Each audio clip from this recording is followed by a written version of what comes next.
quelques minutes, les barges atteindront la côte.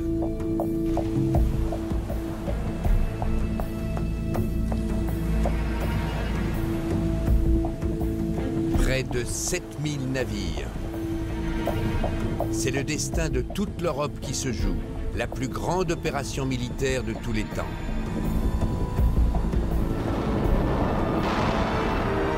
Les hommes qui y participent vont vivre les heures les plus intenses de toute leur vie.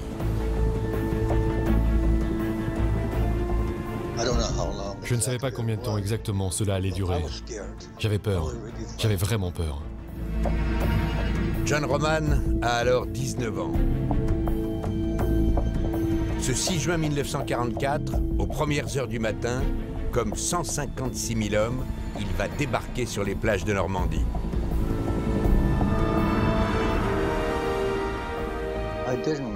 Je ne savais même pas que nous allions en France. Dans le bateau, on ne savait pas où on allait.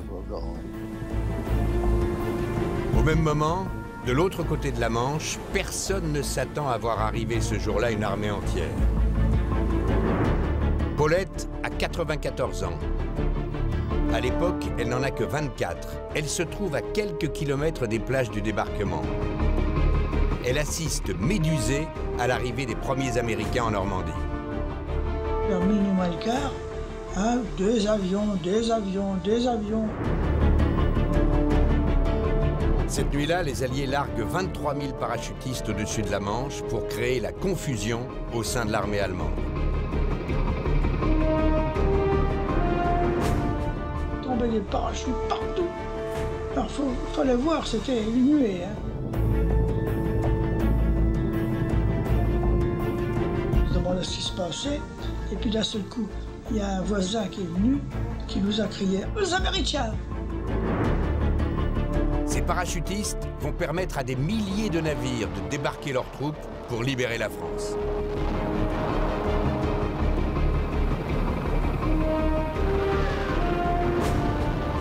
Ça faisait 4 ans, on attendait, hein, le débarquement. 4 ans. Je dis à mon mari, on va vivre un moment historique. Vers 6h30, le régiment de John se rapproche des plages. La mer était très agitée.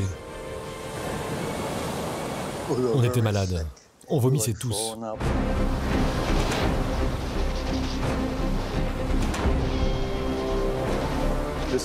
C'est l'un des plus extraordinaires paris de toute l'histoire.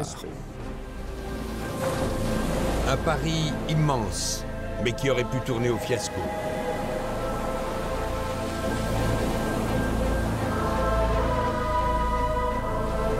« 70 ans après les faits, l'opération comporte encore des zones d'ombre. Des faits méconnus. Des héros oubliés. Des manipulations insoupçonnées, sans lesquelles le sort de notre pays n'aurait certainement pas été le même. C'est la face cachée du débarquement que nous allons vous raconter.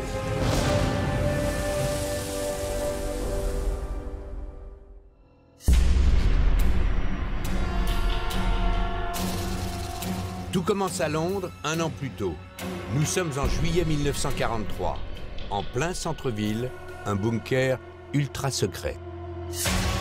C'est ici, à l'abri de tout risque de bombardement, dans les sous-sols de la capitale britannique, qu'a passé le plus clair de son temps celui qui résiste à Hitler depuis maintenant 3 ans, le chef du gouvernement britannique. C'est depuis ce bunker que Churchill dirigeait réellement la guerre. C'est un abri ultra protégé, situé sous George Street, relié à ses bureaux du 10 Downing Street, donc d'un accès très facile pour le Premier ministre. Cet abri souterrain est donc devenu son principal lieu de résidence. Dans cette pièce, il réunit souvent son cabinet. Dans celle-ci, travaille son état-major militaire. Dans les moments les plus durs de la guerre, la vie a lieu en sous-sol pour toute une partie du gouvernement. Churchill dormait sur place, il travaillait sur place. Son bunker se trouvait vraiment au cœur de l'effort britannique de guerre. Et en ce début juillet 1943, Churchill le sait. la guerre est en train de prendre un tournant. Hitler contrôle toute l'Europe continentale, mais voilà, à l'Est, l'armée allemande s'enlise depuis des mois sur le front russe contre les troupes de Staline. Les pertes allemandes sont colossales, près de 2 millions d'hommes. Pour Churchill et son allié le président Franklin Roosevelt, c'est le moment de lancer une attaque majeure à l'Ouest et libérer l'Europe en réalisant le plus grand débarquement militaire de l'histoire humaine. Un débarquement est en train de se préparer. Ça ne fait plus aucun doute. Les seules questions importantes désormais, c'est où et quand il va avoir lieu.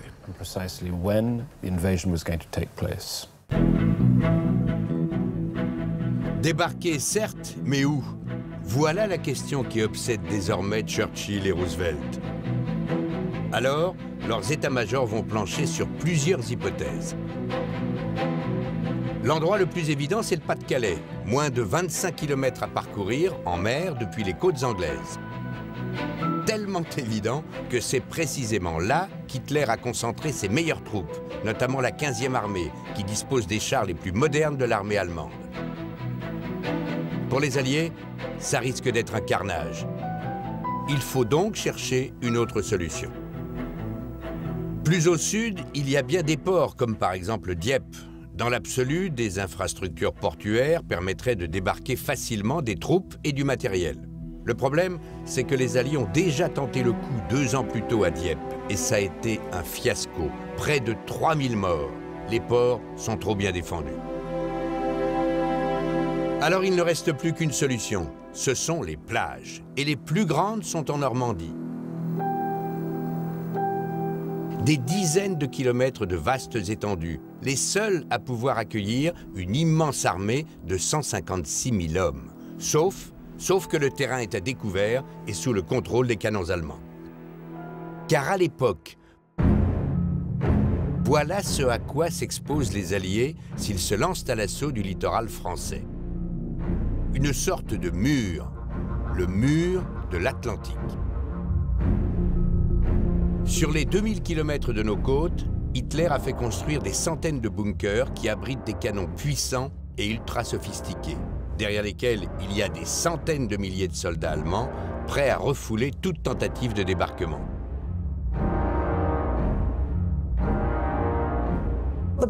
Les Anglais sont très nerveux à l'idée de monter une attaque à grande échelle. Ils veulent être sûrs que c'est le bon moment. Ils avaient peur, ils respectaient énormément l'adversaire allemand et ils craignaient d'être tout simplement repoussés et de devoir réembarquer. Alors, envisager d'attaquer frontalement, ce qui est à l'époque l'armée la plus puissante de la planète, est tout simplement suicidaire.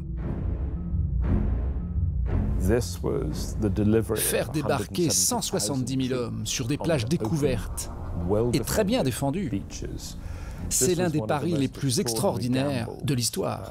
Le pari est donc énorme, mais en juillet 1943, les états-majors de Churchill et Roosevelt prennent la décision.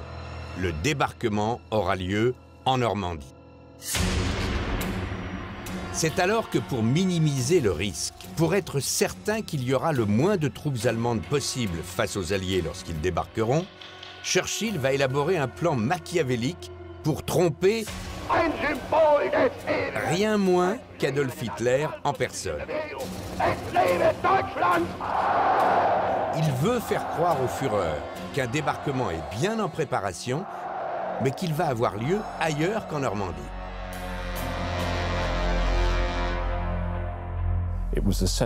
Il est essentiel de prendre l'ennemi par surprise. Il faut le piéger. La manipulation stratégique fait partie de la personnalité britannique. C'est une manière bien à eux de regarder les choses. Observer une situation en prenant du recul et essayer de voir ce qu'on pourrait faire en sous-main, en coulisses. Comment la situation pourrait être retournée, manipulée dans un sens très précis. En novembre 1943, l'opération de manipulation est baptisée Fortitude. Dans son bunker, le Premier ministre en confie la mise en œuvre à une unité ultra secrète, la London Controlling Section. Voici l'unique photo qui existe de cette unité, dont l'existence n'a été révélée qu'en 1969. Le patron de la Controlling Section se nomme John Bevan. C'est un homme de confiance de Churchill. Son idée, c'est de persuader Hitler que le débarquement aura lieu dans le Pas-de-Calais et ainsi pousser les Allemands à y masser toutes leurs troupes. Pour que la manipulation fonctionne, les hommes de Bevan vont avoir une idée géniale, mais une idée totalement farfelue. Ils veulent créer une énorme armée fantôme, une armée totalement fictive. Et ils veulent faire croire qu'elle va attaquer le Pas-de-Calais. Et voilà ce qu'ils ont en tête pour créer une armée en toc. Fabriquer de faux avions, de faux camions, de faux canons, de faux chars, et les déployer de la façon la plus ostensible qui soit, juste en face du Pas-de-Calais, dans le sud de l'Angleterre, dans la région du Kent. Il faut dire que l'endroit est idéal pour se faire repérer par les Allemands. C'est une région de vastes campagnes totalement plates. Les avions espions ennemis pourront ainsi détecter facilement les pseudo-installations militaires. Cette armée fantôme, John Raymond en connaît tous les secrets. Cet historien est le seul à l'avoir étudié dans ses moindres détails. Voici un des lieux typiques où il était prévu que stationnent des unités de l'armée fantôme. Pas trop loin de la route, pour que les véhicules puissent accéder. Juste un joli petit champ du Kent. C'est parfait. C'est donc là que devra être positionnée la plus grande armée fantôme jamais imaginée. Il fallait recréer visuellement une armée de A à Z. Mais en fait, c'était un rideau de fumée.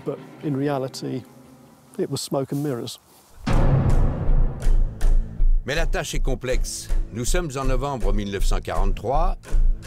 Or, le débarquement doit avoir lieu dans moins de 6 mois. Il faut donc trouver le moyen de fabriquer rapidement des leurres fiables et en très grande quantité. Pour y arriver, l'équipe de John Bevan va recourir à une technologie de pointe en plein essor. Pour la découvrir, il faut quitter l'Angleterre, direction New York.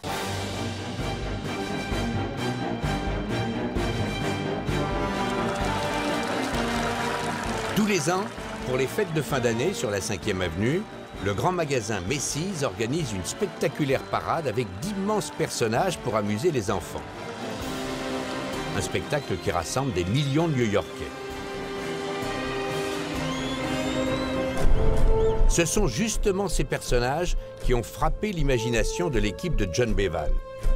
Ces géants sont fabriqués dans un matériau révolutionnaire qui s'appelle le caoutchouc, une matière légère et particulièrement résistante.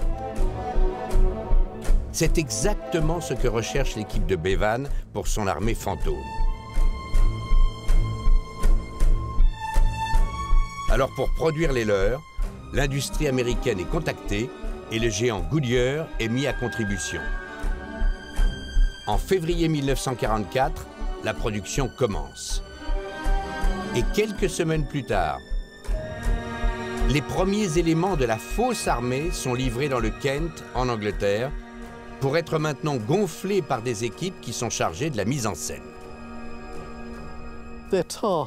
Leur tâche consistait à créer l'illusion d'une armée de 40 divisions stationnées dans le Kent. C'est tout de même l'équivalent de 800 000 hommes. Le résultat est franchement bluffant.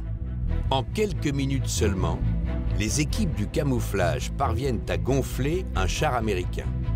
Il fait plus vrai que nature, avec tourelles, chenilles et canons. L'illusion est parfaite. Et les soldats les manipulent avec une facilité étonnante. Comme prévu, ils sont légers et incroyablement résistants.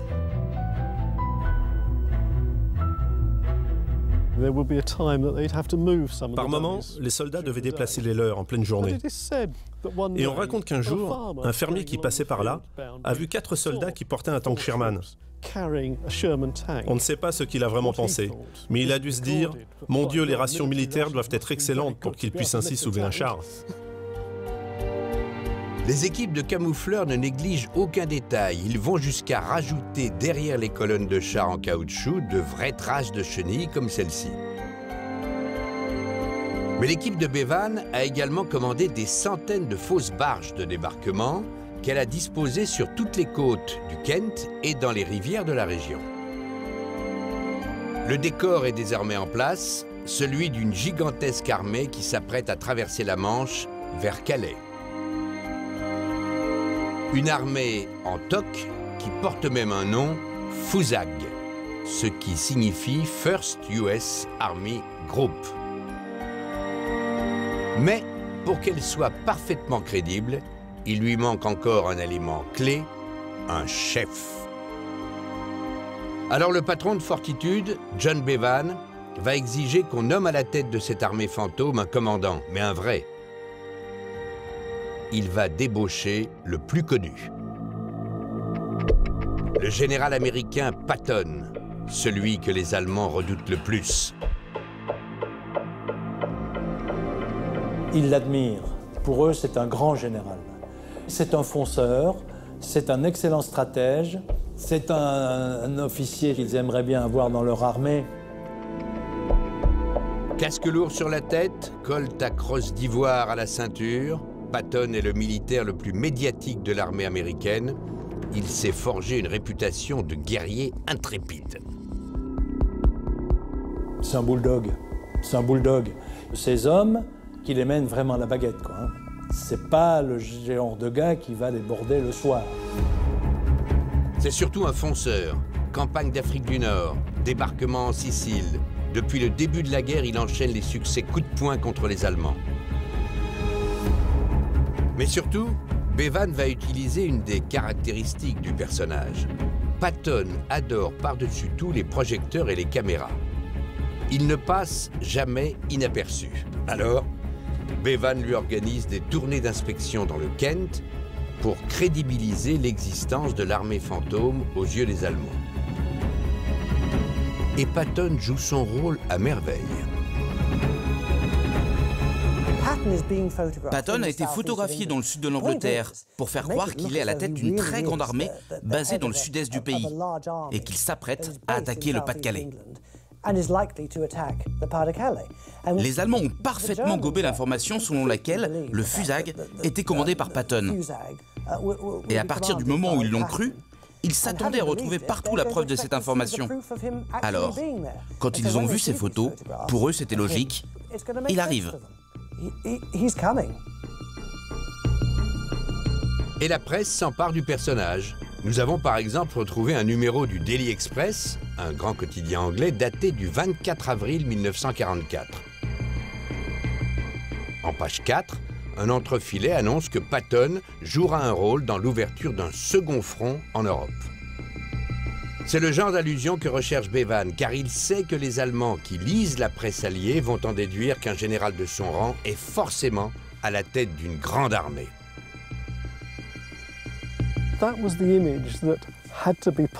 C'était l'image qu'il fallait envoyer aux Allemands en utilisant les journaux ou les canaux diplomatiques qui étaient de connivence avec les Allemands.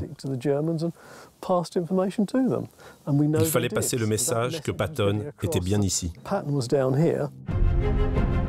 Des divisions blindées en caoutchouc, un général en chef charismatique, tout concourt à laisser penser aux Allemands que le débarquement aura bien lieu dans le Pas-de-Calais. Mais combien de temps vont-ils encore croire à cette supercherie? En ce mois d'avril 1944, John Bevan est de plus en plus hanté par cette question.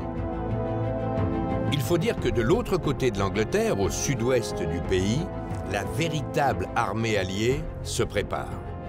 Et Bevan n'a qu'une crainte, que les Allemands comprennent qu'elle vise les grandes plages de Normandie.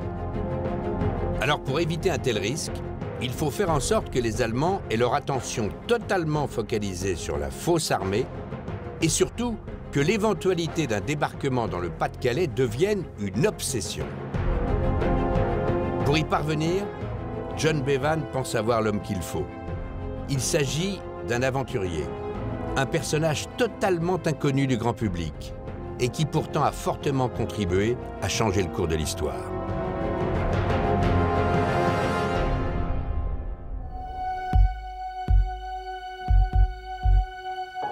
L'histoire de cet homme commence en Espagne, 5 ans plus tôt. Nous sommes à Madrid en 1939. Une guerre civile a ravagé le pays pendant près de 3 ans.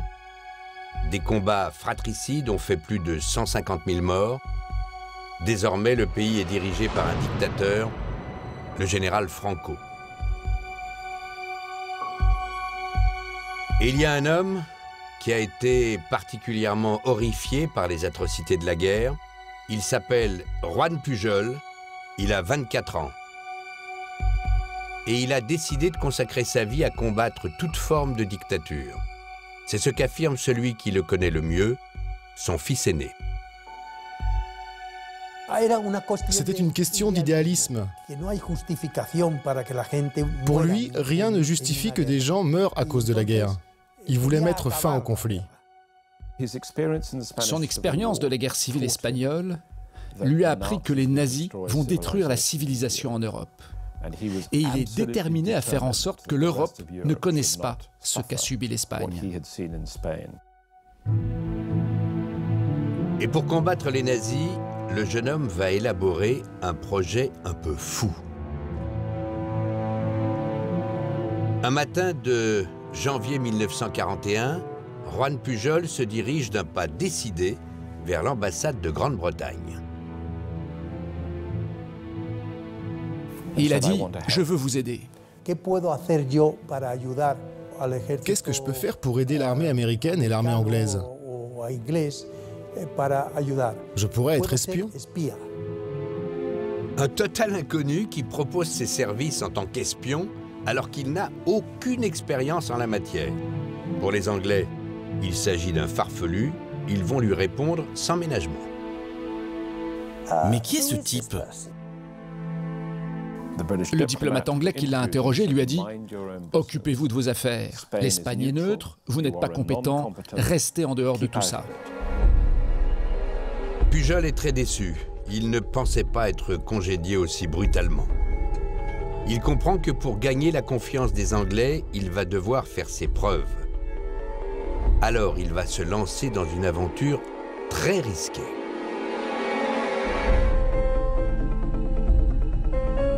Quelques jours plus tard, à Madrid, le jeune Espagnol se rend aux 2 promenades de la Castillana. C'est l'adresse d'une autre ambassade, l'ambassade du pays qu'il déteste le plus, l'Allemagne. Car il a en tête un drôle de stratagème. La seule façon d'intéresser les Anglais, c'est d'offrir ses services d'espion aux Allemands d'abord et d'obtenir suffisamment d'informations de leur part. Ensuite, il retournera voir les Anglais et il leur dira « Regardez les informations que j'ai obtenues. Vous avez besoin de ces renseignements? Vous avez besoin de moi. » Juan Pujol propose donc ses services d'espion aux nazis avec la ferme intention de les trahir ensuite au profit des Alliés. Pour être pris au sérieux, il n'hésite pas à mentir. Il prétend qu'il est fonctionnaire au ministère espagnol des Affaires étrangères et qu'il possède même un passeport diplomatique qui lui permet de se rendre facilement en Angleterre. Et aussi surprenant que cela puisse paraître, les Allemands vont tomber dans le panneau. Trouver quelqu'un qui souhaite aider les Allemands en proposant d'espionner les Anglais, un volontaire, c'est un cadeau du ciel. En particulier, quand on sait que les Allemands manquaient cruellement d'espions sur le terrain en Grande-Bretagne. Car en effet, à l'époque, les espions du Reich sur le sol anglais ont quasiment tous été démasqués et arrêtés.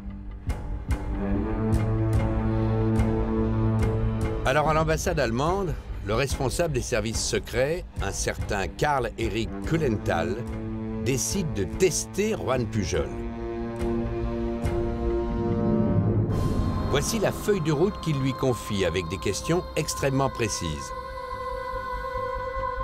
Quel modèle d'avion équipe les escadrilles de la Royal Air Force? Ou encore, comment est composé le commandement central des bombardiers? Pour répondre à ces questions, Pujol doit se rendre en Grande-Bretagne. Une aventure incroyable est sur le point de commencer.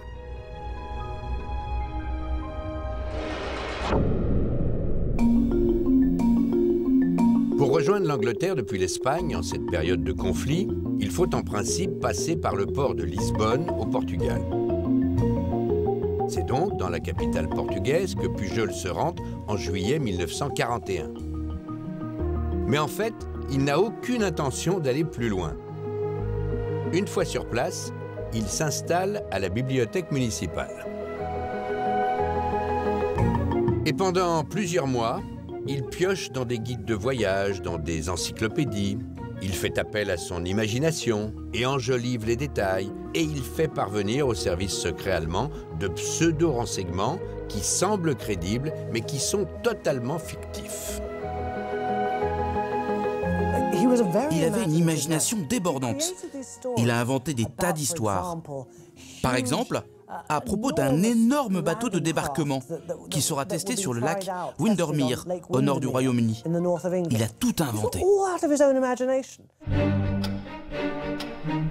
Car si le lac Windermere existe vraiment près de l'Écosse, le bateau géant décrit par Pujol n'a, lui, jamais existé. Et le plus incroyable, c'est que le responsable des services secrets allemands, Karl Erich Kulenthal, n'y voit que du feu. C'est un miracle que les Allemands n'aient pas lu ces messages et pensé « ça n'a aucun sens ». Ainsi, le jeune Espagnol va faire parvenir aux Allemands des dizaines d'informations bidons et gagner leur confiance. Et alors que quelques mois plus tôt, les Anglais n'avaient pas voulu de Pujol comme espion, ce sont eux maintenant qui vont sérieusement s'intéresser à lui.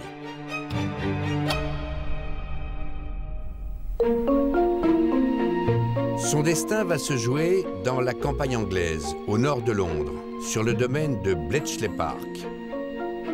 Derrière ce paysage bucolique et cet imposant manoir, se cache en réalité l'un des lieux les plus secrets du dispositif allié, car c'est ici que les Anglais ont concentré leurs services de contre-espionnage. Churchill y a réuni en particulier les meilleurs cerveaux britanniques pour une mission de la plus haute importance: intercepter et surtout décrypter tous les messages radio de l'armée allemande. Les Anglais, à Bletchley Park, ont pris les plus grands cerveaux britanniques. C'est tous des gens qui sortent des plus hautes universités britanniques. C'est la bande d'Oxford et la bande de Cambridge. Tout ce que l'Angleterre compte de mathématiciens brillants, d'ingénieurs, de linguistes et d'experts militaires est rassemblé ici. Dans le plus grand secret, ils ont mis au point une machine incroyable, l'ancêtre des tout premiers ordinateurs. C'est la machine Ultra, un énorme calculateur, le plus puissant de l'époque. Grâce à lui, depuis 1941, les Alliés ont réussi à casser les codes utilisés par l'ennemi pour crypter ces messages radio. Les Allemands l'ignorent, mais une grande partie de leurs échanges top secrets sont donc interceptés et décodés par les Anglais. Et en avril 1942, c'est un message très particulier que Bletchley Park va intercepter, un message qui va intriguer les services au plus haut point. Ce message, le voici. À la date du 2 avril 1942, un espion allemand utilisant le nom de code Alary et basé à Madrid informe les services secrets allemands que 15 navires britanniques vont quitter en convoi le port de Liverpool. Traverser l'Atlantique, passer le détroit de Gibraltar et ravitailler les troupes alliées en Méditerranée sur l'île de Malte. Lorsqu'ils décodent ce message, les Anglais sont très surpris, car en réalité, aucun convoi de ce type n'est prévu. Ils se sont dit, mais c'est faux. Ces messages disent n'importe quoi. Les Alliés savaient très bien que ce convoi n'existait pas. Mais les Allemands, eux, croient dur comme fer à ce qu'affirme cet espion. Quelques jours plus tard, des navires allemands se lancent à la poursuite du convoi imaginaire et passent des jours entiers à quadriller la Méditerranée à sa recherche. Les Anglais n'en reviennent pas.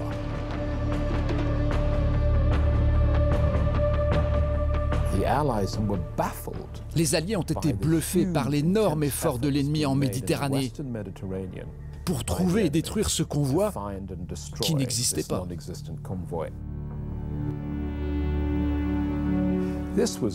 C'est le message d'un seul homme qui a mis en mouvement toute une troupe. Alors les Britanniques décident d'en savoir plus sur ce drôle d'espion capable de faire gober n'importe quoi aux Allemands. Il est clair que, quelle que soit l'identité de cet étrange espion, il a la confiance des Allemands et il faut qu'il travaille pour les Anglais.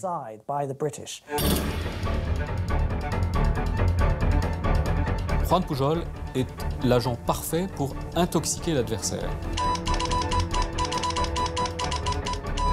Vous fournissez à votre ennemi des petites pièces du puzzle.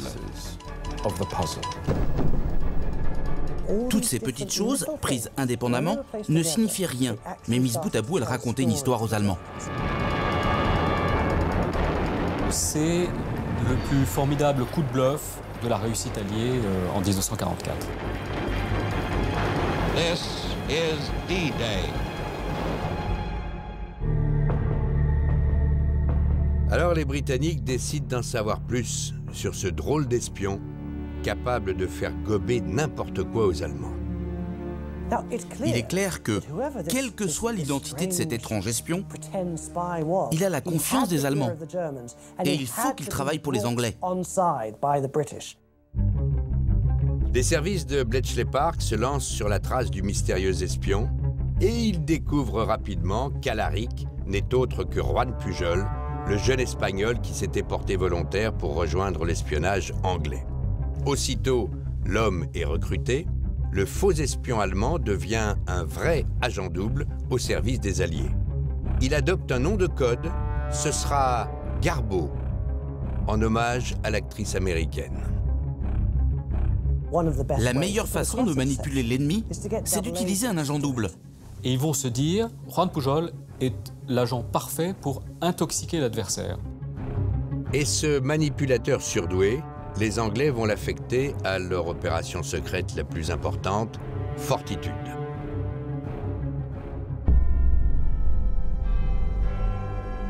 Juan Pujol, alias Garbo, s'installe dans une rue du centre-ville de Londres, près de Jermyn Street.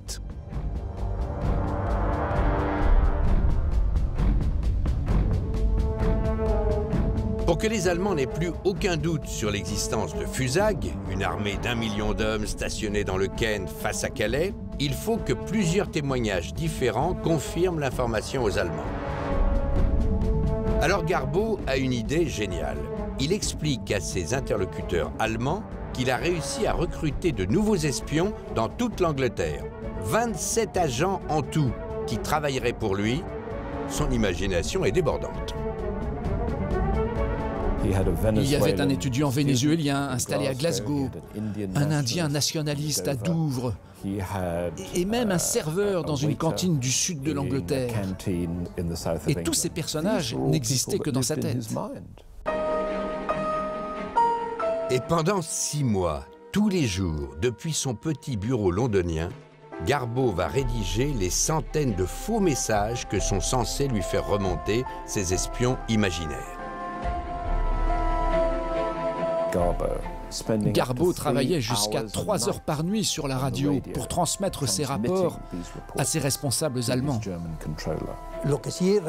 Je me souviens que maman était préoccupée parce que papa devait sortir toutes les nuits. Et il passait de longues heures à travailler pour écrire les messages et les envoyer.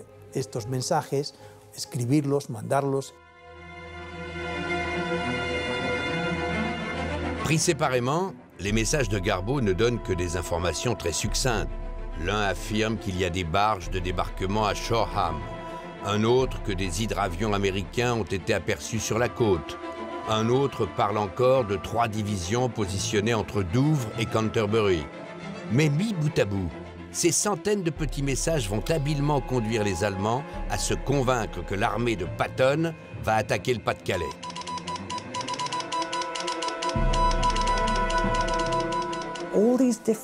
Toutes ces petites choses, prises indépendamment, ne signifient rien, mais mises bout à bout, elles racontaient une histoire aux Allemands. Vous fournissez à votre ennemi des petites pièces du puzzle.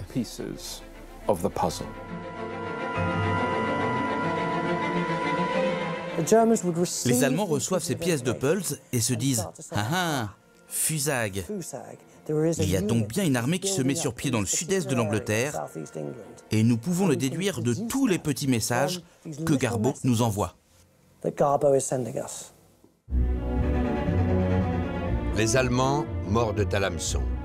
À Berlin, l'état-major d'Adolf Hitler est maintenant convaincu que les Alliés se préparent à débarquer dans le Nord. D'ailleurs, des avions allemands n'ont-ils pas ramené ces photos aériennes qui montrent de nombreuses barges de transport de troupes dans le port de Douvres, face à Calais? Les Allemands sont loin de se douter que cette armée impressionnante est constituée de leurres en caoutchouc.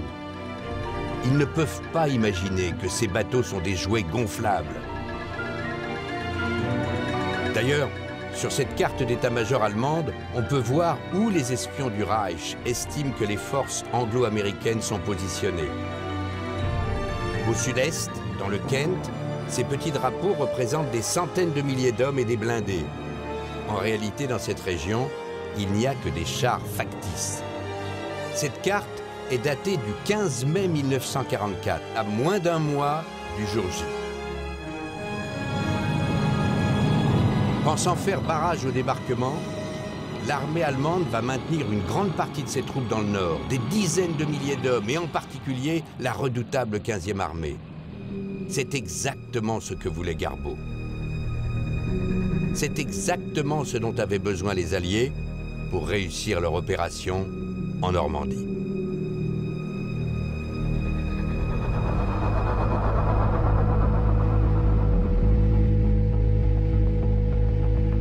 Vers 2 h du matin, le 6 juin 1944, l'opération Overlord commence. C'est le destin de toute l'Europe qui se joue, la plus grande invasion militaire de tous les temps. Près de 7000 navires provenant de 8 marines différentes, dont l'US Navy, la Royal Navy britannique et aussi les forces navales françaises libres. À leur bord, 132 000 soldats. Parmi eux, il y a beaucoup d'hommes très jeunes, comme John Roman. Aujourd'hui, il a 89 ans. À l'époque, en 1944, il en a tout juste 19. Comme 1,5 million de jeunes Américains, il a traversé l'Atlantique à la découverte d'un continent sur lequel il n'avait jamais mis les pieds. Il fait partie des premières unités du débarquement. La veille encore, il ignorait sa destination finale. Je ne savais même pas que nous allions en France. Dans le bateau, on ne savait pas où on allait. Dans la seule journée du 6 juin, avec les parachutistes, ce sont en tout 156 000 hommes qui vont tenter de débarquer sur 5 plages de Normandie. Le bateau de John et de son régiment se dirige vers Utah Beach. Le voyage est atroce. Je ne savais pas combien de temps exactement cela allait durer. J'avais peur. J'avais vraiment peur.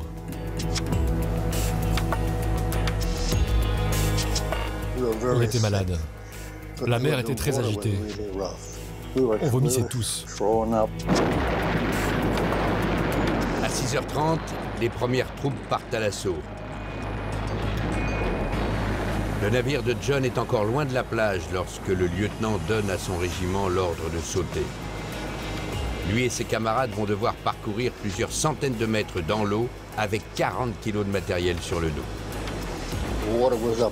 J'avais de l'eau jusque-là, et moi je ne sais pas nager. Mais on avait de gros sacs à dos, et ça nous portait comme des bouées. Alors, on a couru jusqu'au rivage.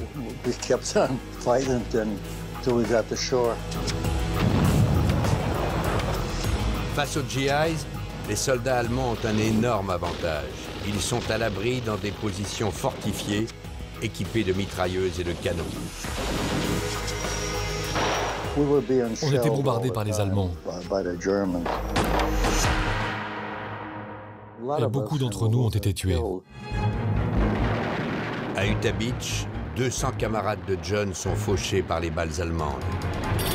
Et sur les 4 autres plages du débarquement, les pertes sont plus lourdes encore. Plus de 3500 soldats tués en quelques heures et 2 fois plus de blessés, en particulier sur Omaha Beach, qui gardera le triste surnom de Bloody Omaha, Omaha la sanglante. Mais après des heures de combat, les Alliés prennent l'avantage. Américains, Anglais et Canadiens s'emparent des positions stratégiques. En 3 jours, la côte sera aux mains des libérateurs.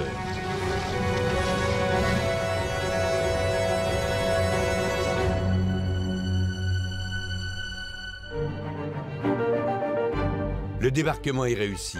Et la priorité des Américains désormais, avant de progresser vers Paris, c'est de s'emparer de Cherbourg, le plus grand port de la région. C'est vital pour assurer la logistique et le ravitaillement des troupes.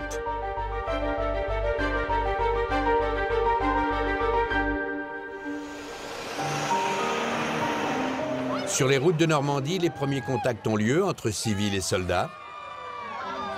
Comme beaucoup de GIs, John est accueilli en héros par des Français enthousiastes et par de jeunes femmes volontiers démonstratives.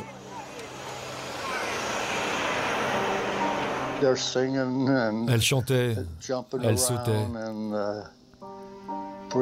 elle nous offrait du vin et tout ce qu'elle pouvait. Elle montait sur les jeeps, elle devenait folle. Ça ne me dérangeait pas. Paulette Caru a 94 ans. À l'époque du débarquement, elle n'en a que 24 lorsqu'elle voit pour la première fois des soldats américains. Quand on les a vus arriver, ils étaient grands, ils avaient des gants. On croyait que les soldats français ils avaient des gants. En plus de ça, ils avaient des chaussures avec du caoutchouc en dessous, ils ne faisaient pas de bruit. Ils avaient le poignard, ils avaient les grenades. Les enfants aussi sont fascinés par ces soldats venus d'une autre planète.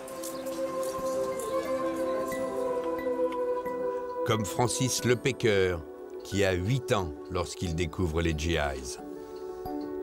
Des soldats d'une très grande gentillesse, qui nous gavaient de friandises, de cigarettes pour les adultes. Et pour nous, ils venaient d'un autre monde, quoi. C'était quelque chose de phénoménal. Ils nous donnaient du chocolat, ils donnaient du sucre, parce que j'en manquais de sucre. Des bonbons, c'était bizarre ça. Le chewing-gum, nous avons découvert le chewing-gum, que nous ne connaissions pas. On nous avait dit surtout ne pas avaler, parce que mais nous ne savions pas.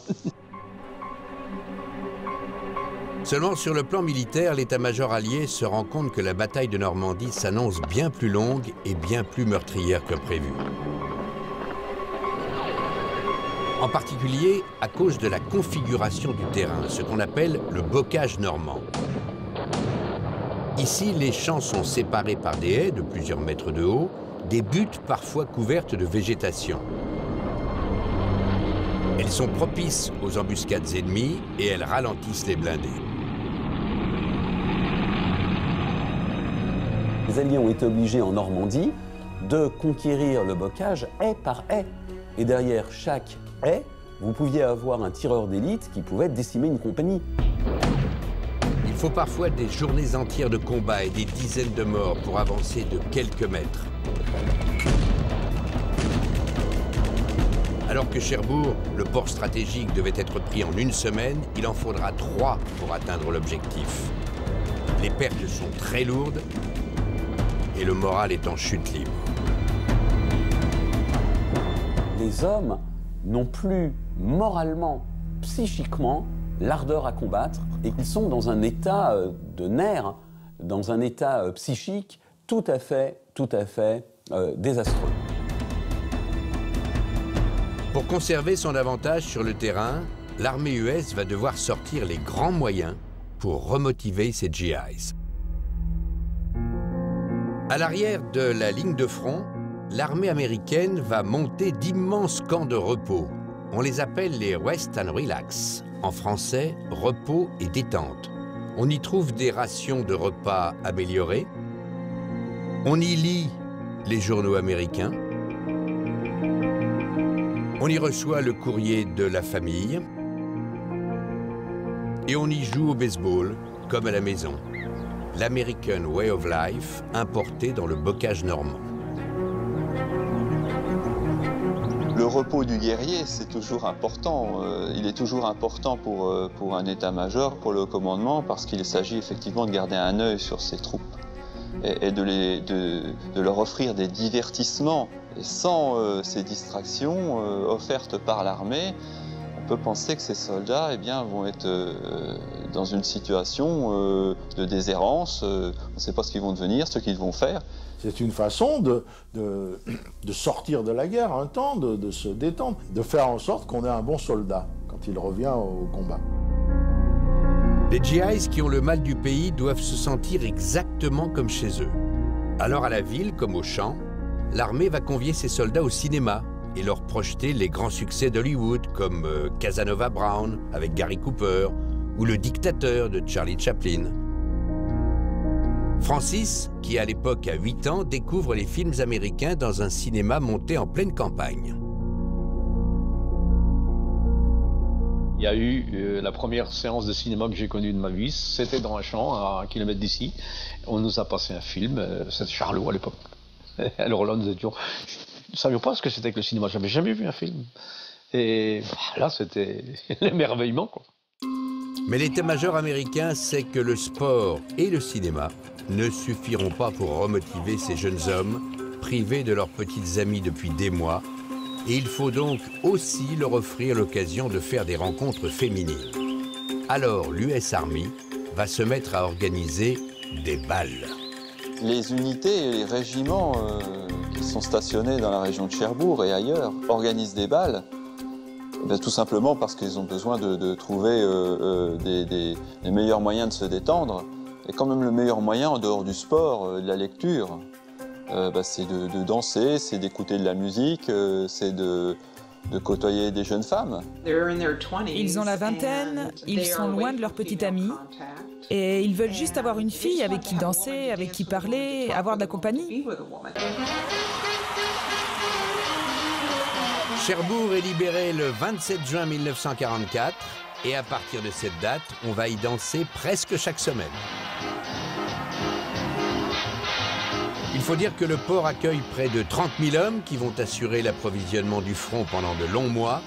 Alors pour eux, l'armée américaine va mettre sur pied pas moins de 12 orchestres formés par des GIs musiciens.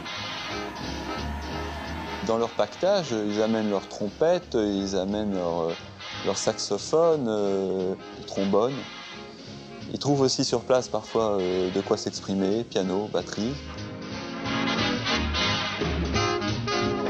On dansait de tout là, nous, on dansait des danses autrefois, hein. Pas des remues-fesses comme maintenant, on dansait des danses. N'importe quel lieu fait l'affaire, comme cette usine désaffectée, l'usine Amio, où se tient en 1944 l'un des bals les plus réputés de la région de Cherbourg. Le premier bal qu'il y a eu, donc c'était à l'usine Amio, on était 2000. Oh, cette soirée. Ce soir-là, un GI invite Paulette pour une danse. Elle est époustouflée par son style. Oh, il y a du danse, il fallait voir comme elle faisait qu'elle peut dire God, God. Ces bals, c'est un vent de liberté pour les Français. Des scènes comme celle-ci, on n'en voyait plus en France. Après 4 ans, ces fameuses années noires, les bals, tout le monde est preneur, hein, les civils comme les militaires. Et pour que leurs GIs aient toute leur chance avec les Françaises, l'armée américaine va éliminer la concurrence. Certains bals sont réservés exclusivement à la gent féminine. Par exemple, dans une annonce parue dans la presse locale, l'armée met à la disposition des Françaises des transports spéciaux pour les emmener danser. Des voitures prendront les invités et ES à 19 h devant le collège de jeunes filles rue de la Duché. Quand il y avait des balles comme ça, dont les hommes français étaient exclus, eh bien, ils restaient devant la porte et provoquaient parfois des bagarres. Mais vous voyez bien pourquoi ils n'invitaient pas les hommes. Sinon, il n'y aurait plus assez de femmes pour danser avec les GIs. De ces rencontres organisées vont naître beaucoup de flirts sans lendemain, mais aussi parfois des histoires d'amour.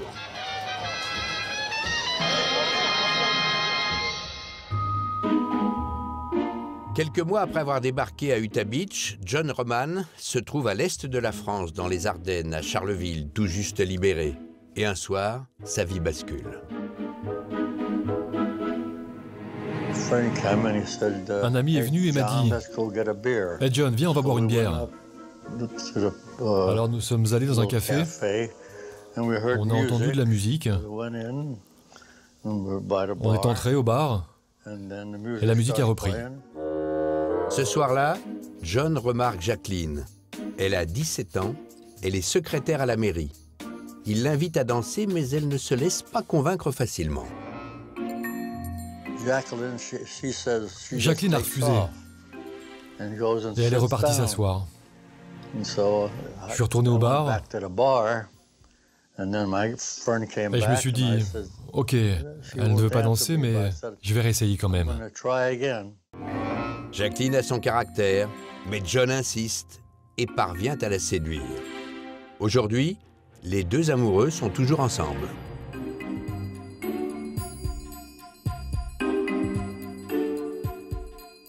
Il continuait à venir à table, à m'embêter. Alors finalement, ma sœur me dit, il danse avec lui une fois et puis il te laissera tranquille. 68 ans après, enfin il y a 67 ans, on n'a pas encore 68 ans. Il ne m'a pas encore laissé tranquille. Un an plus tard, Jacqueline épouse son beau GI à la mairie de Charleville et part vivre avec lui aux États-Unis. Ensemble, ils auront 6 enfants, 14 petits-enfants et 16 arrière-petits-enfants. Comme Jacqueline, 6000 Françaises ont épousé un GI dans l'année qui a suivi le débarquement. Mais ces belles histoires restent l'exception.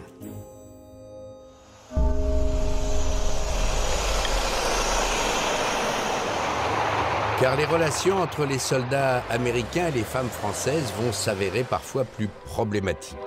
L'armée américaine va même se trouver un peu débordée par la testostérone de ses soldats.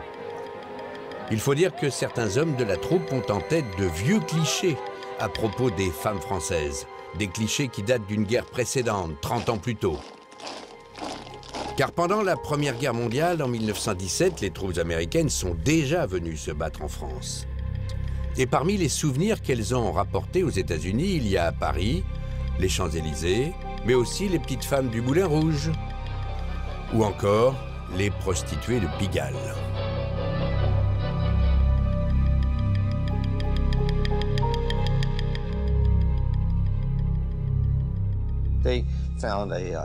Ils ont trouvé une population libérée, où les femmes étaient plus libres sexuellement qu'aux États-Unis à cette époque. Beaucoup d'entre eux ont eu des expériences sexuelles à Paris. Et en rentrant aux États-Unis, ils ont raconté ces histoires, mais les ont exagérées auprès de leurs fils.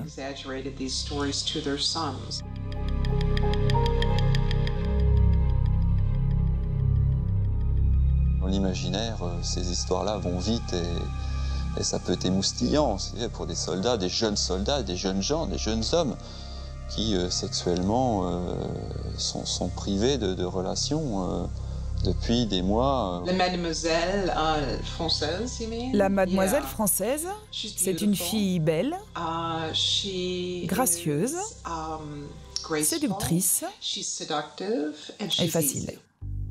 Ces clichés ont la vie dure. Les responsables de l'armée américaine craignent qu'ils n'encouragent de mauvais comportements.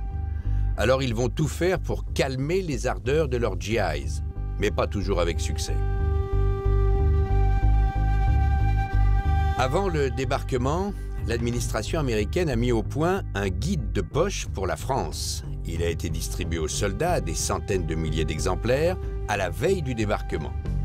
Les GIs y découvrent sur 72 pages des recommandations pour bien se comporter avec les Français. Et cela commence par de simples conseils de courtoisie. Apprenez certains termes essentiels en français, les formules de politesse comme « s'il vous plaît » et « merci » font partie des premières choses que l'on enseigne aux enfants. Ou encore, les Français se serrent la main pour se dire bonjour ou au revoir. Ils ne se tapent pas dans le dos, ce n'est pas la coutume chez eux. Plus loin, l'état-major alerte ses GIs sur l'hygiène toute relative de certains Français. Mouches, puces et poux sont beaucoup plus répandus que chez nous, mais la population s'en préoccupe moins. Dans votre intérêt, veillez à vous en préserver. Et il y a un point sur lequel le petit guide insiste particulièrement. Ce sont les femmes françaises, les mademoiselles, avec un message simple, pas touche. La fiction, dit-on, a trop souvent donné de la France l'image d'une nation frivole, où les clins d'œil entendus et les tapes coquines sur les fesses faisaient partie des manières acceptables. Autant d'idées préconçues à bannir tout de suite si vous tenez à éviter les problèmes. Le petit guide consacre aussi quelques lignes aux prostituées françaises et il déconseille fortement de les fréquenter avec un argument pour le moins surprenant. Beaucoup de prétendues prostituées françaises ont été recrutées dans les couches sociales les plus misérables d'autres pays occupés et elles sont en réalité des agents nazis infiltrés. Cette défiance vis-à-vis de la prostitution, c'est une obsession pour l'armée américaine en campagne. Et cela va la conduire à quelques maladresses.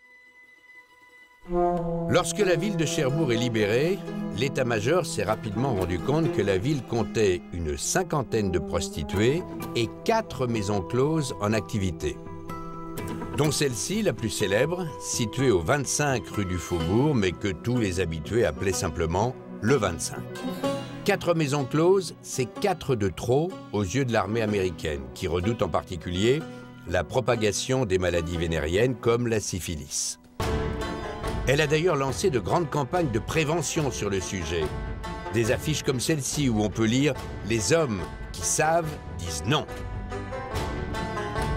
Ou encore celle-là, elle pourrait bien être un sac d'ennui.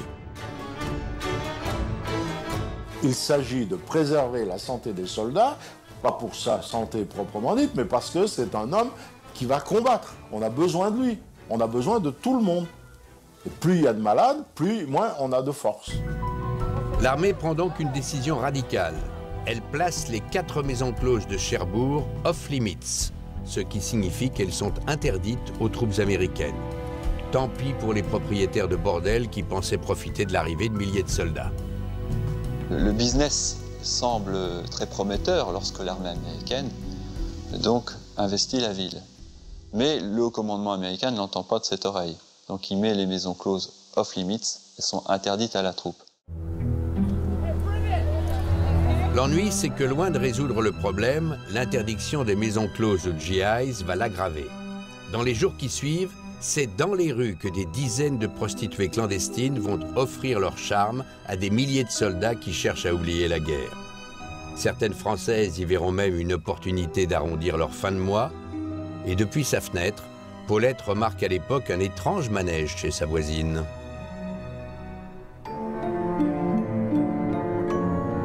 Il y a une qui était mariée et que son mari tenait la caisse sur le palier. J'habitais en face et je les voyais entrer. On voyait entrer les soldats. Elle n'avait pas de sous, alors c'était l'occasion d'avoir 2-3 sous. Beaucoup n'ont plus de mari, beaucoup ne travaillaient pas ou avaient des salaires insuffisants pour leur permettre de vivre. La prostitution se répand partout à Cherbourg, jusqu'au pied de la statue de Napoléon. Et sur la plage du centre-ville, la police militaire est totalement débordée. Dans une tentative désespérée pour calmer la situation, l'US Army décide de rouvrir 2 maisons closes. Mais aussitôt, c'est larvé. Sur environ plus de 100 mètres, vous aviez la queue, c'est le cas de le dire, vous aviez la queue des soldats. Il y a eu une telle demande que des files d'attente se créent à l'infini dans les rues, des bagarres sans doute pour avoir une place dans la file d'attente eh bien, apparaissent. Et je pense que les soldats aussi sont ivres. Les GI sont ivres parce qu'en Normandie, ils ont découvert un nouvel alcool, le Calvados. Partout, les libérateurs s'en sont vus offrir. Or, cet alcool local monte parfois à 60 degrés. C'est beaucoup plus fort que les bières américaines. John Roman s'en souvient encore. Comme beaucoup de ses camarades, il a bu son premier verre de Calva quelques jours après le débarquement. Eh bien, 70 ans plus tard, il en a un souvenir très vif. Une petite fille est venue avec une bouteille. Ça ressemblait à de l'eau. Je l'ai bu d'un coup.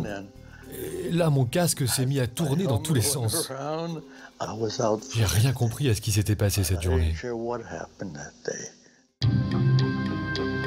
Passé l'étonnement du premier verre, les GIs prennent goût au Calva. Parfois, je parle de cette fameuse chanson Sex and Drug and Rock'n'Roll. Alors pour les Américains à l'époque, c'était Sex and Calva and Bebop. Certains soldats américains en font une telle consommation qu'un trafic se met en place entre GIs et Normands. On échangeait, on troquait l'or noir, le pétrole, contre l'or jaune, le Calva. On dealait, on dealait. Alors, il y avait un taux, le litre de Calva, c'était 2 jerrycans, voire 3 jerrycans d'essence.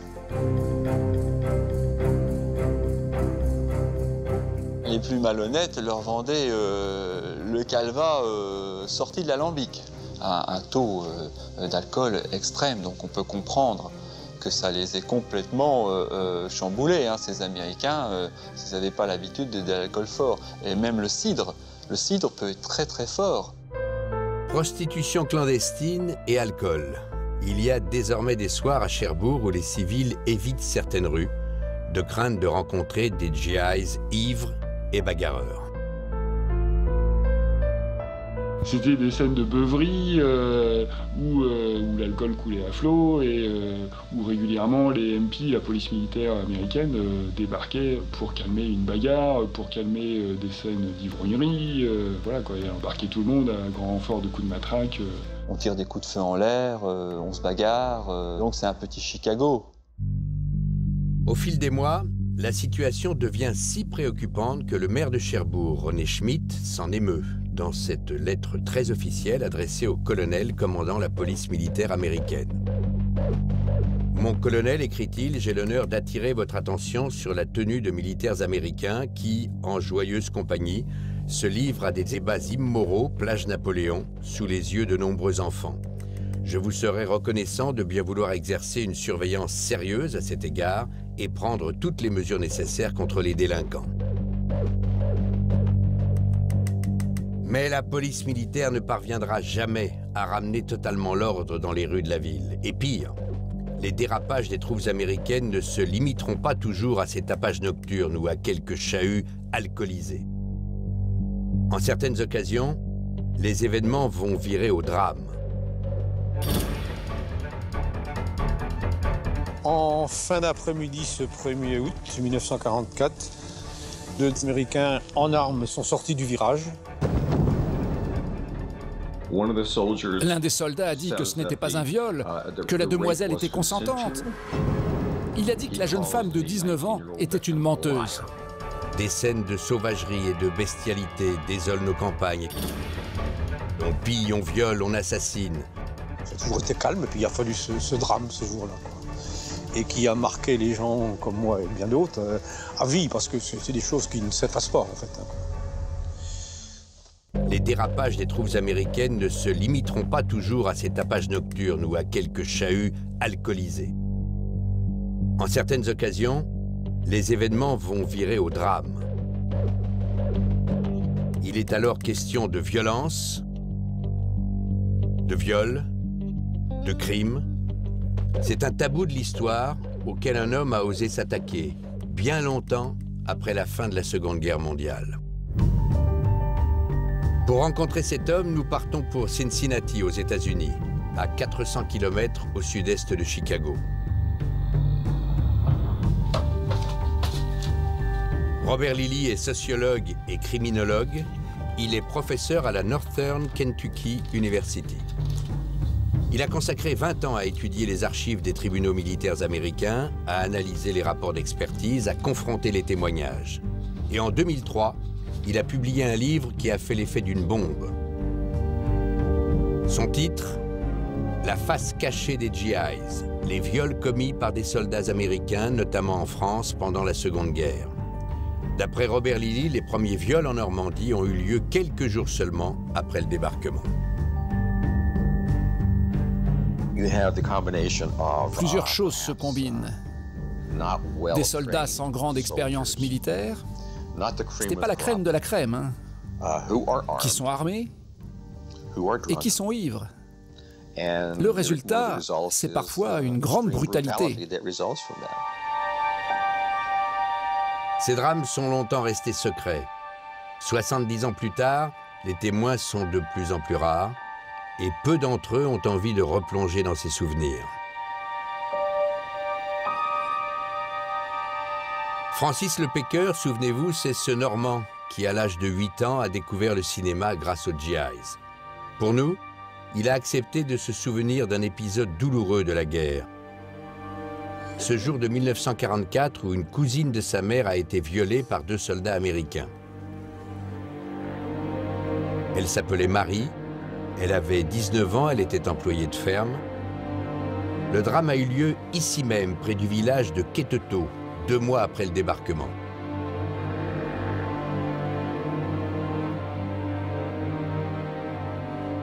En fin d'après-midi, ce 1er août 1944, 2 Américains en armes sont arrivés du chemin, là, ils sont sortis du virage et sont venus ici demander à boire à Madame Hébert, la patronne.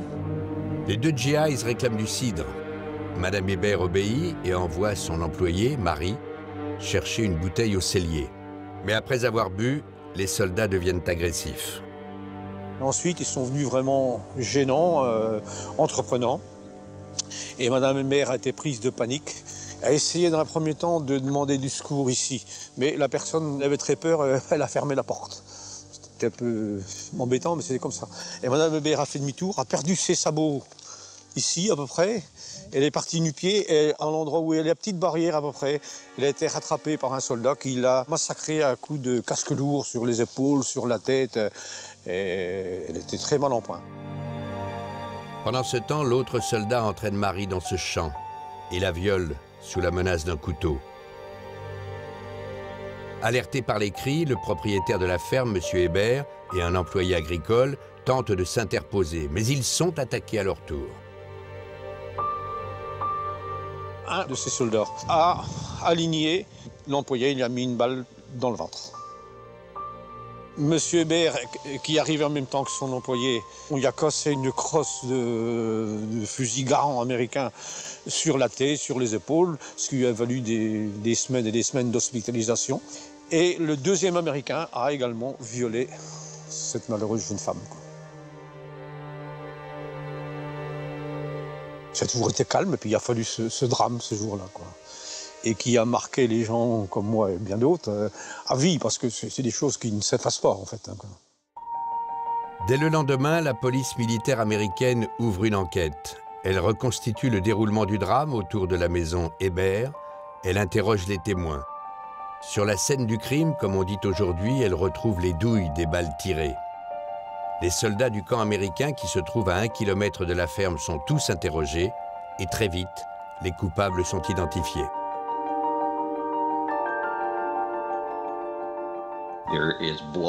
Il y a du sang sur l'uniforme porté par l'un des soldats.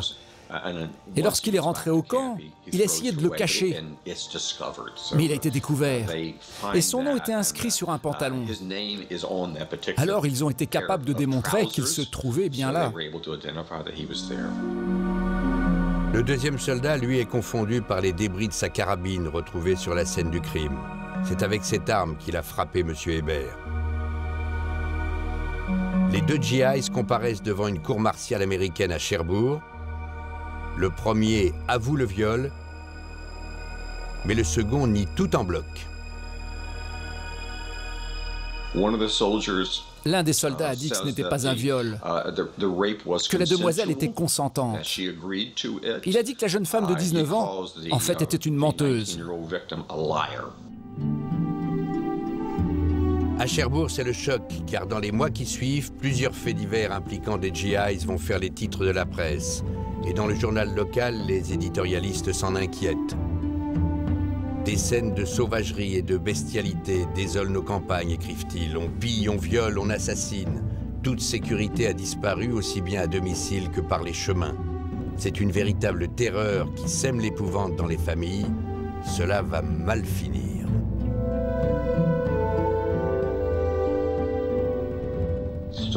L'armée américaine a un problème de relations publiques sur les bras. Et tout cela est remonté directement à Eisenhower.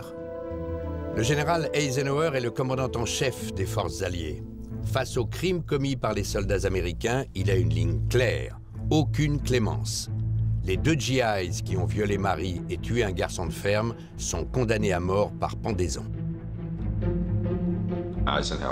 Eisenhower a dit « Exécutez-les près du lieu du crime. Pas derrière les murs d'une prison. Faites ça en public. Je veux que les soldats retiennent qu'on ne peut pas s'en tirer après un acte pareil. Et je veux que les Français sachent que nous faisons de notre mieux pour éviter cela. » L'un des 2 condamnés écrit tout de même à Eisenhower pour tenter d'obtenir une grâce. « Monsieur, je prie Dieu Tout-Puissant que votre bonté me donne une autre chance pour prouver que je suis un bon soldat et que je peux faire mon job pour délivrer le monde de cette guerre. »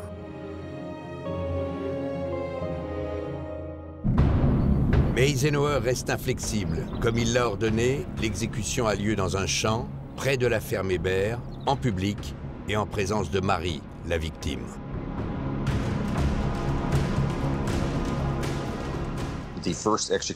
La première exécution était prévue pour 10 h du matin. Les soldats devaient monter sur un échafaud. Il y avait une plateforme avec une trappe. On les plaçait là, les mains attachées dans le dos. Puis on leur mettait la corde autour du cou. Et au signal, la trappe s'ouvrait. D'après les recherches de Robert Lilly, 49 soldats américains ont été condamnés à mort pour viol pendant la Libération. 21 ont été pendus. Mais tous les auteurs de viol n'ont pas été identifiés. Les archives de la justice militaire américaine recensent au total 181 affaires de viol par des GI sur le sol français entre juin 1944 et juin 1945. 181 cas officiels qui ne sont qu'un chiffre minimum. Il est probable que certaines femmes violées n'ont jamais porté plainte. Ces drames sont longtemps restés des tabous de l'histoire, des zones d'ombre éclipsées par l'héroïsme des combattants qui ont libéré la France.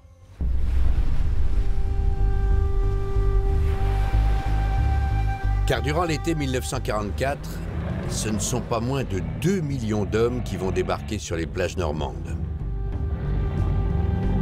Américains, Britanniques, Canadiens et même quelques centaines de Français, une armada fantastique pour nous libérer. Un rouleau compresseur qui de semaine en semaine va faire reculer les troupes d'Adolf Hitler. Et aboutir 3 mois plus tard à la libération de Paris le 25 août 1944.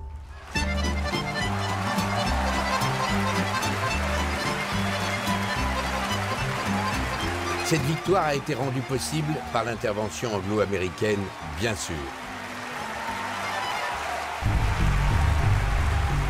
Mais ce que l'on sait moins, c'est qu'il y a eu aussi dans l'ombre des actes de bravoure, des actes héroïques qui ont été réalisés par des anonymes, des résistants, de très jeunes Français, qui ont fait preuve d'un courage inouï, de façon isolée, complètement livrés à eux-mêmes. Et s'ils ont été si seuls, c'est parce que depuis des mois, la résistance française et surtout son chef sont tenus à l'écart par les Alliés.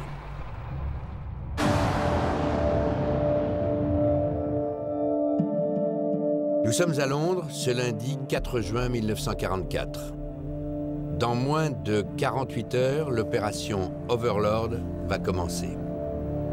Et le général de Gaulle est furieux. Il vient seulement d'être mis au courant de l'heure et du lieu du débarquement. Pourtant, depuis son quartier général de Carlton Gardens, cet officier supérieur incarne la résistance française face à l'armée allemande qui occupe le pays.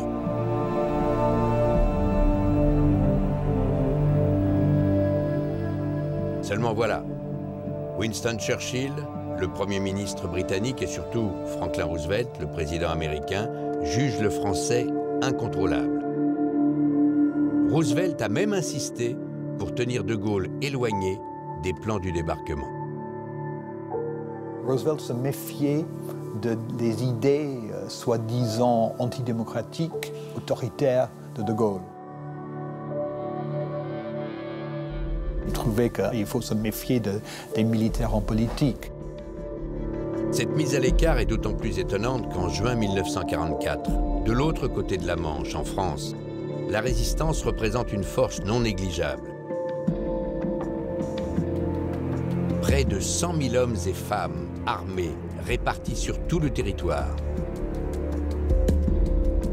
Mais pour l'état-major allié, pas question pour autant de faire de la résistance un partenaire militaire à part entière. Les Alliés n'ont pas véritablement intégré la résistance dans leur plan d'action. Ils ont toujours considéré, pour reprendre la formule du général britannique Morgan, que la résistance était un bonus. En d'autres termes, il fallait faire sans la résistance. Et puis, si la résistance était capable d'agir, tant mieux, les Alliés en recueilleraient le bénéfice.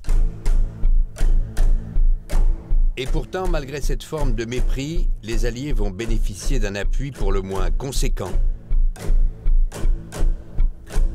Celui de très jeunes hommes et de très jeunes femmes, des Français qui ont décidé d'agir au péril de leur vie pour apporter leur contribution à la libération. L'une des opérations les plus héroïques reste l'une des plus méconnues, une opération à première vue bien éloignée des plages de Normandie. Nous voici à Jonzac, dans le sud-ouest de la France, un village tranquille, à une centaine de kilomètres au nord de Bordeaux. Pourtant, en ce début juin 1944, cette commune de 3000 habitants abrite un élément stratégique du dispositif allemand en France. Il se trouve sous cette colline. À l'intérieur, l'un des plus grands dépôts de munitions de l'armée d'occupation dans l'Hexagone. Un dépôt qui alimente en obus et en explosifs une grande partie des bunkers du mur de l'Atlantique.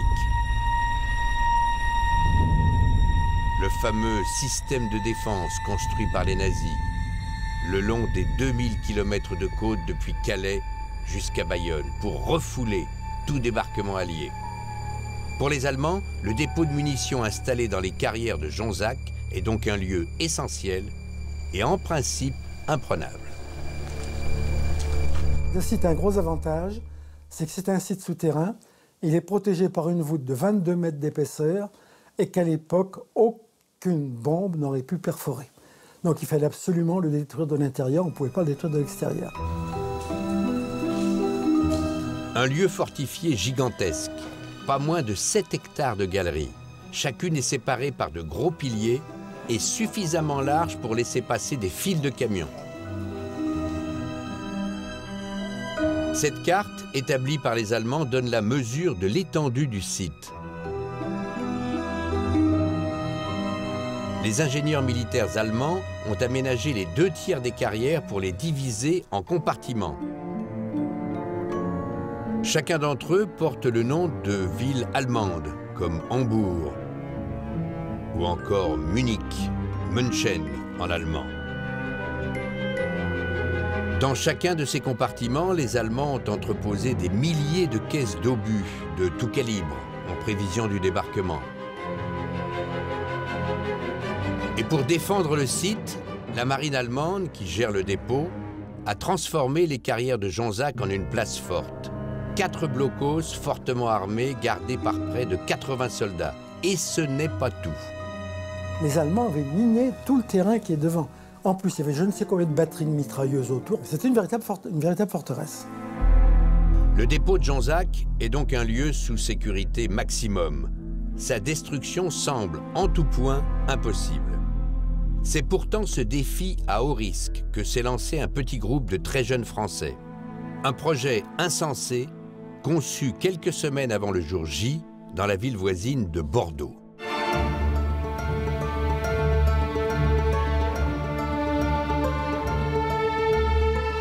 Ici, 4 ans de guerre ont traumatisé la population. La résistance locale y a été totalement décapitée. La Gestapo, la police politique allemande, a fusillé et déporté des centaines d'hommes et de femmes.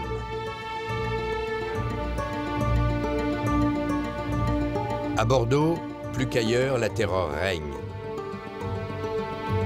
Et pourtant, en ce mois d'avril 1944, de jeunes résistants viennent d'être envoyés de Paris.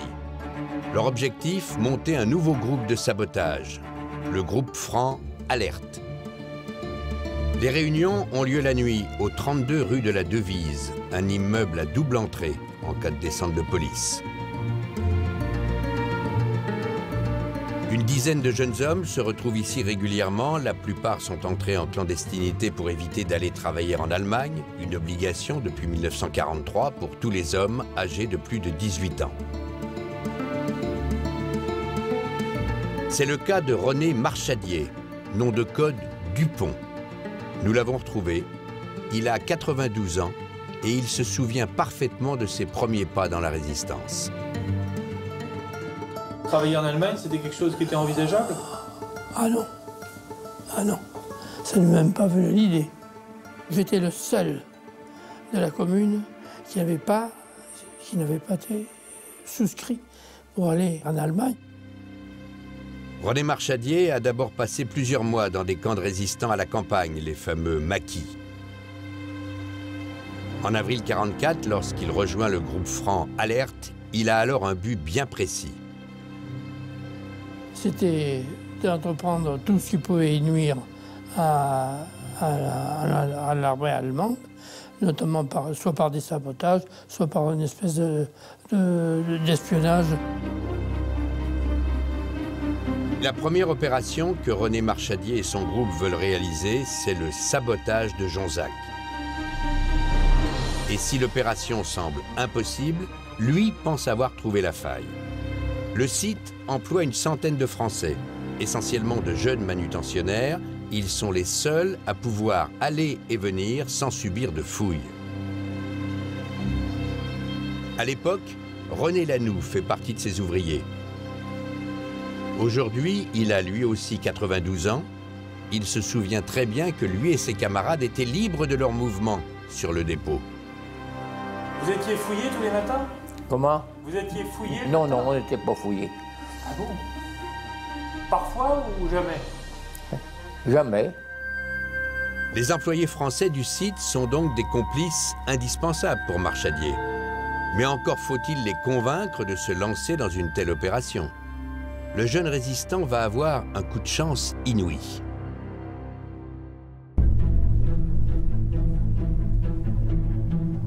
Fin avril 1944, Marchadier débarque au village de Jonzac. Grâce à un contact sur place, il fait la connaissance d'un employé du dépôt de munitions, un ouvrier qui est logé ici, dans une chambre, à l'étage du palais de justice. Il s'appelle Pierre Ruibet, il n'a que 18 ans. Depuis quelques mois, il est manutentionnaire sur le dépôt. Entre les deux jeunes hommes, l'entente est immédiate. Rapidement, Pierre Ruibet se déclare prêt à aider la résistance. Quand il a su ce que je représentais, c'est lui là, qui, en quelque sorte, a dit « Moi, je peux vous être utile et vous donner ces renseignements-là. » Mais qui est ce jeune homme prêt spontanément à risquer sa vie? Derrière le beau visage sérieux se cache en réalité un douloureux échec personnel.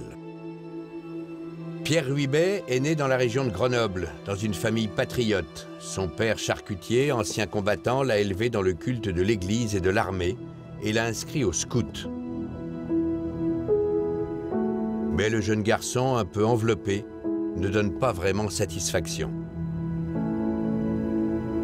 En 1942, Pierre Ruibet est envoyé dans cette école militaire située dans les Pyrénées, le centre d'Audinac. Mais il n'apparaît sur aucune photo officielle.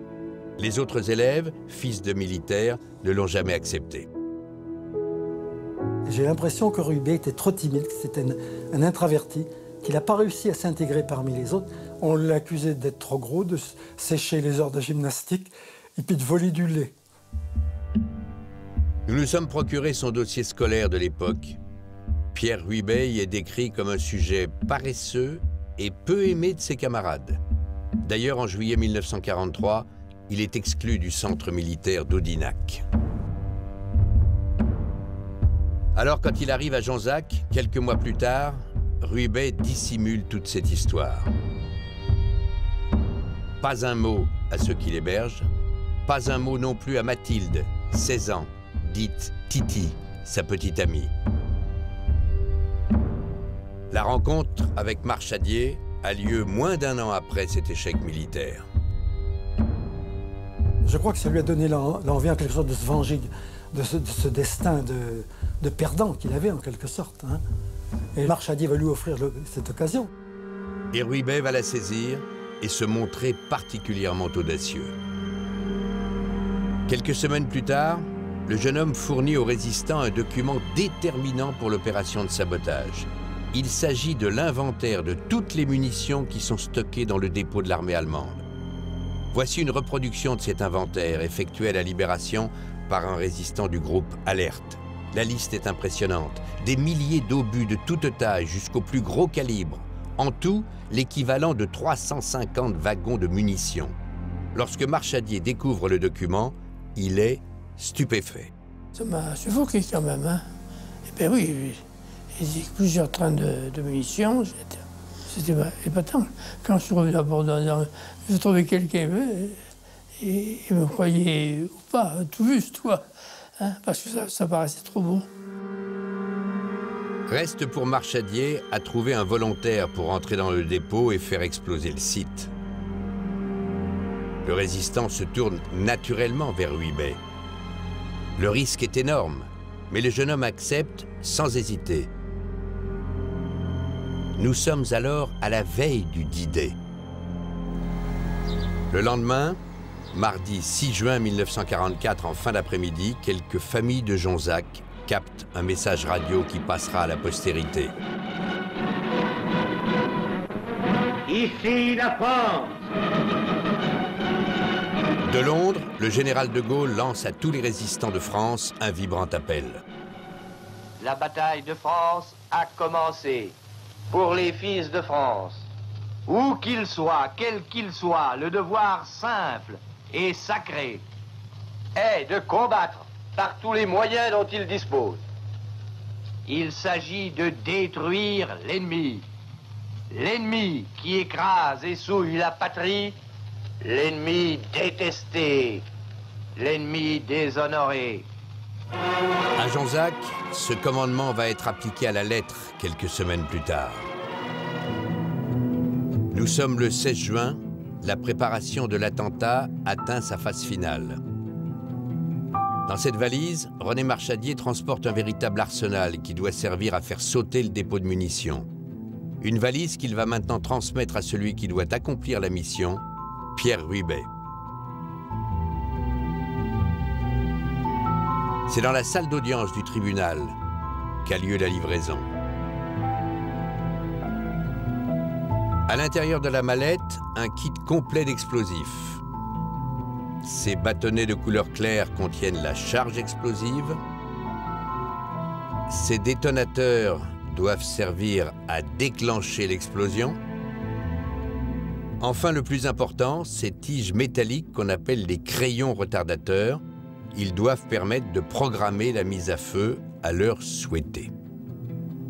On ne voulait pas faire exploser où il y avait tous les ouvriers, d'une part, et puis aussi, il faut donner un laps de temps pour pouvoir évacuer.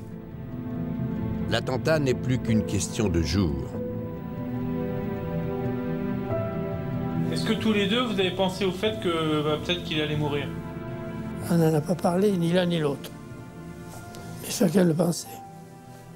Mais enfin, lui, il risquait plus que moi. C'est évident. Tout repose désormais sur les épaules de Pierre Ruibet.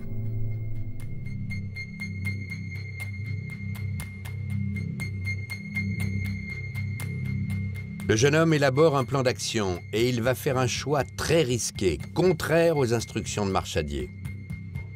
Il va recruter un complice chargé de faire le guet pendant qu'il posera les explosifs et ainsi augmenter ses chances de réussite. Ce complice s'appelle Claude Gatineau.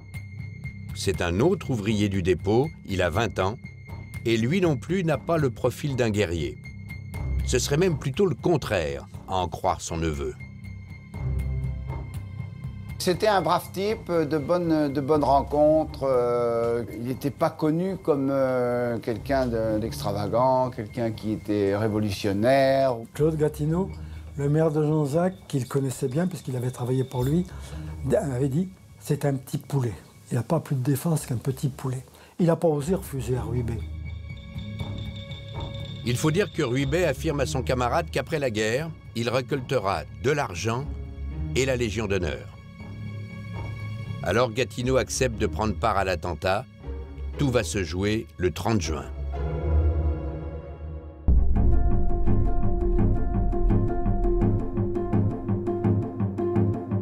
Le jour choisi pour le sabotage s'annonce magnifique. À 7h30, comme chaque matin, les deux ouvriers se dirigent vers le dépôt. Mais aujourd'hui, dans la sacoche de Ruibet, il y a des explosifs et un revolver. À l'entrée du site, comme prévu, le résistant n'est pas fouillé. Ruibet fait un signe à Gatineau, puis il s'enfonce dans les carrières. L'installation des explosifs débute. À quelques mètres, Gatineau fait le guet. L'opération de sabotage est en bonne voie. Pourtant, un petit détail, en apparence anecdotique, va tout faire basculer. Gatineau est nerveux. Il part faire ses besoins derrière un pilier, mais cela est contraire au règlement. Il se fait immédiatement repérer par un Allemand. Quand l'Allemand va voir Gatineau ressortir en remontant son pantalon, son sang n'a fait qu'un tour à l'Allemand, parce que le règlement, c'est le règlement en Allemagne. Il y a des toilettes dehors, il n'y a pas de toilettes dedans. Et c'est là qu'il a interpellé Gatineau. Gatineau a essayé de détourner l'attention de l'Allemand, ça c'est... L'Allemand le reconnaît, hein, mais l'Allemand est plus costaud que lui, il le bouscule, il avance derrière le pilier et il voit Ruibet en train de poser les choses. À cause de Gatineau, Ruibet est démasqué. Le jeune homme de 18 ans est confronté à un choix, fuir ou se battre.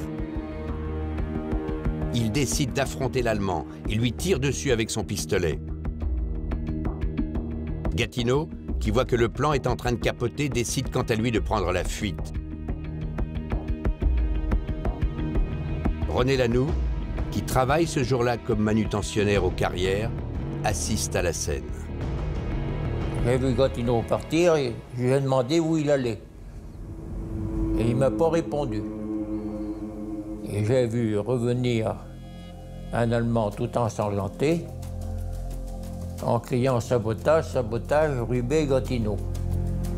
Alors j'ai dit à tous les copains que j'ai pu voir, c'est pas le moment de rester là parce qu'il y a quelque chose de tout à fait anormal qui est en train de se passer.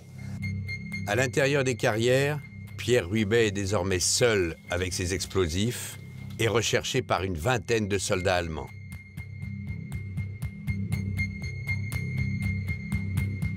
Il est 8h30 ce matin-là quand soudainement,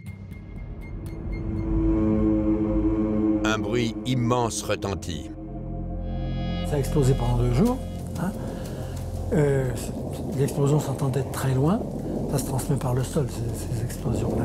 Ah oui, on entend des grondements. Très impressionnant.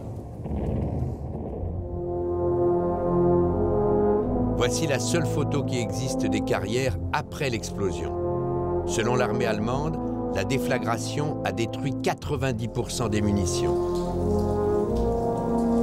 L'incendie a duré près de 2 jours et marqué la Roche à jamais. 14 soldats allemands sont morts. Quant à Pierre Ruibet, il ne survivra pas.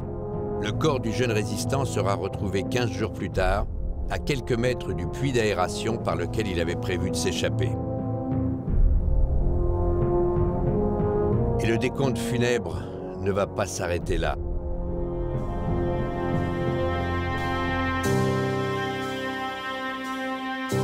Le sabotage des carrières va avoir des conséquences dramatiques pour les complices de Ruybet. Il va également les faire rentrer dans la grande histoire de la résistance française. À Jonzac, dans les heures qui suivent le début de l'explosion, c'est la chasse aux coupables. Les Allemands arrêtent Claude Gatineau qui était tout simplement rentré chez ses parents. Plus tard dans la journée, sa sœur est autorisée à lui rendre visite dans sa cellule. Le jeune ouvrier est dans un état second. Ma mère est allée le voir dans l'après-midi, dans la soirée, pour lui porter à manger et lui porter à boire. Il était très abattu, quoi. Il était vraiment était sous choc, quoi. C'est-à-dire qu'il ne pensait pas que ça prendrait des proportions peut-être telles que c'est arrivé, quoi. Interrogé par la Gestapo, le jeune ouvrier craque et passe aux aveux. Il mentionne même le nom de Mathilde, la petite amie de Ruybet. Quelques heures plus tard, un tribunal militaire condamne Gatineau à mort. Todesurteil en allemand. Peu de temps avant son exécution, le jeune homme écrit une lettre. Elle est bouleversante.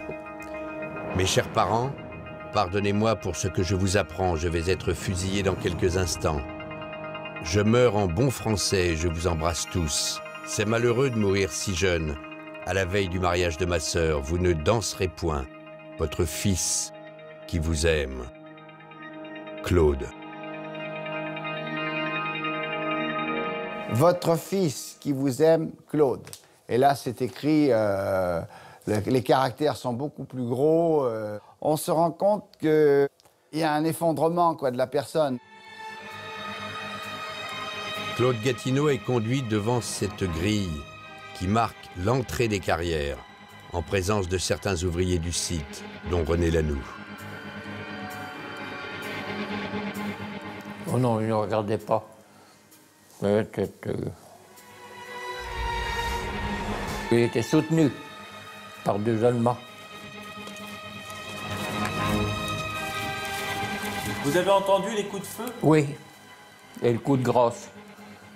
Alors là, ça a vraiment choqué.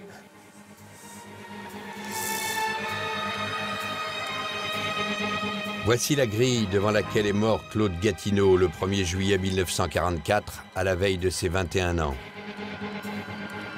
Les impacts de balles sont toujours visibles.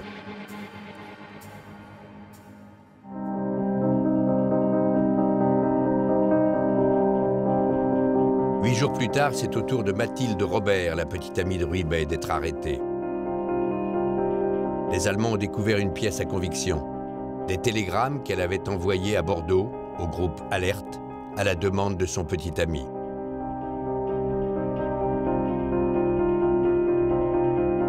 La jeune fille de 17 ans est emprisonnée à Bordeaux et condamnée à mort.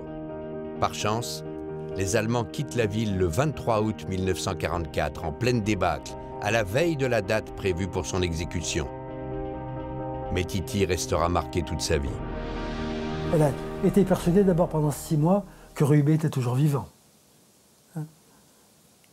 Et quand il a fallu qu'elle se rende compte qu'il n'était pas vivant, elle s'est tuée, s'est murée en quelque sorte. Le 24 août 1944, les résistants libèrent la ville de Bordeaux. Un homme pourtant, René Marchadier, n'a pas le cœur à la fête. La mort de Pierre Ruybet a plongé le résistant dans une profonde dépression. Il ne s'en est jamais remis. C'est dur de se rendre compte que moi je vivais et lui était mort.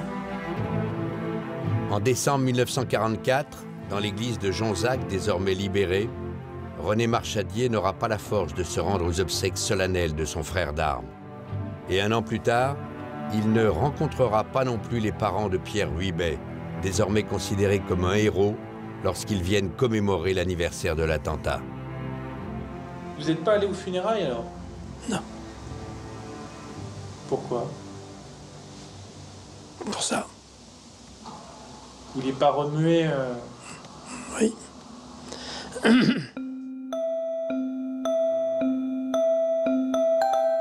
Toutes ces souffrances n'auront pas été vaines.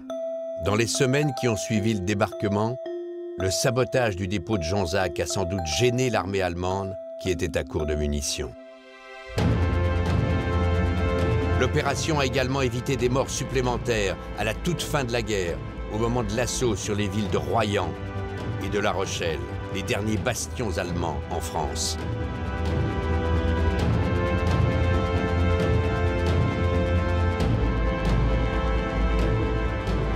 Le général de Gaulle, qui visite alors le champ de bataille, ne s'y est pas trompé.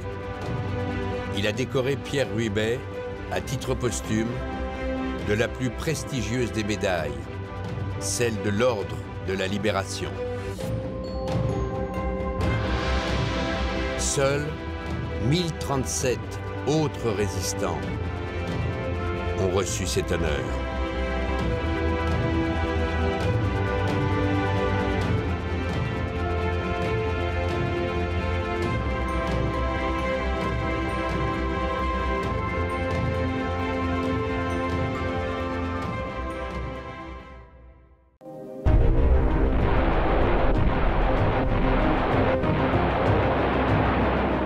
C'est une bataille qui va durer plus de 11 mois. 11 mois depuis le D-Day du 6 juin 1944. Jusqu'à la signature de la capitulation le 8 mai 1945.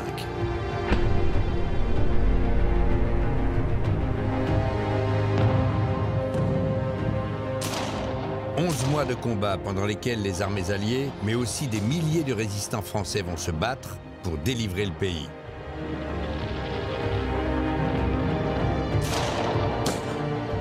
Madeleine Riffaut a 90 ans. Elle en avait 19 quand elle a pris les armes. Il y en avait marre. Il fallait que le mal cesse, que cesse le racisme, l'antisémitisme, le manque de liberté.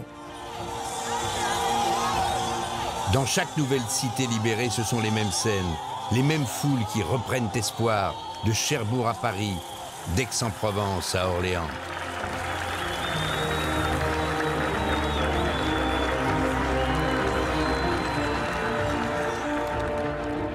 Jean Mouchel a 84 ans. À l'époque, il en a 14 lorsqu'il voit arriver les libérateurs. On était dans l'euphorie de l'espoir, de la joie. On avait un monde à refaire, un monde à reconstruire. Et je me rappelle, il y avait des slogans partout. On voyait ça, on voyait des images. Retroussons nos manches et ça ira encore mieux.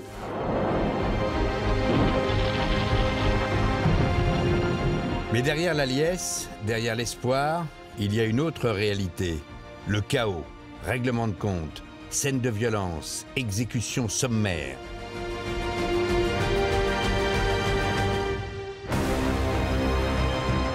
La justice se fait désormais dans la rue. Pierre Roux a 89 ans. À l'époque, il n'en a que 20. Ce climat de peur, d'insécurité, il s'en souvient encore.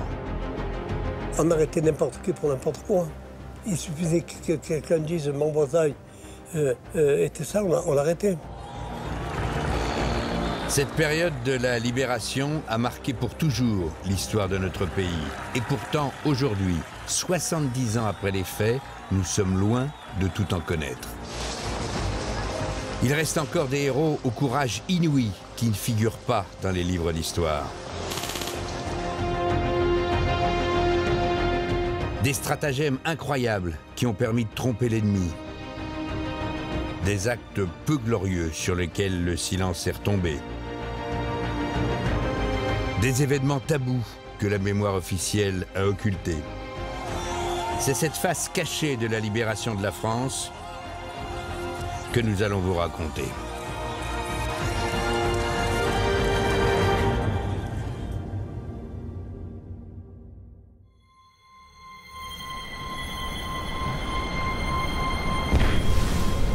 On ignore souvent, mais la libération de notre pays ne s'est pas seulement jouée ce fameux 6 juin 1944 avec le débarquement allié. même si ce jour-là, plus de 150 000 soldats ont redonné l'espoir aux Français en mettant le pied en Normandie. En réalité, l'avenir de la France se disputait à des milliers de kilomètres de là.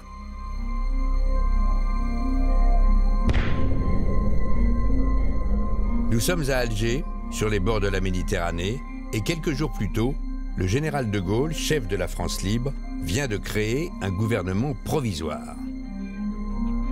Il entend bien gouverner le pays après la libération. Sauf que derrière les sourires de façade, l'homme est inquiet. Car il sait que les Alliés, eux, ne l'entendent pas du tout de cette oreille. Ni les Américains, ni les Britanniques, ni les Soviétiques ne reconnaissent ce gouvernement. Tout simplement parce que, suivant l'avis du président Roosevelt, ce gouvernement n'est pas légitime. De l'autre côté de l'Atlantique, à la Maison-Blanche, l'avenir de la France est tout tracé. Le président américain, donc, Franklin Roosevelt, ne veut pas du général de Gaulle à la tête du pays. Pas question d'un militaire sans légitimité démocratique pour diriger le futur gouvernement. Alors sur le terrain, l'administration alliée a déjà tout prévu pour gérer l'avenir d'un pays qui est à leurs yeux dans le camp des perdants et qui a collaboré avec l'Allemagne. En Normandie, parmi les troupes, il n'y a pas que des soldats. Il y a aussi près de 1500 administrateurs, des officiers spécialement formés et destinés à superviser toute l'administration de la France libérée.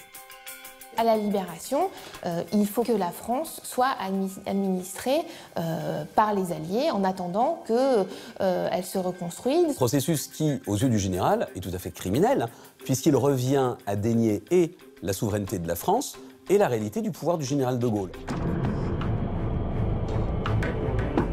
Plus surprenant encore, Washington a carrément fait imprimer aux États-Unis des billets de banque français. Des billets comme ceux-ci de 5, 10 et 100 francs. Au total, un magot de 40 milliards. En Normandie d'ailleurs, les soldats utilisent déjà ces francs made in America. Pour le général de Gaulle, c'est inadmissible. Cela revient à transformer la France en colonie américaine. L'histoire de cette monnaie, elle est très révélatrice parce que sur les billets, il n'est nullement fait mention de De Gaulle, ça on aurait pu s'en douter. Il n'est fait nulle mention du gouvernement provisoire et même les termes République française n'apparaissent pas sur les billets. Alors pour contrer les projets américains, pour que la France libérée soit dirigée par son gouvernement, le général de Gaulle ne voit qu'une solution. Il faut que le pays montre en se soulevant qu'il participe activement à sa propre libération. Il faut une France libérée par les Français. Une France qui ne soit plus du côté des vaincus, mais des vainqueurs. C'est ce message que le général fait passer dans son discours du 6 juin. Pour les fils de France, où qu'ils soient, quels qu'ils soient, le devoir simple et sacré est de combattre par tous les moyens dont ils disposent. Il s'agit de détruire l'ennemi. La France a été battue en 6 semaines, en 1940, et il faut absolument racheter ce péché en montrant que les Français n'attendent pas passivement, comme Cendrillon, l'arrivée de leur libérateur, les mains dans les poches, qu'ils participent activement à leur libération. Le discours du général de Gaulle est relayé par la résistance dans les jours qui suivent, dans plusieurs villes de France. L'insurrection commence. Partout dans le pays, les Français prennent les armes pour en découdre avec l'ennemi nazi. Mais libérer le pays alors que les Américains sont encore loin, ce n'est pas si simple. Car dans la résistance, beaucoup des plus anciens, des plus gradés, ont été arrêtés et exécutés par les Allemands. Du coup, c'est toute une nouvelle génération qui rejoint la résistance. De jeunes Français qui ont parfois à peine 20 ans et qui, pour libérer leur pays, vont mener des actions d'une audace incroyable au péril de leur vie. Parmi eux, il y a une jeune femme, Madeleine Riffaut. Elle a 19 ans. Ne vous fiez pas aux apparences. Sous ces airs de jeune fille modèle se cache en réalité une résistante coriace et déterminée. Qu'est-ce qu'on entendait à la radio? La voix du vieux maréchal Pétain, chevrotante, et qui disait « Soyez courtois avec l'occupant ». Bah, j'ai pas envie, moi. J'ai pas signé l'armistice, moi. C'est pas moi qui l'ai signé. Dis donc, vieux con. Madeleine Riffaut, c'est l'histoire d'une de ces jeunes Françaises ordinaires que rien ne destinait à devenir une héroïne, mais qu'un courage inouï va faire entrer au cœur de la grande histoire.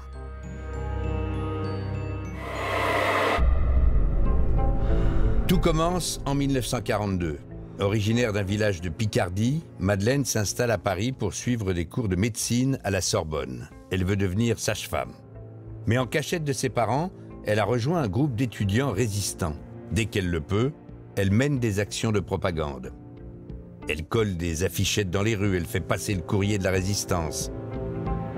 Ces activités peuvent lui coûter la vie. Mais ce petit brin de femme va rapidement impressionner ses supérieurs. Les actions relativement légères qu'elle a pu faire, elle les a faites, elle a donné confiance.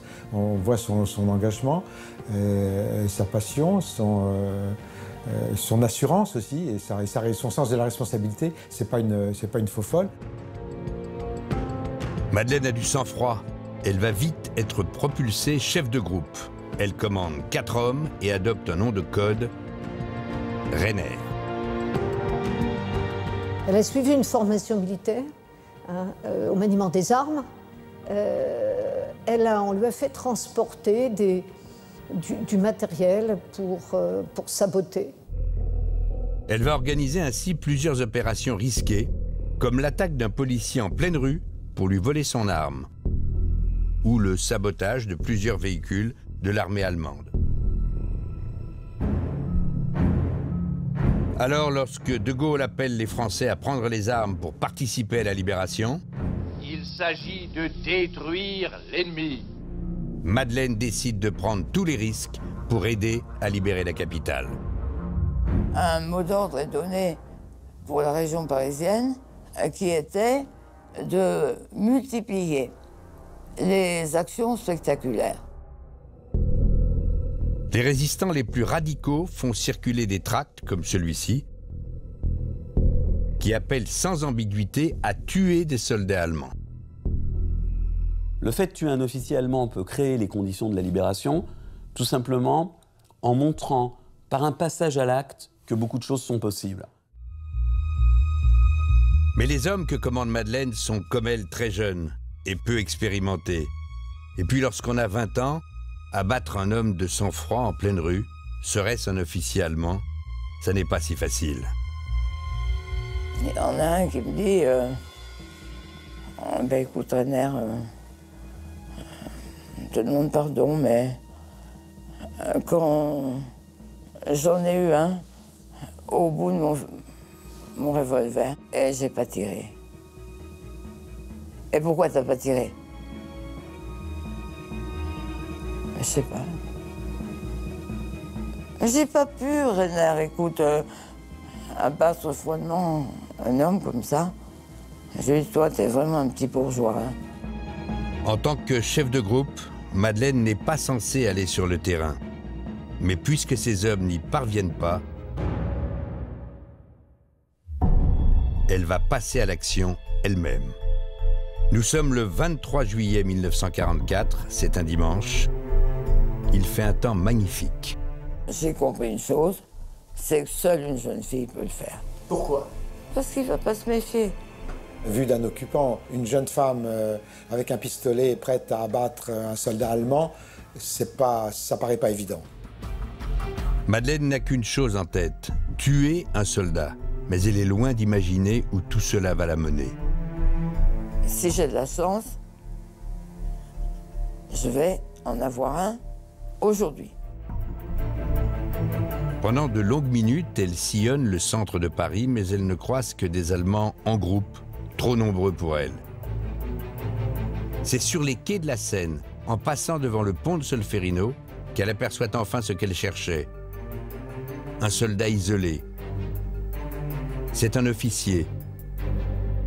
Il contemple le fleuve. Ça s'est passé en 1 minute. Je n'ai pas vraiment regardé, je n'ai pas compté ses galons, hein. Mais j'ai attendu qu'il se retourne. Je voulais qu'il me regarde, lui donner une chance. Il s'est retourné. Ah, j'étais plus vite que lui. Je lui ai tiré 2 balles dans la tempe. Il est mort immédiatement. Il n'a pas souffert même 1 minute. Aussitôt, Madeleine enfourche son vélo pour quitter les lieux le plus vite possible. Je pense que je vais m'en tirer, je vais passer par une petite rue et voilà. Mais dans le feu de l'action, elle n'a pas remarqué qu'à quelques mètres, un milicien français a tout vu. Il l'a prise en chasse en voiture. Et puis j'entends à ce moment-là une voiture à essence. Ça, c'est la mort. Pourquoi? Parce que l'essence, il n'y en a pas à Paris. Donc, c'est la Gestapo ou c'est la milice. La jeune fille n'a aucune chance. La voiture heurte son vélo. Elle tombe à terre. Elle est immédiatement menottée. Sous escorte, Madeleine est embarquée vers le 8e arrondissement, plus précisément vers le 11 rue des Saussets, un immeuble de sinistre réputation dans tout Paris. Depuis le début de l'occupation, il s'agit du siège de la police allemande, la Gestapo. C'est ici que sont battus et torturés à mort les résistants faits prisonniers à Paris. À partir de là, elle entre dans ce qu'elle appelle un autre monde, dans le circuit de quelqu'un qui sait qu'elle va mourir, qu'elle va être fusillée, vraisemblablement, après avoir été torturée. Aujourd'hui encore, Madeleine Riffaut ignore combien de temps elle est restée entre les mains de la Gestapo. Une seule chose est sûre, son interrogatoire a duré plusieurs jours. Elle subit des séances de tabassage en règle. Nez cassé, mâchoire déplacée, coup de pied dans le ventre.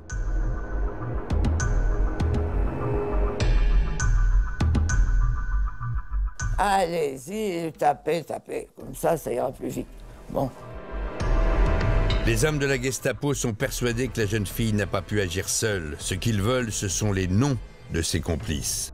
Mais malgré les coups, Madeleine trouve la force de résister. Ce qu'il faut, c'est ne pas parler pendant 3 jours. Parce que on saura que vous avez été pris, donc on pourra effacer les traces, on pourra disparaître, on pourra couper tous les câbles du réseau. Ça faisait partie de la formation. Comment faire face aux interrogatoires, hurler pour déconcentrer les tortionnaires et donner son adresse en n'essayant pas d'inventer, en indiquant qu'elle est seule, qu'elle a fait seule. Elle donne son adresse, c'est tout. Mais tant qu'elle garde le silence, Madeleine le sait, la torture continuera. Alors elle va tenter un coup de bluff. Elle affirme que si elle a tiré sur un soldat, c'est pour venger la mort de son amoureux, tué par les Allemands. Il s'agirait non pas d'un acte de résistance, mais d'un acte passionnel. Elle essaie de faire croire que c'est une vengeance passionnelle, une vengeance par rapport à l'homme qu'elle aimait qui a été tué. Et le stratagème fonctionne. Les Allemands la croient, cette jeune femme de 19 ans ne peut pas être une résistante. Alors un matin, un de ses tortionnaires entre dans sa cellule et il lui lâche. Alors écoute, maintenant, tu nous sers plus à rien. Tu nous embarrasses, tu nous fais perdre du temps. Tu vas être fusillé et c'est tout. Madeleine Riffaut est transférée à la prison de Fresnes, en banlieue parisienne. Elle est condamnée à mort pour l'assassinat de l'officier allemand, mais tout ce qui compte à ses yeux, c'est qu'elle n'a pas vendu ses camarades. La date de son exécution est arrêtée. Elle aura lieu le 5 août 1944. Madeleine n'a même pas 20 ans et sa vie va s'arrêter là, dans la cour d'une sinistre maison d'arrêt. Alors quand vient le jour fatidique, du fond de sa cellule, la jeune femme fait le bilan de sa vie. Je m'étais fait mon examen de conscience, j'avais pensé à tout le monde, j'avais écrit un petit poème.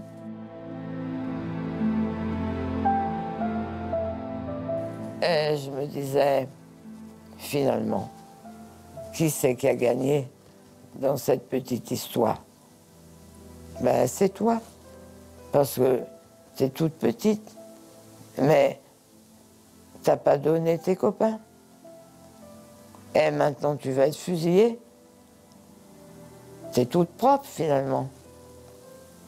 S'il y a un paradis, tu vas tout droit, hein?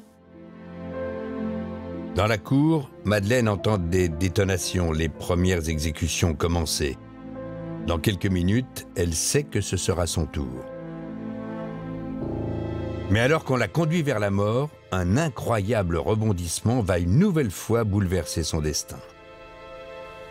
Et à ce moment-là, il y a un officier qui vient, qui m'attrape par le bras gauche avec une violence terrible et me jette dans un fourgon cellulaire. Je lui dis, qu'est-ce que vous faites? Moi, je lui dis, capoute, terroriste, gros terroriste. Je lui dis tout de suite, là, Nine. Interrogatoire. Et il ferme la porte derrière moi et démarre. Et là, elle est, à sa grande surprise, renvoyée directement rue des Saussaies, à la Gestapo. Rue des Saussaies, Madeleine comprend ce qui s'est passé. Ce qui l'a trahi, c'est l'arme avec laquelle elle a abattu l'officier allemand. Ce pistolet, elle l'avait volé elle-même quelques semaines plus tôt à un policier français, avec 2 complices. Du coup, la Gestapo a compris que cette gamine est bel et bien membre de la résistance. Alors toi, maintenant, tu nous as bien roulé dans la farine, comme vous dites en France. Tu n'es pas une petite jeune fille hystérique qui a perdu son fiancé et qui veut le venger. Tu es une résistante. Tu commandes à des hommes. Et paradoxalement, la découverte de son statut de chef de groupe va lui sauver la vie.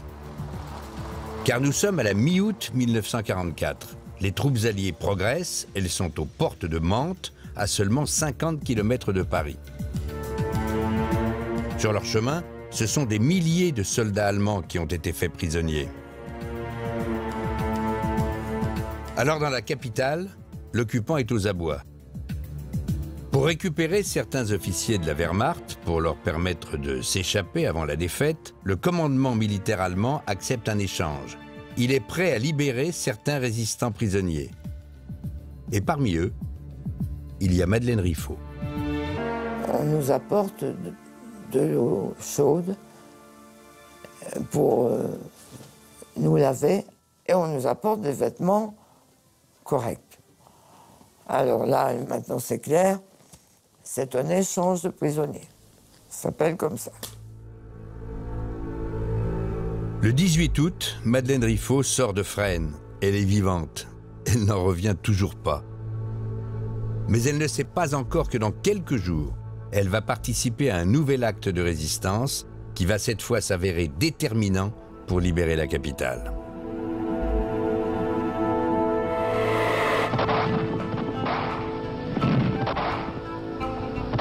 Dès le lendemain, à Paris, l'insurrection commence. La grève générale est décrétée. Partout dans les rues, les Parisiens érigent des barricades. Les Allemands ont totalement déserté certains quartiers qui tomberont bientôt aux mains des résistants. À peine libérée, Madeleine Riffaut est promue au grade de lieutenant. Sur ces images rares, on la voit entourée d'un groupe de combattants. Et alors que les rues deviennent un champ de bataille, elle va se voir chargée d'une nouvelle mission. Alerte. Grouillez-vous. Il y a un train qui vient de Ménilmontant par la petite ceinture. Hein? Il est bourré d'Allemands.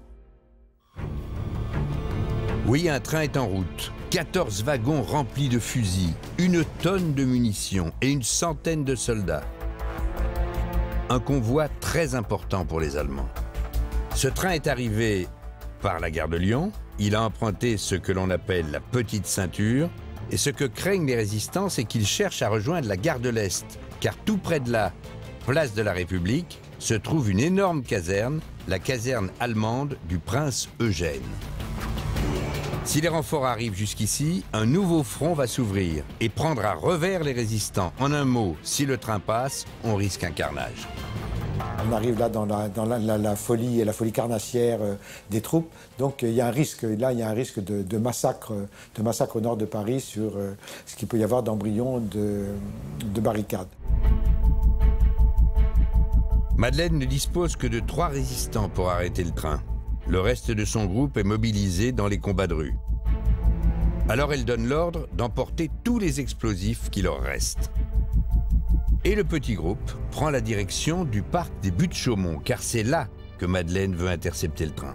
On file en voiture avec nos armes, et quand on arrive sur le pont des Buttes-Chaumont, on voit déjà le train. Le convoi militaire est arrêté juste à la sortie d'un tunnel. Tout autour, des soldats semblent inspecter les rails et s'assurer que la voie est libre. Cachés par les arbres, Madeleine et ses hommes sont à couvert. Mais ils ne sont que 4 contre une centaine d'Allemands. Le train risque de repartir à tout moment. Il faut à tout prix le retenir. Alors, sans hésitation, Madeleine décide d'utiliser tout ce dont elle dispose. Il y avait des Allemands de partout. On arrache les ongles, on fait le supplice de la baignoire, on vous plante la tête dans l'eau jusqu'à ce que vous criez Seb.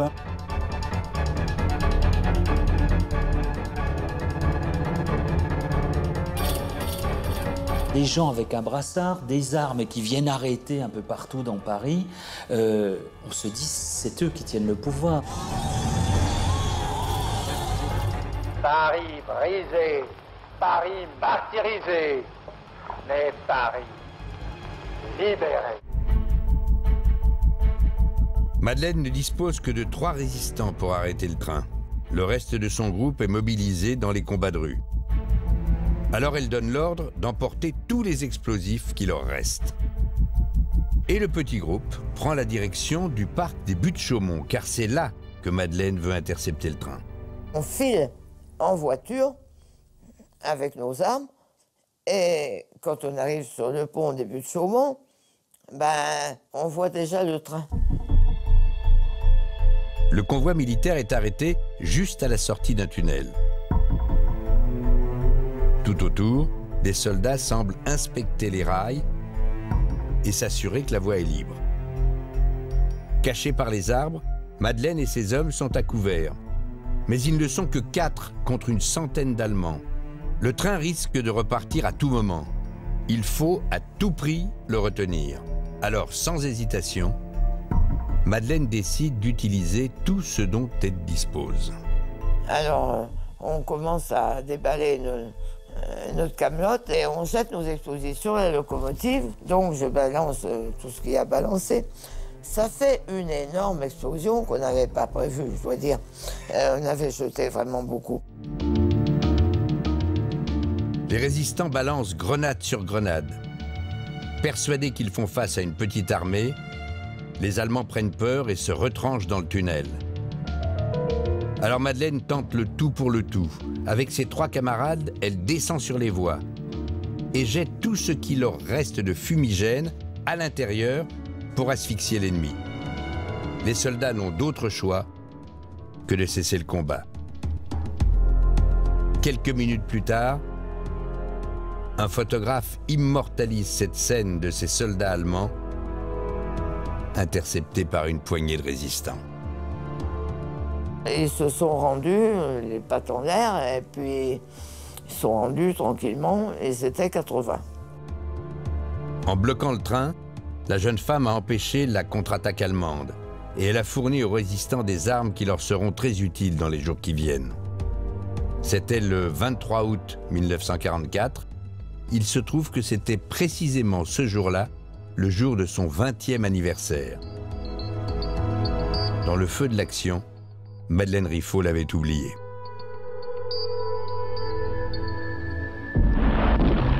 Mais Paris n'est pas encore libéré.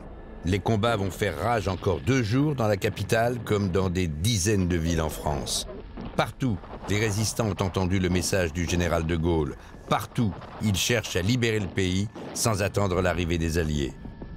Mais souvent, l'ennemi répond sans pitié. Comme à Tulle, en Corrèze. Alors que les résistants ont réussi à libérer la ville, les troupes allemandes reviennent en force.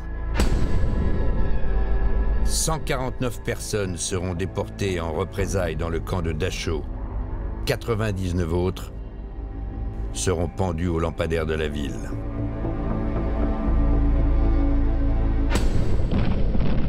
Pour que la France bascule dans le camp des vainqueurs, des milliers de combattants vont devoir donner leur vie. Et dans certains cas, face à des villes qui semblent imprenables, face à un ennemi plus nombreux et mieux armé, les résistants vont devoir faire preuve de ruse et d'habileté pour piéger l'occupant et parfois recourir à d'incroyables stratagèmes. En plein cœur des Alpes, niché dans cette vallée, Gap, 14 000 habitants. En cet été 1944, la ville est devenue un enjeu stratégique pour l'armée allemande. Car la cité verrouille un des axes routiers majeurs qui relie la côte méditerranéenne à la métropole de Lyon. Face à l'avancée des Alliés, Hitler a décidé de tenir impérativement ses positions. Le contrôle de la route est essentiel pour soulager la vallée du Rhône en cas de nécessité, à la fois pour acheminer les troupes ou bien pour se replier. Alors à Gap, l'armée allemande a amassé pas moins de 1000 hommes, soit un Allemand pour 14 Français. C'est l'une des plus grandes concentrations nazies du pays. Les habitants s'en souviennent encore, comme Jean Rougon, un jeune scout qui avait alors 18 ans. Il y avait des Allemands de partout. Sur toutes les hauteurs autour de Gap, il y avait des Allemands. Les hommes d'Hitler ont la main mise sur tous les points clés de la ville. La préfecture, le lycée, transformé en camp retranché, la caserne. Et dans le seul hôtel de la ville, la Wehrmacht a installé son quartier général. Pierre Roux avait 19 ans à l'époque. Il vivait avec ses parents dans une maison du centre-ville, complètement cernée par les Allemands. Nous étions à 50 mètres de l'armée, à 5 mètres de leur dépôt d'essence et à 30 mètres de leur état-major. On était bien placés, au milieu des Allemands. Et depuis le débarquement en Normandie, l'occupant se montre encore plus impitoyable. Il traque les résistants et multiplie les arrestations. La torture est devenue systématique pour montrer l'exemple à tous ceux qui tenteraient de s'insurger. Il y avait ces tortures, c'est toutes les tortures traditionnelles. Hein. On arrache les ongles, on fait le supplice de la baignoire, on vous plante la tête dans l'eau jusqu'à ce que vous criez Seb. Et quelques-uns, ils sont sortis de la torture pour aller être fusillés le lendemain, ou même le jour même, sur les routes aux abords de Gap. À l'été 44, en quelques semaines, une vingtaine d'hommes est exécutés sommairement. Pour asseoir leur autorité, les troupes allemandes n'hésitent pas à faire de certains prisonniers des boucliers humains. L'autre forme de répression, c'est de mettre des civils sur les camions, à l'avant des camions de convois allemands, en pensant que, voyant qu'il y a des civils, les maquis n'attaqueront pas ces convois. Et il y a quelques personnes qui ont été tuées dans ces circonstances aussi. On atteint une espèce d'exacerbation de la répression. Pour la résistance française, libérer cette ville sous le joug d'une domination allemande écrasante, c'est un combat qui semble perdu d'avance. Pourtant, un homme va relever le défi. Cet homme s'appelle Jean Drouot-L'Hermine. Il a 37 ans. C'est un résistant gaulliste de la première heure. Le regard perçant, l'air déterminé, c'est un meneur d'hommes. Sa fille, Sylvie, se souvient de son caractère volontaire et parfois rugueux. Quelqu'un qui avait une présence, un charisme, un pouvoir de conviction très important. Pour ça, il faut être intelligent, il l'était beaucoup. Il ne montrait pas son humanité, et il était d'une intransigeance incroyable et pas diplomate du tout. Parce que c'est un soldat, c'est un guerrier. Un guerrier. Un guerrier au parcours impressionnant. À son actif, plus de 4000 résistants formés au combat et une centaine de sabotages. Et alors pour libérer Gap, l'imprenable Gap, c'est lui que choisissent les hommes de Gaulle. Lorsqu'il arrive dans les Alpes, début juillet 1944, Drouot-Lhermitte sait qu'il doit s'attendre à une mission périlleuse. Il ne dispose que d'un commando de quelques hommes. Pour libérer la ville, il lui faut impérativement lever des troupes. Il pense alors pouvoir s'appuyer sur les combattants locaux retranchés dans les forêts avoisinantes. Mais à l'inspection des troupes, c'est la déconvenue, car la résistance locale se résume à une poignée d'hommes, certes vaillants, mais qui manquent de tout. Nous avons retrouvé le rapport d'un chef local qui déplore son sous-équipement. Pour 27 hommes, nous n'avons que 5 fusils, 16 mitraillettes, un pistolet et 7 grenades. La résistance n'a pas d'artillerie, de petite artillerie, n'a pas d'obusier, très peu. Enfin, bien souvent, on a les fusils, mais on n'a pas les munitions. Bien, on a les munitions, mais pas les fusils correspondants. Non, là, les moyens sont dramatiquement faibles.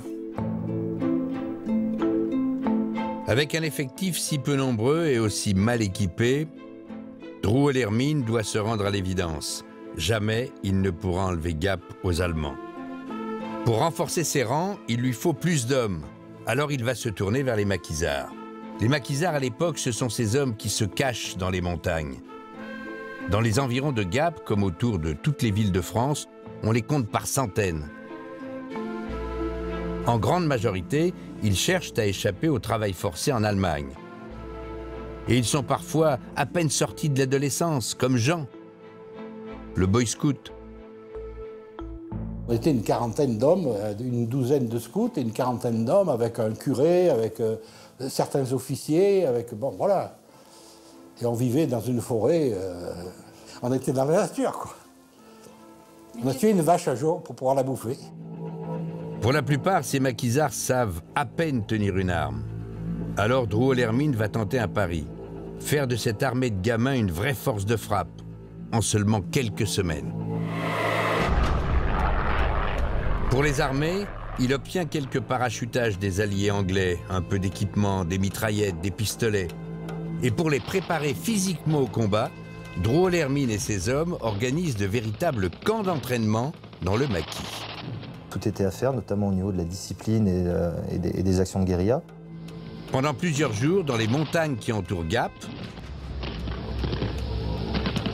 des centaines d'hommes apprennent le maniement des armes et l'art de l'embuscade. Avec des recrues aussi jeunes, il faut quasiment partir de zéro. De l'entraînement, nuit et jour, des marches forcées, du salut militaire, de l'obéissance, du maniement de nouvelles armes qu'ils ne connaissaient pas.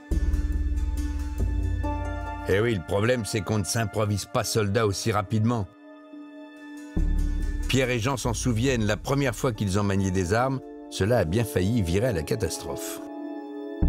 Il a fallu qu'on essaye comment on envoie une obus comme ça, avec un petit tube qu'on pose par terre, et puis on met l'obus dedans, et il part. On a tiré un obus, hein, et qu'est-ce qu'on a fait? On a foutu le feu dans la forêt. Et les autres maquisards ne sont pas vraiment plus doués, malgré des semaines d'entraînement intensifs.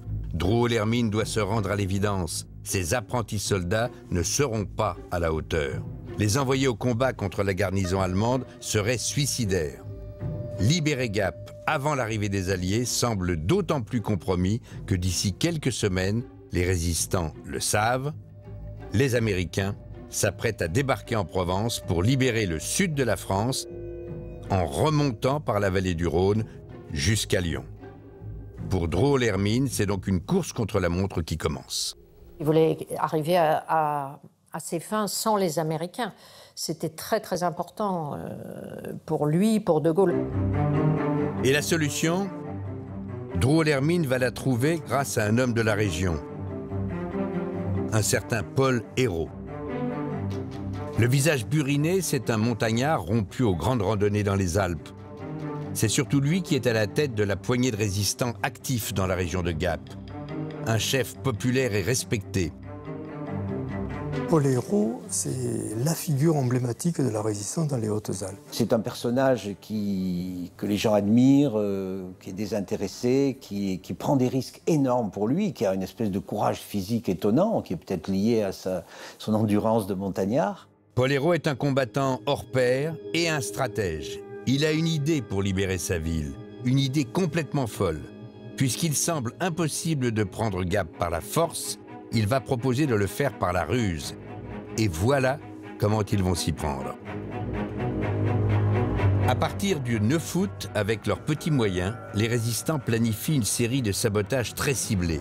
Avec leurs troupes de jeunes soldats et les explosifs parachutés par les Anglais, ils font sauter à l'ouest l'unique voie ferrée qui mène à Gap, le viaduc de la Selle. À l'opposé, à l'est, ils coupent le pont de Savines qui verrouille l'un des principaux axes routiers de la ville. Pendant 15 jours, ils multiplient les attentats. Et au fur et à mesure, ils réussissent à isoler Gap du reste de la région. Gap, c'est un bassin, donc si vous êtes au fond du bassin, je pense que la géographie donnait l'impression que si effectivement vous étiez coupé de tout, l'encerclement ou le siège, je ne sais pas combien de temps il pouvait durer, il pouvait être décisif sur la décision de reddition. Les résistants veulent faire croire aux Allemands qu'ils sont encerclés par un ennemi puissant et qu'ils n'ont aucune chance de sortir vivants de la cuvette de Gap. Il y a un harcèlement tel, il y a tellement d'actions qui conduisent d'ailleurs à exagérer probablement le nombre de résistants. Il y avait en permanence des attentats contre les Allemands, donc les Allemands, ils se sentaient cernés, c'est évident. Persuadés qu'une véritable armée les a pris au piège, les Allemands n'osent presque plus sortir de la ville. Alors les hommes de Drouot-l'Hermine en profitent pour occuper le terrain. Dans les jours qui suivent, chose incroyable à l'époque, ils paradent au volant de voitures bardées de fanions et peinturlurées de grosses lettres blanches FFI pour Force française de l'intérieur. Leur message est clair, la résistance a pris l'avantage dans la région, la victoire n'est plus qu'une question de jours. Ce qui compte, si vous voulez, pour la résistance, c'est son efficacité. Elle ne se mesure pas en combat, elle se mesure par ces actions qui montrent sa présence et qui démoralisent l'adversaire. C'est une action psychologique, bien entendu. Retranchés dans la cité, les Allemands se sentent acculés. En témoignent d'ailleurs des lettres publiées dans un livre des années plus tard, et retrouvé dans le lycée de Gap, l'un des camps retranchés de la Wehrmacht. Durant l'été 1944, certains soldats allemands confient leurs inquiétudes à leurs proches. Quand pourrons-nous sortir de ce sale trou? Ça sent la souricière où il n'y a plus d'issue. Il y a beaucoup de terroristes. Il s'agit d'être vigilant. C'est encore plus dangereux que sur le front, car on ne sait pas d'où ces chiens nous tirent dessus. Ils ont créé un sentiment de peur chez les Allemands, d'encerclement qui était totalement surfait, puisqu'ils étaient que quelques-uns et qui se déplaçaient très vite. En à peine 2 semaines, grâce au plan de Paul Hérault, les résistants ont réussi à tromper les Allemands. Drouot-l'Hermine espère maintenant convaincre l'ennemi de capituler et de se rendre sans combattre. Seulement voilà, le grand coup de bluff va connaître un imprévu dramatique. L'épisode a eu lieu quelques jours plus tôt. Alors qu'il partait retrouver ses hommes dans le maquis, sur une route déserte, a priori sans risque, Paul Hérault tombe nez à nez avec un convoi allemand. Voyant ce barrage, ont certainement essayé d'échapper et peut-être de rebrousser chemin. Pas question de se faire prendre. Paul Hérault tente de s'enfuir à travers champs, mais les Allemands ne lui en laissent pas le temps. Et les Allemands tirent, bien sûr. On est dans cette période où on n'attend pas, on ne cherche pas à faire des prisonniers. Hein. Le résistant est touché à la cuisse et dans le dos. Il meurt sur le coup. Pour la résistance locale, c'est une perte terrible. L'annonce de sa mort, tous les gens qui ont été pris dans l'action et qui en ont parlé prennent ça comme une catastrophe, quoi. Sa disparition est une perte pour la résistance. Privés de leur leader local, les résistants de Gap commencent à douter. Le coup de bluff va-t-il vraiment fonctionner?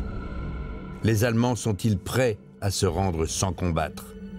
Sans leur chef, ils craignent maintenant un bain de sang lorsqu'il s'agira de s'emparer de la ville. Ce qu'on ne savait pas, c'était la capacité de riposte et la volonté de riposte des Allemands. Ce qui se serait passé, c'est qu'on aurait eu plusieurs heures de combat sur la périphérie de la ville, voire en ville même. Donc on aurait eu des pertes et des destructions considérables. Certains maquisards ne veulent plus prendre aucun risque, d'autant que l'information a été confirmée. Les Américains ont débarqué en Provence le 15 août. Dans quelques jours, tout au plus, ils seront dans la région. Alors pourquoi ne pas les attendre? S'il veut réussir son pari de libérer Gap avant les Alliés, Drouot-Lhermitte doit réagir. Le 18 août, le résistant gaulliste précipite les choses. Il envoie 2 émissaires à Gap auprès des Allemands. Leur mission est culottée. Expliquer que la ville est cernée et qu'il n'y a pas d'autre choix que de capituler. Les Allemands, usés par des semaines de guerre psychologique, acceptent de déposer les armes. Seulement voilà, il reste un dernier obstacle. Ils ne veulent se rendre qu'à une armée régulière. Les officiers allemands refusaient toute reddition de leurs forces à des non-militaires. C'est-à-dire qu'ils refusaient de traiter avec des responsables des maquis, qui restaient des terroristes. Il avait peur d'être passé par les armes, torture, je ne sais pas quoi. Pour lui, c'était des terroristes. Et c'était une humiliation de se rendre à des terroristes plutôt qu'il préférait se rendre à la belle armée américaine. C'était quand même plus glorieux. Voici Drouot-Lhermitte dans une impasse. Sans les Américains, il n'obtiendra jamais la reddition des Allemands. Mais avec les Américains, sa mission sera un échec. Il n'aura pas réussi à libérer la ville uniquement avec des résistants français. La situation semble perdue. Alors le résistant va tenter un dernier coup de poker. Le 20 août 1944, au-dessus de la ville de Gap, vers 17 h. C'est un char américain qui a tiré. Il se trouve loin de Gap, sur une colline à 7 km. Mais son coup de canon résonne dans toute la vallée. Et c'est justement ça l'idée de génie de Drouot-Lhermitte. Mon père avait demandé aux Américains de ne pas arriver tout de suite. Le résistant a demandé aux Américains de ne pas attaquer la ville, mais de faire suffisamment de bruit. Du bruit pour que les Allemands les entendent. Il avait obtenu d'eux qu'ils lancent deux, trois tirs de loin pour mettre un peu d'ambiance, montrer que des tirs avec des armes que les résistants français n'avaient pas, pour bien montrer que ça venait des Américains. Depuis les bâtiments du centre de Gap, les Allemands ont reconnu le tir d'un char américain. Ils s'imaginent que les Alliés sont là, aux portes de la ville. C'est exactement ce que voulait leur faire croire le résistant. Et en leur amenant un char américain qui a tiré un obus, simplement pour dire qu'ils étaient là, eh bien, avec un drapeau blanc, ils sont venus, ils ont dit on se rend. Voilà. Et la reddition s'est faite en un quart d'heure. Et c'est ainsi que l'ennemi se rend aux résistants français, 1200 soldats allemands, dont 40 officiers, qui se livrent sans tirer un coup de fusil. Dans Gap libéré, les hommes de Drouot-Lhermitte défilent victorieux. Les ordres du général de Gaulle ont été respectés. La mission est réussie. Le commandant allemand s'est rendu à mon père. Les Américains n'étaient pas encore là. Et il lui a donné son pistolet. C'est un pistolet que mon père a gardé toute sa vie. Et là, c'est miraculeux. Absolument miraculeux. Voilà une petite ville avec cette garnison considérable. dont tout le monde pouvait craindre qu'elle ne se défende, que les Américaines viennent bombarder, enfin, qu'il y ait des combats, que ça soit absolument sanglant. Et là, ça se passe dans des conditions qui sont des conditions mais inespérées. C'est remarquable. Donc effectivement, il y a une part. Le bluff a marché, oui, bien sûr. Le général de Gaulle fera du lieutenant-colonel Jean Drouot-L'Hermine et à titre posthume du résistant local Paul Hérault 2 des 1038 compagnons de la Libération. Ça a été un exemple de ce qu'aurait dû être toute la libération de la France. De l'astuce, du culot, du bluff, du fait de l'infériorité numérique et le moins de pertes possible. Des pertes pourtant, les résistants vont en subir, et de terribles, pendant ce que l'on appellera la bataille de France. Mais grâce à leur sacrifice, ils remportent des victoires qui permettent au peuple français de marcher la tête haute. Sur les Champs-Élysées, le 26 août 1944, la France laisse éclater sa joie. Le général de Gaulle est acclamé par une foule comme on n'en avait plus vu ici depuis plus de 4 ans. Et à l'hôtel de ville, il va faire un discours qui marquera l'histoire. Paris, Paris outragé, Paris brisé, Paris martyrisé, mais Paris libéré. Mais surtout, il va envoyer au monde un message essentiel. Les Français ont reconquis leur capitale par eux-mêmes. Libéré par lui-même, libéré par son peuple avec le concours des armées de la France, avec l'appui et le concours de la France tout entière. Le général le sait, il est en passe de gagner son pari. Et son gouvernement provisoire, dont les Américains ne voulaient pas jusqu'ici, va recevoir finalement la reconnaissance officielle de tout le camp allié.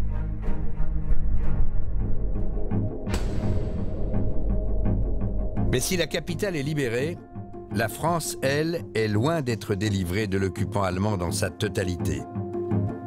Il va falloir encore des mois aux armées alliées et aux résistants pour reconquérir l'ensemble du territoire, en avançant pas à pas, au prix de violents combats. Et dans chaque commune où les Allemands rendent les armes, voilà ce que les actualités de l'époque filment. Des foules en liesse, des foules qui acclament les libérateurs, des foules soulagées d'être débarrassées de l'occupant. Et pourtant, derrière les images de joie d'un peuple qui retrouve sa liberté, une autre réalité, beaucoup plus sombre celle-là, s'impose à la plupart des Français. Pierre Roux, le jeune maquisard de la ville de Gap, avait 19 ans à l'époque. Il s'en souvient comme si c'était hier. C'est après la libération, les quelques jours qui ont suivi. Parce que comme on arrêtait n'importe qui pour n'importe quoi, il suffisait que quelqu'un dise « mon Bretagne était ça », on l'arrêtait. Car désormais en France, l'heure est au règlement de compte. Des femmes sont tondues en place publique parce qu'elles auraient couché avec des Allemands. Des Français sont tabassés en pleine rue devant les caméras parce qu'ils auraient collaboré avec l'ennemi. Vous avez une population qui est excédée par 4 années d'occupation. Vous avez des résistants qui ont parfois été très durement réprimés, non seulement par les Allemands, mais également par l'appareil d'État vichiste, et que toute une partie de la population française réclame vengeance.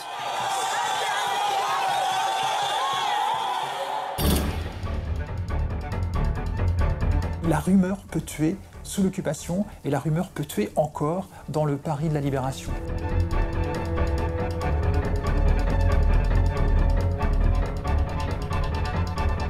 Elle va être victime, si vous voulez, d'une je ne sais pas comment appeler ça, de vindicte ou de règlement de compte de voisinage. On croit que la guerre est finie, puis elle n'est pas, au point de vue restriction, c'est pas fini. Hein. C'était pas fini. Entre le Calvados, l'Eure-et-Loir et la région parisienne, en fait, là, en plein milieu, là, c'était la vallée des pirates. C'est là où se passaient les détournements de marchandises, en fait. Pourtant, derrière les images de joie d'un peuple qui retrouve sa liberté, une autre réalité, beaucoup plus sombre celle-là, s'impose à la plupart des Français. Pierre Roux, le jeune maquisard de la ville de Gap, avait 19 ans à l'époque. Il s'en souvient comme si c'était hier. C'est après la Libération, les quelques jours qui ont suivi. Parce que comme on arrêtait n'importe qui pour n'importe quoi, il suffisait que quelqu'un dise « mon Bretagne était ça », on l'arrêtait. Car désormais en France, l'heure est au règlement de compte. Des femmes sont tondues en place publique parce qu'elles auraient couché avec des Allemands. Des Français sont tabassés en pleine rue devant les caméras parce qu'ils auraient collaboré avec l'ennemi. Vous avez une population qui est excédée par 4 années d'occupation. Vous avez des résistants qui ont parfois été très durement réprimés, non seulement par les Allemands, mais également par l'appareil d'État vichiste, et que toute une partie de la population française réclame vengeance. C'est une période agitée, violente. C'est pour ça que je parlais de climat de guerre civile. Une guerre civile qui est probable, possible. Après tout, Vichy vient de tomber. Normalement, De Gaulle prend le pouvoir, mais d'autres factions de la résistance ont aussi leur mot à dire. Il y a une inquiétude. Et le problème, c'est que face au risque de chaos, les Français ne peuvent compter sur aucune autorité compétente. Il faut dire que la police, sous Vichy, a collaboré avec l'Allemagne. Elle n'a donc plus aucun crédit aux yeux de la population. Les forces de l'ordre ont quasiment disparu. La police, pour beaucoup de gens, elle incarne la visibilité de la collaboration. On a vu des policiers français garder les immeubles allemands. On a vu des policiers français opérer ce qu'on appelle des rafles. Donc la police, je ne sais pas comment vous dire ça autrement, elle est décrédibilisée. Alors en l'absence d'une police crédible, ceux qui vont faire régner l'ordre et la loi ne sont autres que les résistants eux-mêmes. À Paris, la préfecture de police est désormais entre leurs mains, dès la fin août 1944. Et pour le faire savoir, ils payent en grosses lettres blanches sur leur voiture « Police ». Désormais, les FFI, les Forces françaises de l'intérieur, ne sont plus seulement des résistants, ce sont maintenant des forces de l'ordre qui détiennent le pouvoir. Je pense qu'il est important de se souvenir que qui détient le pouvoir? Celui qui détient les pouvoirs de police, celui qui détient les pouvoirs de justice. Donc, quelque part, créer une police FFI, quel que soit le nom qu'on lui donne, hein, c'est-à-dire des gens avec un brassard, des armes qui viennent arrêter un peu partout dans Paris, on se dit c'est eux qui tiennent le pouvoir. L'objectif des FFI, faire régner l'ordre et surtout arrêter les collabos pour les juger. Désormais, des tribunaux et commissariats populaires se mettent en place sur l'ensemble du territoire, entre autres à Lyon, Grenoble, Montpellier, Toulouse et Paris. Les résistants ont maintenant carte blanche pour faire régner l'ordre et la justice, et certains ne vont se fixer aucune limite dans l'exercice de leurs fonctions. Les victimes ne sont pas écoutées, mais en tout cas, on est dans un cadre qui relève d'une pseudo-justice. Il y a tout un tas de gens qui arrêtent, il y a des gens qui jugent, il y a des gens qui exécutent. Ils sont complètement en marge des lois. C'est la face noire de la libération, un sujet tabou qui a longtemps été occulté dans nos livres d'histoire. Un lieu va à lui seul incarner les dérapages de cette justice expéditive. Ce lieu, c'est l'Institut dentaire de Paris, un énorme bâtiment en briques dans le 13e arrondissement de la capitale. Le 20 août 1944, des résistants réquisitionnent l'Institut pour en faire une sorte de tribunal.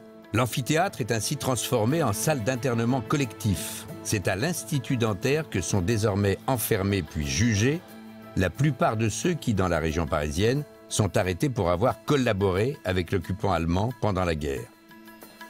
Des habitants qui ont dénoncé des voisins juifs, des miliciens qui ont traqué les résistants, des hauts fonctionnaires qui ont travaillé main dans la main avec les nazis.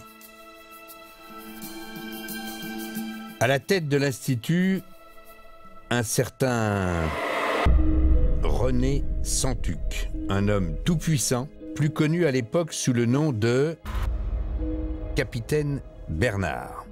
Mais un capitaine qui n'a pas vraiment eu le temps et l'occasion de faire beaucoup de résistance. Il faut dire que les années d'occupation, c'est dans cette prison de Chartres, puis dans un camp d'internement près de Châteaubriand qu'il les a passées. Car dès 1940, ce militant communiste est arrêté pour être ensuite incarcéré pendant 4 ans par le régime de Vichy. Ce n'est que quelques mois avant la libération qu'il parvient à s'en échapper pour rejoindre la résistance communiste.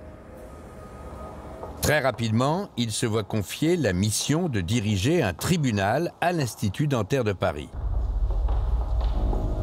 Auprès de lui, une dizaine de résistants et tous sont aux ordres. Ils ont tous cette vision d'un type d'une froideur extrême, qui de temps en temps a quand même des moments, des accès de fureur, et de quelqu'un d'extrêmement dur, bien sûr, et sans pitié, impitoyable, au sens propre. Et comme c'est la mission justement d'épurer, de tuer les ennemis de la résistance et du Parti communiste est une mission prioritaire, il va remplir sa mission. Et très vite, les hommes de René Santuc vont arrêter des dizaines de collaborateurs. L'Institut dentaire va ainsi devenir l'un des hauts lieux de l'épuration menée par la résistance. En moins d'un mois, 200 personnes vont y être incarcérées. Pour y parvenir, il ne s'impose aucune règle, aucune procédure. Il n'y a pas d'enquête, il n'y a pas de contre-enquête, il n'y a pas d'avocat, on ne vérifie rien, on fonctionne sur la rumeur publique. La rumeur peut tuer sous l'occupation et la rumeur peut tuer encore dans le Paris de la Libération. La rumeur et la délation, une méthode qui permet donc aux hommes de René Santuc d'accélérer les arrestations, mais qui va aussi les conduire à s'en prendre à des innocents et à commettre l'irréparable. Pour nous en rendre compte, nous avons fouillé dans les archives de la préfecture de police de Paris, en banlieue parisienne, un énorme entrepôt où sont conservés sur ces étagères des centaines de milliers de documents. Ils font état de tous les délits, petits et grands, à Paris depuis 150 ans. Parmi les cartons, il y a un dossier bleu, numéro 77 W924. Il date du 20 mars 1946, un dossier qui contient des informations édifiantes sur l'Institut dentaire. Car à l'intérieur, une enquête policière menée après la guerre retrace les circonstances du décès d'une femme, une certaine Madame Goa. Selon ce rapport, Madeleine Goa, qui n'avait jamais fait parler d'elle, a été retrouvée morte le 29 août 1944. Le document ajoute que le corps était criblé de balles.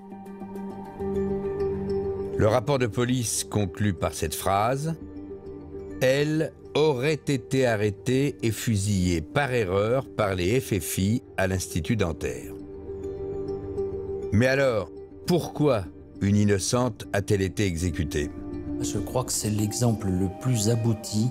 Il y en a des centaines d'autres, mais c'est un des exemples les plus aboutis, les plus tragiques de cette situation, qui est celle aussi de la libération. Une histoire dramatique qui commence le 25 août 1944. Ce jour-là, les troupes de la 2e DB du général Leclerc rentrent dans Paris pour libérer la capitale. Mais en marge de la foule qui accueille les Français et les Alliés sur les grands axes de la ville, les combats continuent dans les rues et les faubourgs. La tension reste forte, notamment sur la rive gauche, le long de l'avenue d'Italie. Il y a encore quelques jours, d'irréductibles partisans de l'Allemagne nazie tiraient depuis les toits. Alors pendant que les chars de la 2e DB paradent sur l'avenue, les centaines de Parisiens qui les accueillent craignent toujours ces tireurs isolés. Parmi les spectateurs, un couple, Max et Madeleine Goa, qui, sur leur balcon, observent le défilé avec une longue vue. Or, le problème, c'est qu'une longue vue de loin, cela ressemble à un canon de fusil. Et quelqu'un, la phobie, vous savez, c'était une incroyable folie à l'époque des tireurs des toits. Tout le monde se met à tirer dans toutes les directions. Les désigne comme étant des tireurs des toits. La foule s'engouffre dans l'escalier, force les portes, lynche à moitié les Goa, pille l'appartement en passant d'ailleurs, où évidemment on ne trouve ni fusil ni rien. Il s'agit d'un malentendu, mais personne ne veut écouter Madeleine et son mari. Le couple est alors traîné dans la rue, où continue de se dérouler le défilé de la 2e DB au milieu de la foule. C'est à ce moment-là que tout bascule. Et Max Goa, auquel la foule fait déjà un très mauvais sort, est jeté sous les chenilles d'un char Sherman de la 2e DB. Max Goa meurt sur le coup.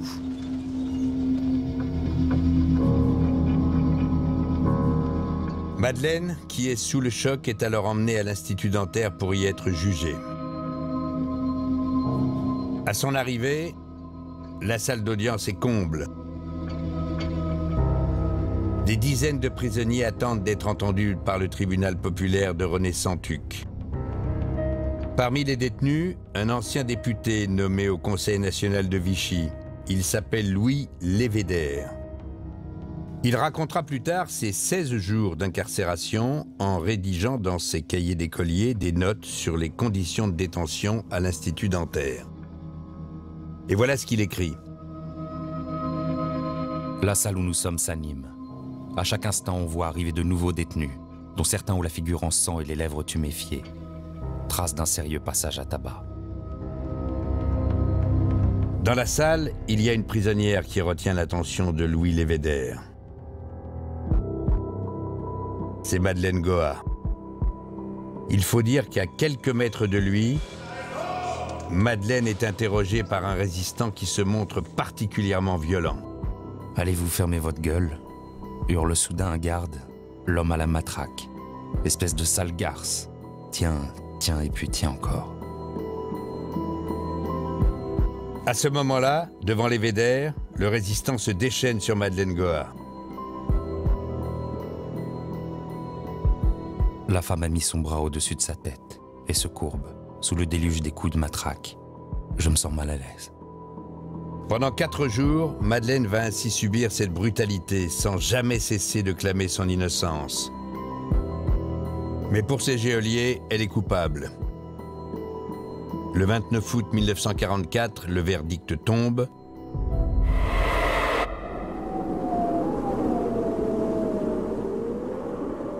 Madeleine est emmenée dans la cour de l'Institut pour être placée contre ce mur. La scène se passe sous les yeux, là encore, de Louis Lévédère.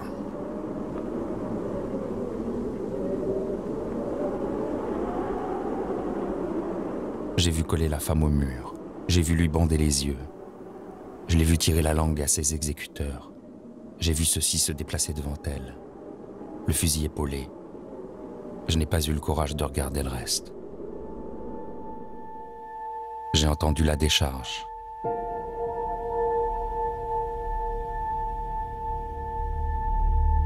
Madeleine Goa sera retrouvée avec plusieurs balles dans le corps.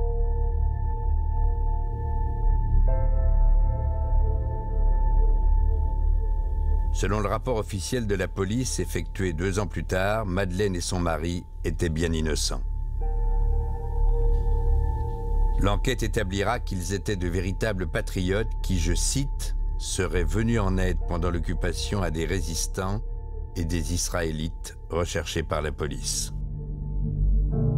L'histoire tragique de Madeleine Goa et de son époux n'est pas le seul cas de dérapage commis par les tribunaux populaires de la Résistance.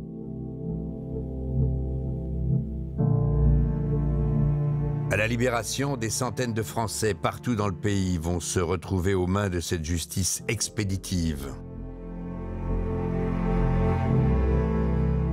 Une épuration sauvage qui est difficilement contrôlable.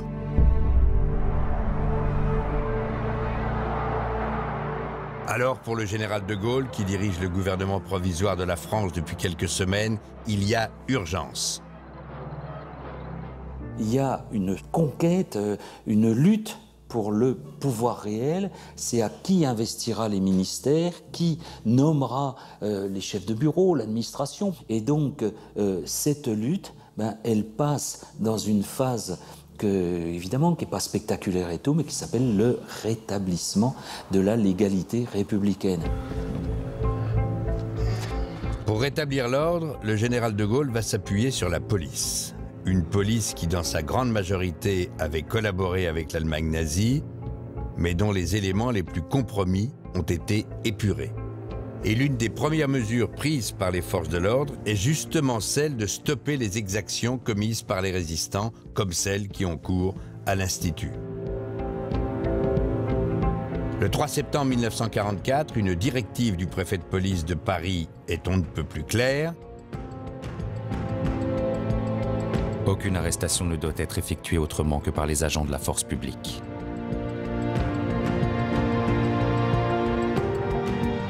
Les arrestations sont désormais réservées à la police officielle, qui s'épure, qui vit des moments difficiles, mais à la police officielle. On ne peut plus retenir des gens prisonniers, les séquestrer. On ne peut évidemment ni les torturer, ni les exécuter. Tous les tribunaux populaires doivent donc, en principe, être dissous. Mais c'est loin d'être chose faite. Car certains groupes d'irréductibles n'ont pas l'intention de se soumettre à la loi. C'est le cas notamment de René Santuc. Mais alors, pour quelle raison? À en croire des historiens, il s'inscrit dans la ligne du Parti communiste, dont certains des cadres ne font pas confiance à la justice rétablie par le général de Gaulle, une justice qui, à leurs yeux, échappe au peuple. Le Parti communiste considère de Gaulle comme quelqu'un dont il faut se méfier, quelqu'un qui est un représentant de la haute bourgeoisie. Peut-être que les vrais coupables, aux yeux des communistes, ne seront pas sanctionnés. Par contre, le tribunal populaire ne fera pas de cadeau. Par conséquent, René Santuc ne remet qu'une partie de ses prisonniers à la police, mais refuse de les livrer tous. À l'époque des faits, il devient donc hors la loi. Et tous ceux qui ont eu le moindre échange avec des Allemands pendant la guerre sont des ennemis qu'il faut abattre. Chaque suspect est alors coupable.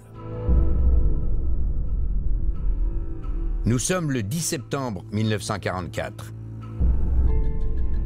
Et à l'Institut, désormais, dans son collimateur, il y a cette femme, Berthe Verly. Une personne jusque-là sans histoire, mais dont le destin a basculé du jour au lendemain, 2 semaines plus tôt. Elle va être victime, si vous voulez, d'une je ne sais pas comment appeler ça, de vindicte ou de règlement de compte de voisinage. Fin août 1944, Berthe Verly habite à Garches, dans la région parisienne. Elle y tient une blanchisserie. Pendant l'occupation, son commerce a été fréquenté par les Allemands qui occupaient une caserne dans les environs. Une réalité qu'elle a subie et qui va pourtant lui coûter très cher. Car à la Libération, elle est dénoncée par un voisin, aux hommes de René Santuc, pour avoir commercé avec les Allemands et en avoir tiré profit. Nous avons retrouvé sa fille. Jacqueline a 92 ans. Elle en avait 20 quand sa mère a été emmenée à l'Institut dentaire. Ils sont venus la chercher, ils l'ont embarquée. Elle était assise par terre et ils mettaient leurs pieds sur elle. Berthe Verly va passer près de 15 jours à l'Institut dentaire à répéter interrogatoire après interrogatoire que Santuc et ses hommes se trompent. Dans une lettre adressée à sa mère et à ses enfants, voici ce qu'elle leur écrit. Ma chère maman, Et cher petit, j'espère bientôt sortir de cette mauvaise posture. Espérant que je serai graciée car je suis innocente à toutes ces histoires. C'était pas du tout une collaboratrice. Pas du tout. Elle faisait que le travail est un point final. Hein. Il n'y avait pas autre chose. Jamais. D'abord, ma mère n'a jamais fait de politique. Mais René Santuc et ses hommes ne l'entendent pas ainsi. Ils n'ont aucune intention de la libérer ou de la confier aux autorités compétentes comme l'exige maintenant la loi. Berthe Verly sera abattue de 2 balles dans la nuque. Son corps sera retrouvé quelques jours plus tard dans la Seine avec un pavé autour du cou.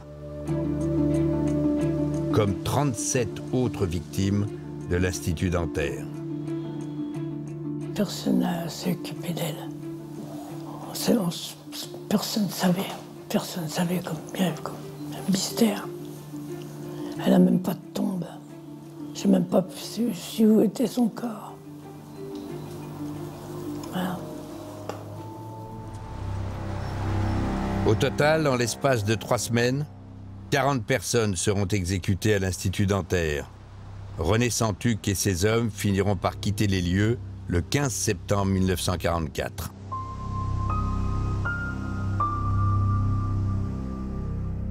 Une enquête policière a été ouverte après la fermeture de l'Institut. Alors nous sommes retournés aux archives de la préfecture de police pour connaître les conclusions du rapport concernant René Santuc. Dans son dossier, on trouve toutes sortes de documents. Certains évoquent son engagement comme syndicaliste révolutionnaire. Un homme, guillemets, convaincu des doctrines du Parti communiste, fermez les guillemets. D'autres documents abordent sa détention pendant la guerre à la maison centrale de Clairvaux. Mais s'agissant de l'Institut dentaire qu'il a dirigé à la Libération, le rapport de police est étonnamment vide. La police a-t-elle manqué de curiosité? A-t-il été protégé? Après la Libération, la justice française ouvrira bien une instruction. Mais René Santuc bénéficiera d'un non-lieu. Le motif, le voici. Le ministère public n'a pas apporté la preuve que les actes reprochés à René Santuc sont complètement étrangers à la résistance et à la libération du territoire national. En conséquence, déclare l'action publique éteinte en ce qui le concerne. Cour d'appel de Paris, le 7 juillet 1955. René Santuc n'a donc pas été poursuivi. Et à partir des années 50, il est devenu conseiller municipal de la ville de Malakoff, en banlieue parisienne.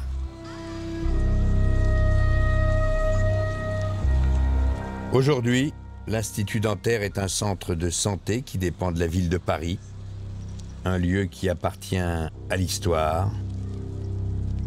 Et pourtant,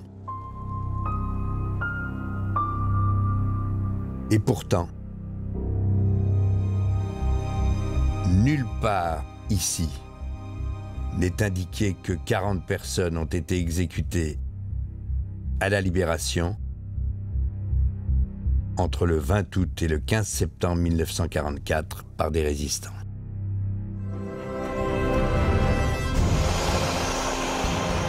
Il faut dire que dans cette France qui redécouvre la liberté, le peuple regarde maintenant vers l'avenir.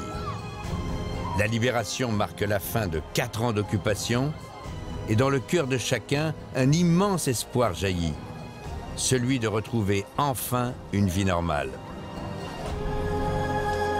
Mais ce que les Français ne savent pas, c'est que dans les mois qui viennent, leur quotidien va être encore plus difficile que sous l'occupation.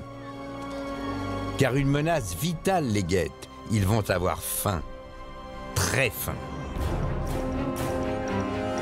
L'espoir des Français, et surtout des citadins, il faut bien voir cette disparité-là, c'est de manger. C'est de penser que le départ des Allemands rimera avec abondance. Que les Français passeront d'une économie de pénurie à une économie d'abondance. le bout du tunnel est encore loin. Car certaines scènes que les Français ont bien connues durant l'occupation, ces queues interminables devant les magasins d'alimentation qu'on pensait disparus, bien au contraire, vont se multiplier. Ginette Vergès s'en souvient bien. À la Libération, elle a 18 ans et vit à Montrouge, à côté de Paris. Aînée d'une famille de 4 enfants, c'est elle qui est chargée de faire les courses pour nourrir la famille. Faire la queue, ça c'était les 3/4 de notre vie. On ne pensait qu'à ça. C'était très lent. Vous avanciez de 2 pas et puis on attendait encore et puis c'était comme ça. Et il arrivait que vous fassiez la fameuse queue, que vous espériez avoir quelque chose, vous arriviez, il n'y avait plus rien. Une pénurie de nourriture qui touche tout le pays. Paulette Caru, originaire de Cherbourg, a 95 ans aujourd'hui. À la Libération, elle en a 25. Maman d'une petite fille de 2 ans, chaque jour, elle se lève à 5 heures pour être la première dans la queue et être ainsi sûre de ramener un petit quelque chose pour sa famille. Il y avait des distributions, mais pas tous les jours. Ça dépendait du ravitaillement des commerçants. Quand on savait qu'il allait y avoir quelque chose de bien, on allait faire la queue de bonne heure. Mais se lever à l'aube ne suffit pas toujours car les magasins sont en rupture de stock. Et les panneaux qu'on voyait déjà sur les devantures fermées sous l'occupation deviennent plus fréquents. On peut lire qu'il n'y a plus de viande. Il n'y a même plus de pommes de terre, ni d'œufs, ni de lapins, ni de volailles. On conseille même de ne pas attendre inutilement. On croit que la guerre est finie, puis elle n'est pas, au point de vue restriction, c'est pas fini. C'était pas fini. Il y a des fois où on aurait donné vraiment très cher pour pouvoir goûter une pomme de terre. Mais je vous assure, on a manqué vraiment de l'essentiel. C'était pas facile. C'était pas facile. La pénurie est telle que certains en viennent à consommer tout ce qu'ils ont sous la main, quitte à manger ce qui hier était impensable. Dans les cas les plus extrêmes, dans certains quartiers de villes très appauvris, en 1944-1945, il y a eu quelques cas avérés par des médecins de famille de consommation de civet de chat, effectivement, dans certains quartiers pauvres de Paris, de Lyon, de Marseille ou de Lille.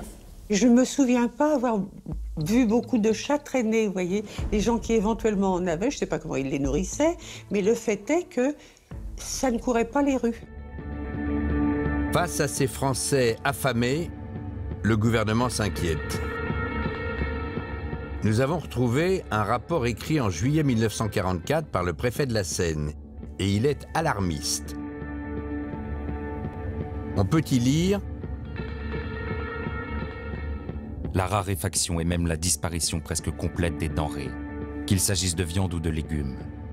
La réapparition de longues files d'attente aux portes des boutiques ont la plus mauvaise influence sur le moral de la population et risquent de donner lieu à des incidents de plus en plus violents. Pour la première fois, ils constatent que dans les queues devant les magasins, les gens viennent aux mains parce que chacun veut essayer d'avoir le dernier bout de viande, le dernier bout de beurre qu'il reste, et il n'y en a plus assez pour tout le monde. Et si la situation empire à la Libération, c'est parce que le système de ravitaillement français a volé en éclats lors des combats.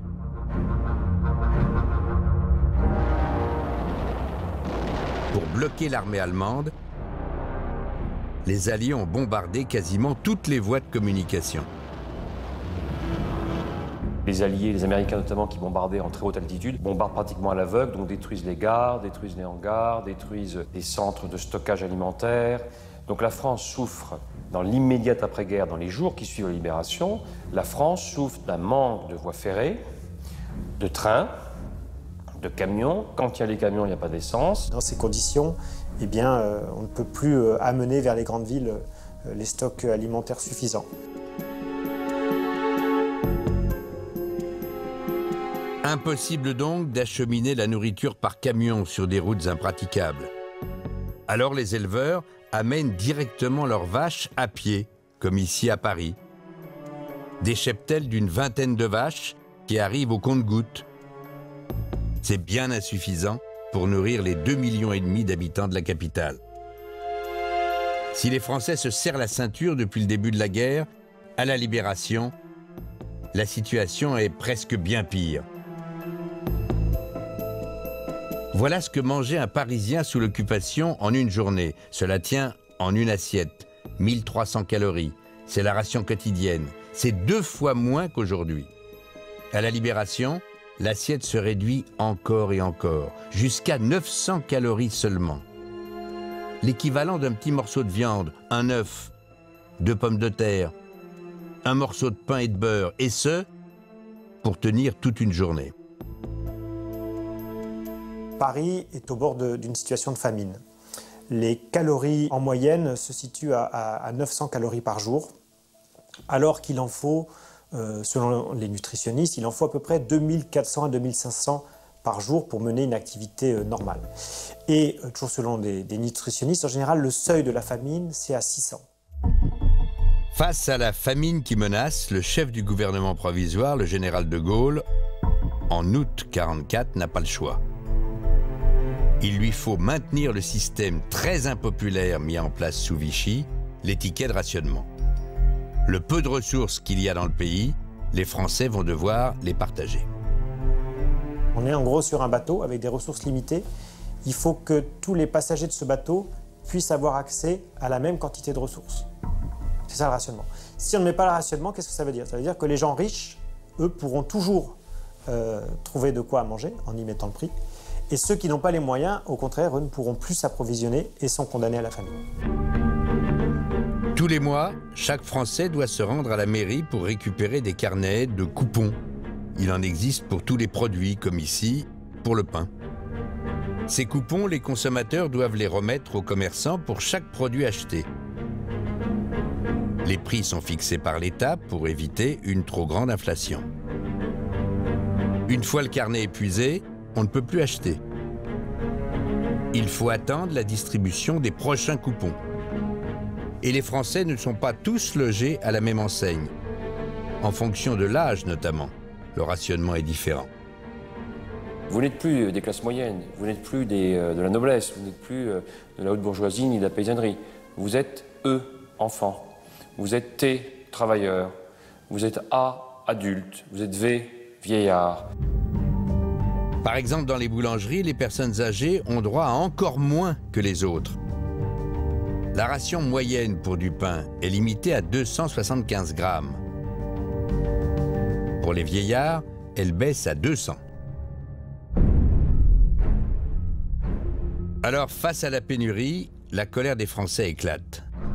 Ils se révoltent, dans toute la France. Sur les pancartes, les mères de famille réclament un meilleur ravitaillement et demandent l'essentiel. Du lait pour leurs petits.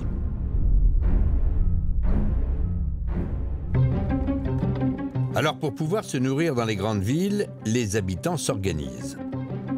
À Paris par exemple, les jardins des grands bâtiments publics se transforment en potagers géants. Comme ici, aux Invalides, en face du Grand Palais, et même devant la résidence officielle du chef du gouvernement, à Matignon. Dans ces cultures, il faut qu'il y ait le moins de pertes possible, alors on y fait pousser des légumes très résistants, des rutabagas et des topinambours, des ersatz de pommes de terre qui calent bien l'estomac. Et pour tous les produits qui manquent cruellement au quotidien, les Français ont recours au système D. Pour faire du faux café, par exemple, c'est la même recette que sous l'occupation. Il suffit de faire griller de l'orge, le moudre dans un moulin, rajouter de l'eau bouillante et ça fait l'affaire. Mais ce goût de faux café qu'elle a tant détesté pendant la guerre, Ginette, la Parisienne, aurait bien aimé l'oublier. C'était mauvais. Ça avait été grillé, ça vous faisait un jus marron, point barre. La seule chose que ça apportait, c'était un peu de chaleur, parce que vous buviez chaud. Mais les Français ont beau être inventifs, cela ne suffit pas. Pour pouvoir manger à leur faim, de plus en plus de Français vont se tourner, comme sous l'occupation, vers des pratiques illégales, en particulier le marché noir. De la petite revente sous le manteau à des réseaux ultra organisés, ces filières parallèles vont connaître une ampleur phénoménale à la Libération, jusqu'à l'apparition de véritables gangs. Il faut dire que pour s'approvisionner chaque jour, la quasi-totalité des commerçants va avoir recours à ces marchés illégaux. Comme Roger Bilbot, un boucher installé au nord de Paris, rue Cadet, dans le 9e arrondissement. Son fils, Gérard, a aujourd'hui pris la relève. À l'époque, il avait 5 ans. Et il se souvient encore comment son père devait se battre pour faire rentrer le moindre morceau de viande en rayon. Il y a des jours où la boutique était fermée parce qu'il n'y avait plus rien à vendre. Donc on fermait. Il fallait aussi se bagarrer pour se faire ravitailler. Alors pour faire tourner sa boutique, Roger Bilbot va utiliser un stratagème digne d'un polar. Chaque semaine, il se rend dans Lyon pour se ravitailler sous le manteau chez les éleveurs. À chaque trajet, le commerçant prend un risque énorme. Car sur la route, les barrages de police sont nombreux. S'il se fait prendre au retour, il risque plusieurs années de prison. Alors pour transporter sa marchandise, Roger utilise une couverture. La camionnette d'un complice au-dessus de tout soupçon. Un pharmacien qui remonte régulièrement à Paris pour livrer des officines. Les voitures se faisaient arrêter pour des contrôles. Alors la pharmacie, elle livrait des médicaments. Bon, on ne trouve pas tout le monde, bon, ok, passer quoi. C'était un espèce de laisser-passer en quelque sorte. Le retour se fait à la nuit tombante, 4 heures de route. Et à l'arrivée, Roger a tout prévu pour décharger la cargaison au plus vite. On était sur le pied de guerre. La concierge de l'île avait été prête. Ma mère était sur le tas aussi. Il y avait un voisin à café en face qui disait je vous appellerai quand ça arrivera. On descendait ça à la cave et on recouvrait, on mettait un drap et on recouvrait le charbon pour que ça ne se voit pas. Cette viande, Roger va la vendre clandestinement. Il ne se fera jamais prendre. C'est grâce à des combines comme celle de ce boucher que les Français vont pouvoir trouver toutes sortes de produits alimentaires sur le marché noir. Mais le problème, c'est qu'ils vont devoir payer le prix fort, jusqu'à 10 fois plus cher que les tarifs officiels. Le kilo de viande, 280 francs, au lieu de 70 au marché officiel. Un œuf, 25 francs au lieu de 3. Le kilo de beurre, 600 francs au lieu de 60. Cela revient à dépenser la moitié d'un SMIC d'aujourd'hui. Paulette, la mère de famille de Cherbourg, a acheté, quand elle le pouvait, au marché noir. Et 70 ans plus tard, elle est toujours en colère contre les commerçants. C'était pour faire de l'argent. Alors ils faisaient le prix qu'ils voulaient. C'est-à-dire que c'était plus cher, c'était tout. Mais bien souvent, c'était le même morceau qu'il aurait dû vous vendre au prix qu'il fallait. Mais non, ils nous volaient. Ce trafic de nourriture ne va pas se limiter à des commerçants qui agissent chacun dans leur coin. Il va aussi faire les affaires de réseaux ultra organisés qui vont gagner des fortunes. Des filières illégales alimentées par des complices a priori au-dessus de tout soupçon, des soldats américains, des GIs. Il faut dire que si les Français crient famine, les soldats américains, eux, mangent à leur faim. Ils ont même de la nourriture à profusion. L'armée américaine a prévu 4 à 5 000 calories par jour pour chaque soldat. C'est énorme comparé aux 900 calories des Parisiens. Alors très vite, certains GIs peu scrupuleux vont profiter de cette manne pour faire du business sur le marché noir français. Une zone d'ombre de la libération encore méconnue et qui est mise aujourd'hui au grand jour par le travail de 2 jeunes historiens, Arthur Mémin et Noémie Fossé. En 1945, donc les affaires qui ont été démantelées, j'ai répertorié plus de 450 affaires. C'est quand même énorme. On parle de plusieurs millions de dollars de marchandises à l'échelle de la guerre. Un phénomène inquiétant donc qui a fait écho outre-Atlantique. Dès 1945, la presse s'empare du sujet. Le Yank, un magazine destiné aux soldats américains, en fait sa une en mai 1945 et titre « Révélation sur les GIs racketteurs à Paris ».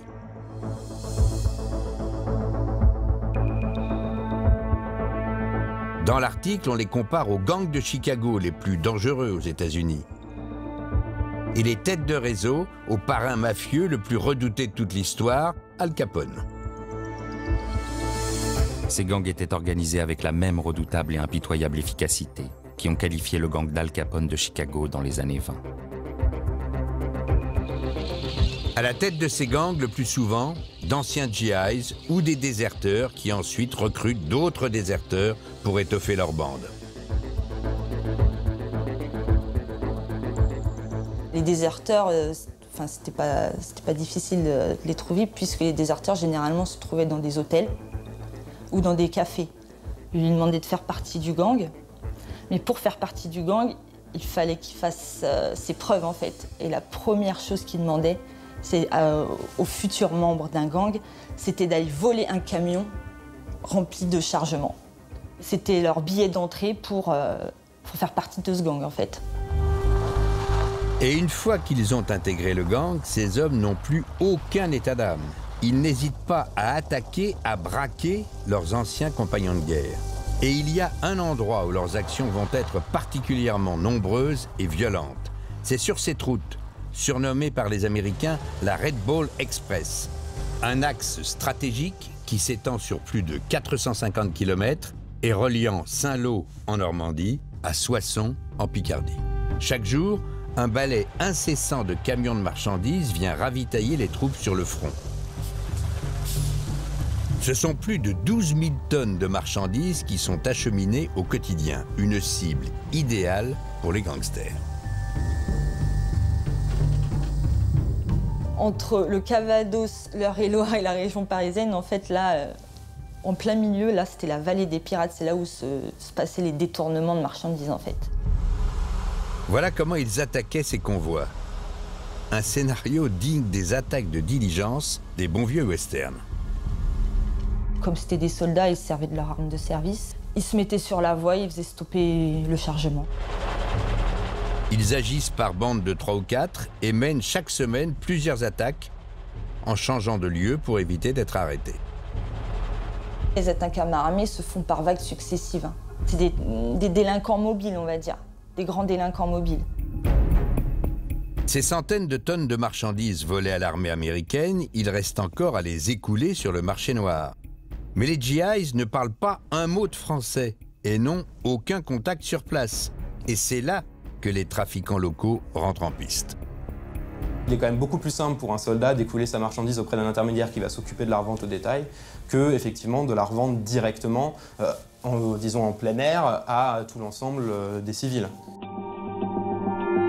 Et l'un de ces trafiquants français va faire parler de lui dans la presse américaine à l'époque, dans l'un des journaux les plus lus, Life. Ce trafiquant, c'est lui. C'est Jean Houdard, surnommé dans le milieu Monsieur Jean.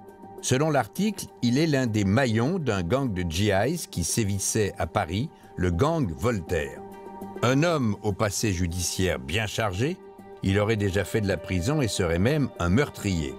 Et si les gangs d'anciens GIs font appel à ce genre d'individus, c'est parce qu'ils ont en général un carnet d'adresses bien rempli dans le milieu du grand banditisme. Ce genre de personne n'a pas commencé sa carrière d'un coup quand les Américains sont arrivés.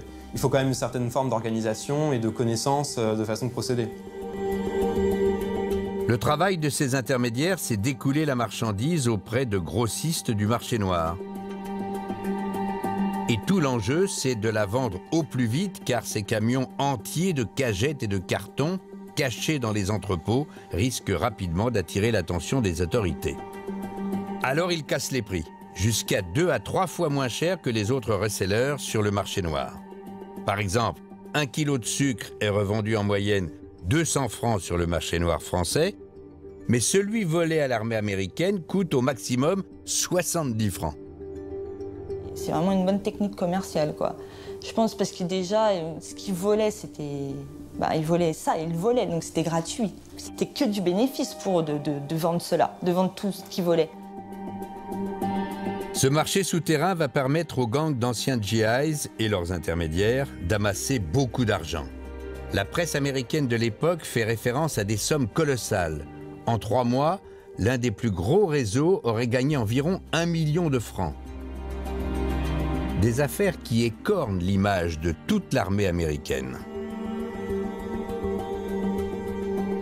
Si certains soldats américains commencent à se comporter comme des gangsters, cela pose un énorme problème d'image pour l'armée qui a une guerre à gagner et qui a besoin que les populations civiles la soutiennent derrière. Alors le général Eisenhower, le commandant en chef des forces alliées, s'empare de la question. Dans une note interne que nous nous sommes procurée, datant du 24 janvier 1945, l'état-major lance un avertissement à ses troupes. Sont listés les principaux problèmes de comportement de GIs en France. Excès d'alcool, crimes sexuels, mais aussi participation à grande échelle aux activités de marché noir. Le message est clair, il faut plus de contrôle et de sévérité.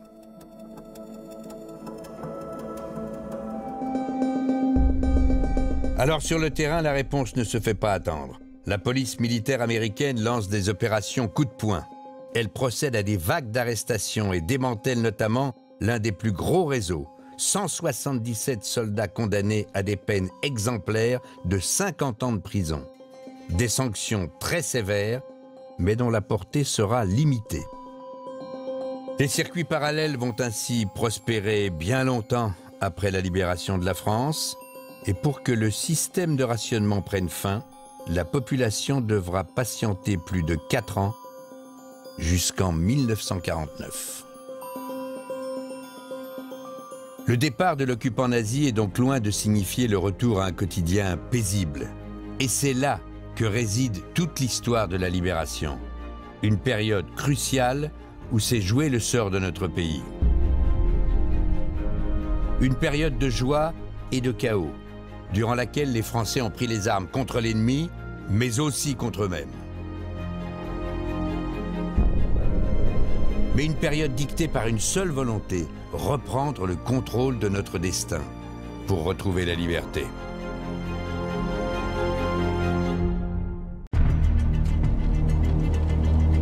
En ce mois d'avril 1945, l'armée américaine progresse sur le territoire allemand. Les forces d'Hitler sont en déroute. Dans quelques jours, le 8 mai, le Reich capitulera sans condition devant les Alliés. Dans leur progression vers Berlin, les GIs traversent un pays écrasé par les bombardements et rencontrent une population épuisée. Mais ce qu'ils ne savent pas, c'est qu'au-delà des ravages de la guerre, ils s'apprêtent à découvrir l'inimaginable. Une réalité qui va marquer pour toujours le général Eisenhower. Nous sommes le 12 avril 1945, le commandant suprême des forces alliées est venu en personne visiter le camp de concentration d'Ohrdorf en Allemagne. Ces images, il ne pourra jamais les oublier.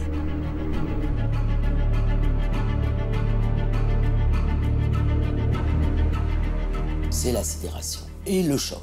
Il y a une trentaine de corps qui ont été laissés dehors à l'air libre. L'odeur est pestilentielle, il y a des charniers.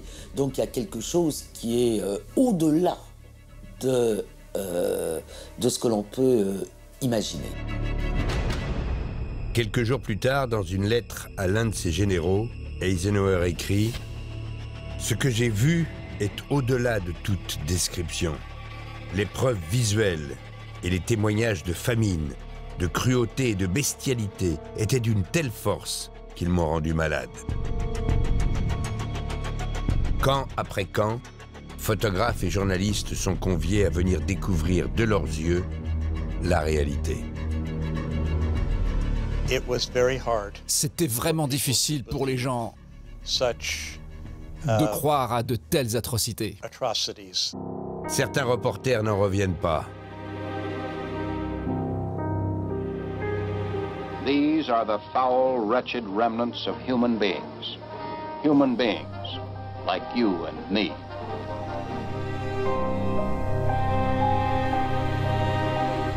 Le monde entier a sous les yeux les preuves du pire crime jamais commis contre l'humanité. Des tonnes de vêtements empilés, des montagnes de chaussures. Des valises par milliers bouclées à la hâte pour un voyage sans retour.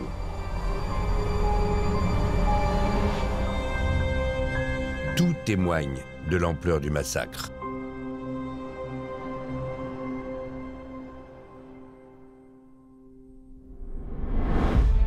Ces images provoquent une onde de choc. Mais cette découverte est-elle réellement une surprise pour les Alliés? Winston Churchill, Franklin Roosevelt ou même Charles de Gaulle pouvaient-ils ignorer que depuis 4 ans, Hitler organisait l'extermination du peuple juif?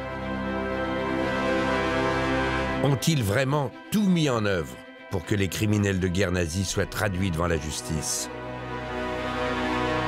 Ces questions soulèvent des faits restés longtemps dans l'ombre. Elles touchent l'un des plus grands tabous de la Seconde Guerre mondiale. C'est cette histoire que nous allons vous raconter.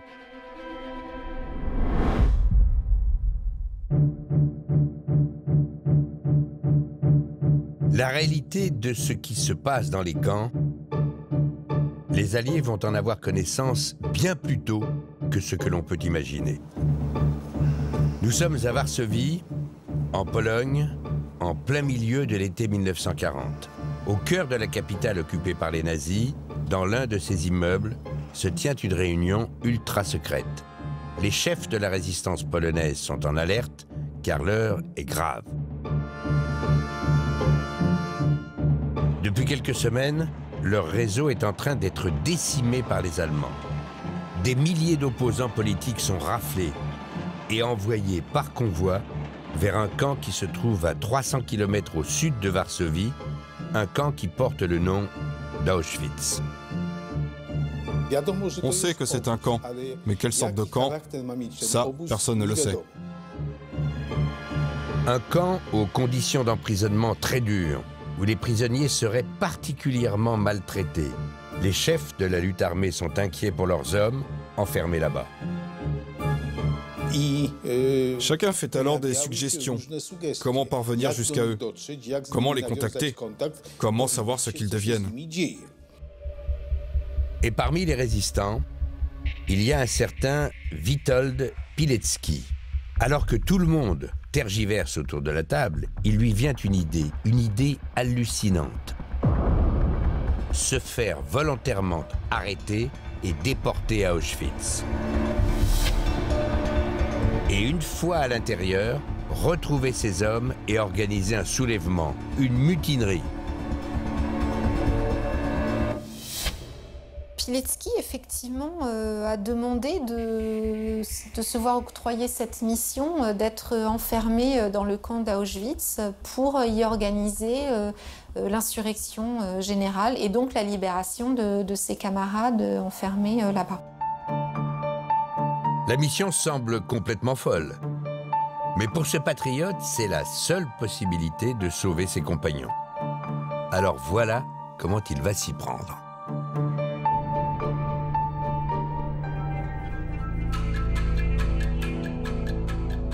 Pilecki connaît le quartier dans lequel les Allemands s'apprêtent à organiser des rafles prochainement. Alors il se débrouille pour y séjourner et il attend la prochaine vague d'arrestations. Quelques jours plus tard, au petit matin, sa stratégie fonctionne. Les nazis encerclent le quartier, ils pénètrent dans son immeuble au 40 de la rue Wojska Polskiego. Ils grimpent les escaliers jusqu'à l'appartement numéro 7. 75 ans plus tard, nous avons retrouvé la fille de Witold Pilecki. Zofia a aujourd'hui 82 ans et elle n'a rien oublié.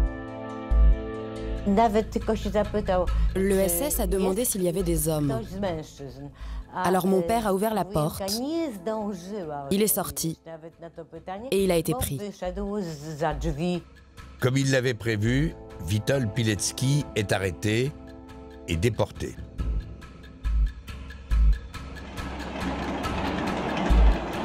Le 21 septembre 1940, après 24 heures entassées avec des centaines d'autres hommes dans un convoi de wagons à bestiaux, il arrive sur les lieux et bascule dans un autre monde. Sur les portes du camp, il découvre une devise « Arbeit macht frei », le travail rend libre. À l'automne 1940, Auschwitz est encore un petit camp de concentration. Les déportés, majoritairement des prisonniers polonais, y sont condamnés au travail forcé. Ils sont 1800. Placés sous haute surveillance, entourés de miradors et isolés du monde extérieur par des kilomètres de barbelés. Désormais, Pilecki l'infiltré devient le matricule 4859 et il découvre avec stupéfaction la vie des déportés à Auschwitz. Mon père ne savait pas où il était. Il se demandait si c'était un hôpital pour fous. Tous ces cris, ces hurlements et les coups, il les frappait, il les battait. Il y avait des chiens, des corps écorchés. Où suis-je? Où suis-je entré? Il était choqué. Il ne savait pas qu'il rencontrerait de telles conditions. Le choc était si effroyable. Rapidement, Pilecki comprend qu'ici, le travail tue. Car Auschwitz est un chantier permanent. Les ouvriers ne sont autres que les détenus eux-mêmes, une main-d'œuvre réduite en esclavage. Et quand on ne meurt pas de faim ou de froid, Pilecki en est témoin. On peut être la cible arbitraire des SS. Chaque jour, des exécutions sommaires ont lieu au bout de cette impasse, le long d'un mur qu'on appellera le mur des fusillés. Le camp de concentration, c'est le règne de l'arbitraire, même s'il y a un règlement, le règne de la terreur et le règne de la loi du plus fort. Mais ce qui choque particulièrement Pilecki, c'est que dans ce camp, il y a une population qui est encore plus maltraitée que les autres. Une population encore minoritaire en 1940, mais que les SS ciblent en priorité. Ce sont les Juifs. Les déportés juifs d'un camp de concentration sont destinés aux tâches les plus dures, ont des conditions de vie encore plus difficiles que les autres, bref, sont de toute façon d'ores et déjà traités différemment. Un système de terreur généralisé qui pousse le résistant polonais à changer ses plans. L'urgence, c'est de faire savoir au monde extérieur ce qui se passe à Auschwitz. Alors, il va organiser une sorte de réseau de résistants parmi les prisonniers. Il va choisir des hommes qu'il connaît de l'extérieur, c'est-à-dire des membres de la résistance polonaise et des gens qu'il a côtoyés par ailleurs avant son entrée à Auschwitz. Mais pour faire savoir ce qui se passe ici, au monde extérieur, encore faudrait-il pouvoir sortir du camp. Or, a priori, s'évader d'Auschwitz, c'est impossible. Le camp est une véritable forteresse. Le bloc des détenus est quadrillé par les SS, entouré par une double clôture de barbelés et une série de miradors, et ceinturé par un mur de béton. Un lieu dont on ne peut pas s'évader. Et pourtant, Pilecki va trouver un moyen de tenter cet exploit. Et ce, grâce à des co-détenus qui sont prêts à prendre tous les risques, comme par exemple Kazimir Pirovski. À l'époque, il n'a que 19 ans et il va mettre au point une évasion spectaculaire. Lui et 3 complices présentent leur plan à Pilecki lors d'une promenade dominicale. En fait, on faisait semblant de nous pencher. Puis alors, on faisait mine de faire nos lacets. Et c'est juste pendant qu'on se penchait, c'est à ce moment-là qu'on lui a donné l'info. Cette mission périlleuse n'a que très peu de chances de réussir, mais Pilecki les encourage. Car si lui veut rester dans le camp pour continuer d'être témoin de ce qui s'y passe, l'évasion de Casimir lui permettra de faire sortir un message pour informer le monde extérieur. Pilecki disait que ça allait être difficile de passer par le portail principal. Mais il nous a dit d'y aller quand même. Par sécurité, Pilecki ne veut pas leur confier un texte écrit. Alors il exige que l'un des compagnons de Casimir apprenne son message par cœur.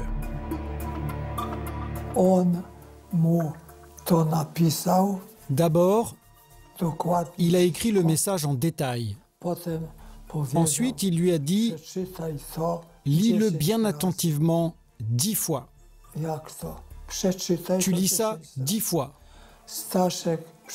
Maintenant, est-ce que tu peux me dire, sans le lire, tout ce qu'il y a dans ce rapport?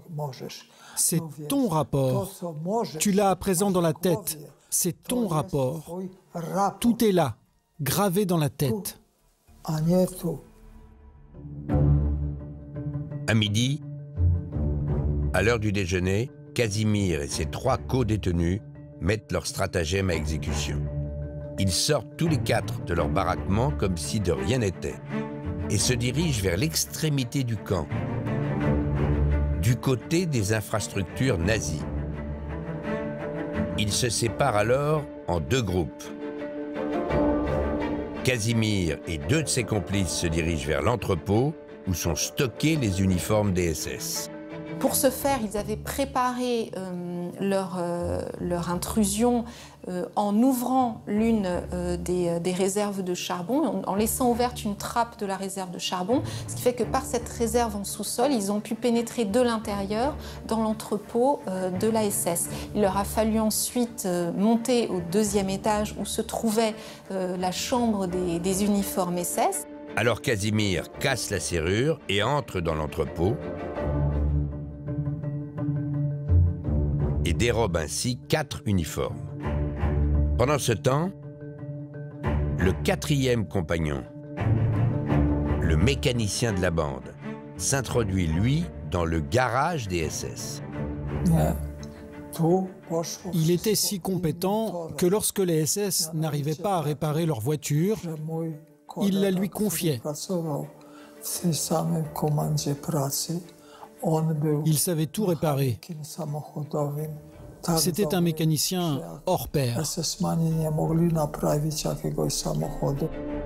L'homme s'installe au volant de la voiture du commandant du camp, une Steyr 220, un véhicule assez puissant pour garantir la réussite de l'évasion. Les 3 faux SS le rejoignent alors à bord. L'équipe est prête à passer l'étape la plus délicate, franchir le portail principal gardé par les SS. Ils avançaient et puis à la toute fin, semble-t-il, puisque les grilles ne se sont pas ouvertes, eh bien Pierowski dit y être allé au culot.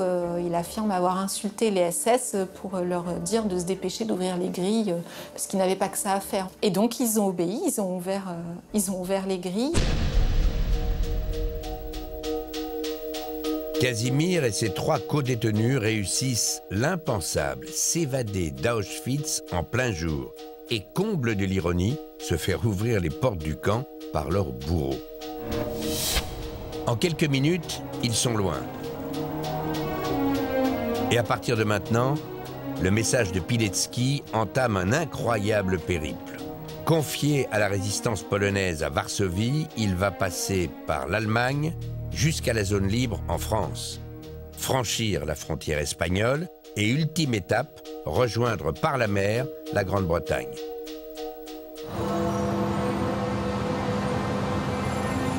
À Londres, le gouvernement polonais en exil est en contact permanent avec le Premier ministre Winston Churchill. Les autorités britanniques recevront ainsi 8 messages que Witold Pilecki leur fera parvenir par différents moyens.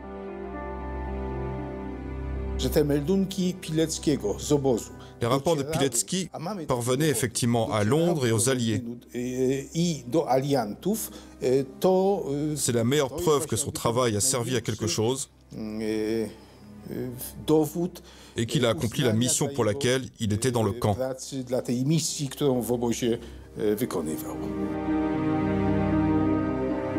Le premier des messages de Pilecki arrive à Londres au mois de mars 1941. Et voici son contenu. Un témoignage inédit qui décrit les conditions de vie dans le camp. Le résistant infiltré volontaire parle d'humiliation, de coups de bâton, de nourriture insuffisante. Quant aux SS, il les qualifie de bourreaux.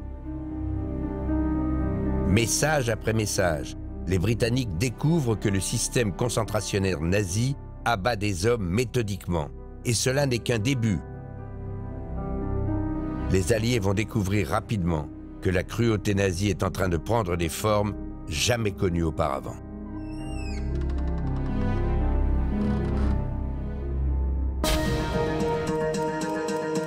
Nous sommes maintenant au cœur de l'été 1941. Winston Churchill reçoit sur son bureau un dossier confidentiel alarmant. Il est écrit à garder sous clé, ne doit jamais sortir de ce bureau. Ces informations proviennent des services secrets britanniques. Il s'agit de messages radio de l'armée allemande qui ont été interceptés. Et selon ces messages, depuis quelques mois, les nazis organisent des massacres de grande ampleur sur le front de l'Est contre les Juifs. On nous rapporte un nouveau massacre de Juifs en Ukraine dans les messages du 27 août 1941. Ou encore, le bataillon de police 302 revendique avoir tué 4200 Juifs sans perte de son côté. Les SS rapportent qu'ils ont tué 3000 Juifs ici, 4000 Juifs là-bas, et ils font état d'autres fusillades de Juifs et de personnalités communistes. Les rapports s'accumulent sur son bureau. Et le Premier ministre britannique comprend alors la terrible réalité. Au fur et à mesure qu'il progresse en territoire soviétique, les nazis arrêtent et exécutent de plus en plus les populations juives. Ce que l'on appellera plus tard la Shoah par balle. Plus d'1 million de victimes.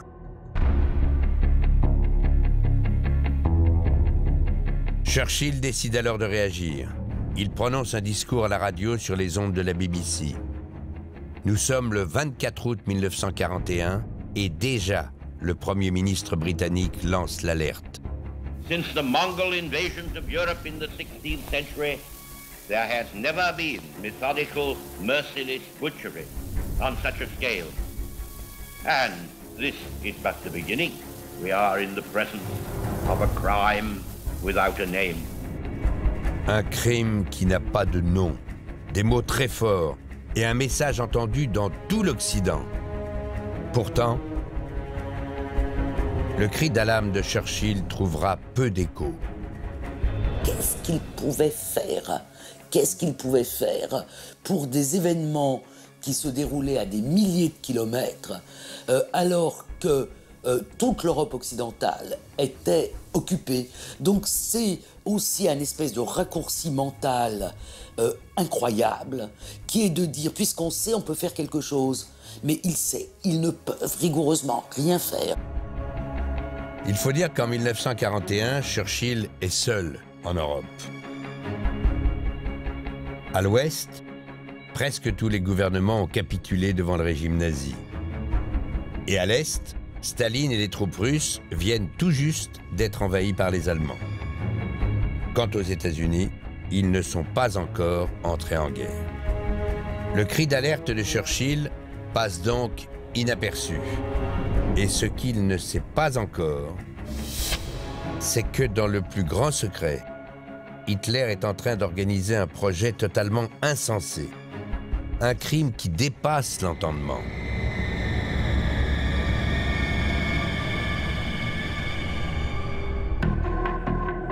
Le 20 janvier 1942, au sud de Berlin, dans la petite ville de Wannsee, 15 hauts responsables du Troisième Reich se réunissent en toute discrétion dans cette villa très chic. Leur but ? Mettre au point ensemble les aspects pratiques d'un programme ultra secret. Pour pouvoir déporter et assassiner les Juifs, il faut pratiquement que toutes les administrations nazies mettent la main à la pâte. Et ça, c'est Wannsee. Pendant 2 heures, ils discutent de logistique, avec pour seul objectif l'élimination de tous les Juifs d'Europe. Pour cela, ils les ont recensés pays par pays. Au total, 11 millions de personnes.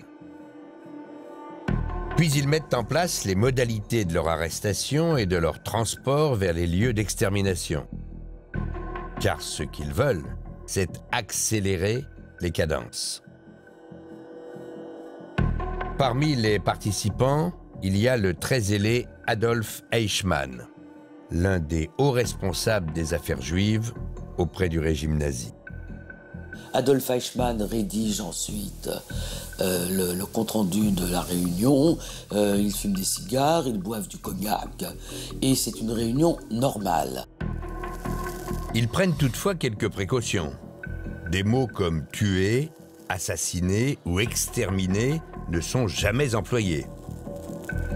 À la place, ils préfèrent une expression plus abstraite. « Die Endlösung der Judenfrage », littéralement, la solution finale de la question juive. Leur plan doit à tout prix rester confidentiel. Ils ont très probablement conscience qu'ils transgressent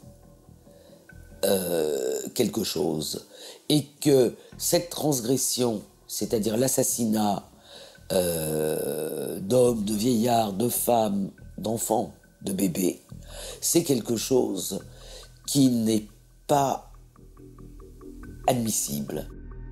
En principe, seuls Hitler et sa garde rapprochée sont au courant. Pourtant, l'information va filtrer. Et c'est un homme de l'intérieur même du Troisième Reich qui va la transmettre aux Alliés.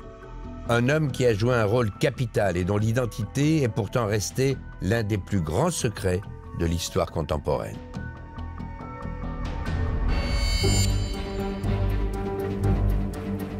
Pour percer le mystère, nous partons pour les États-Unis, direction sa capitale, Washington. C'est ici que se trouvent ceux qui ont permis de découvrir le nom de ce héros inconnu. Il s'agit de 2 historiens, Walter Laqueur et Richard Breitman, 2 universitaires de renom qui ont mené l'enquête. Je pense qu'il était beaucoup plus important que Schindler, parce que Schindler a fait de grandes choses. Il a sauvé des milliers de personnes, mais ce messager, lui, voulait en sauver des millions. C'était un héros ignoré.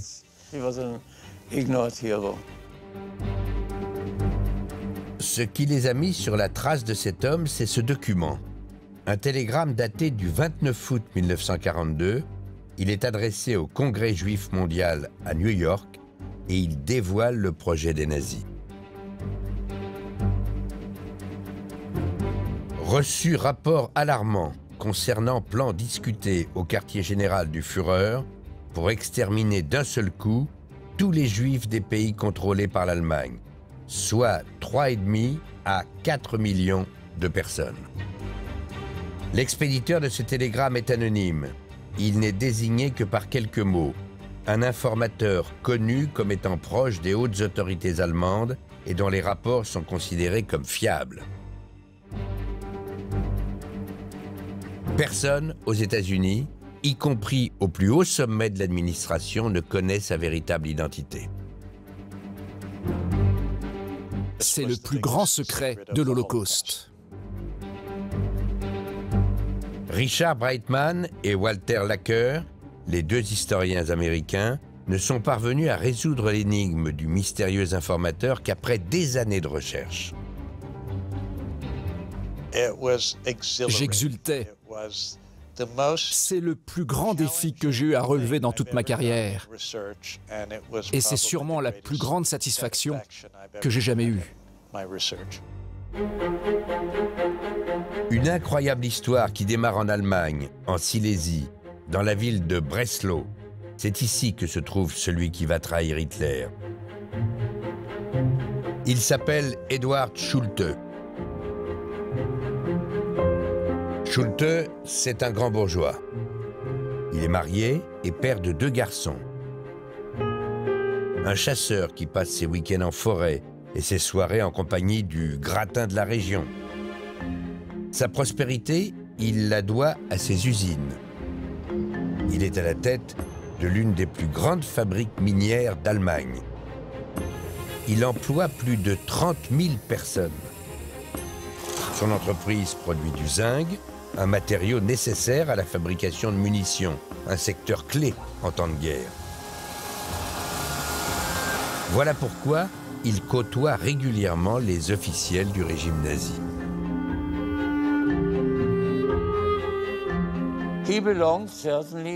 Il faisait partie d'un petit cercle de gens importants. Il devait connaître des officiels. Il ne les voyait pas tous les jours, mais il a dû prendre part à d'importantes réunions. Nous avons retrouvé un homme qui se souvient bien d'Eduard Schulte. C'est son petit-fils, Roy.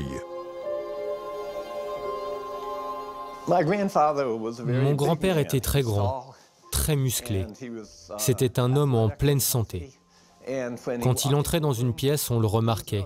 Il était sûr de lui. C'était un extraverti qui connaissait beaucoup de gens, qui aimait parler et refaire le monde. Mais Schulte joue un double jeu, car en réalité, il déteste le régime nazi. Il déteste Adolf Hitler. Il ne souhaite qu'une chose, la chute du Troisième Reich. Il pensait que c'était des voyous qui mèneraient l'Allemagne à sa perte. Eduard Schulte a des amis juifs qu'il voit en secret.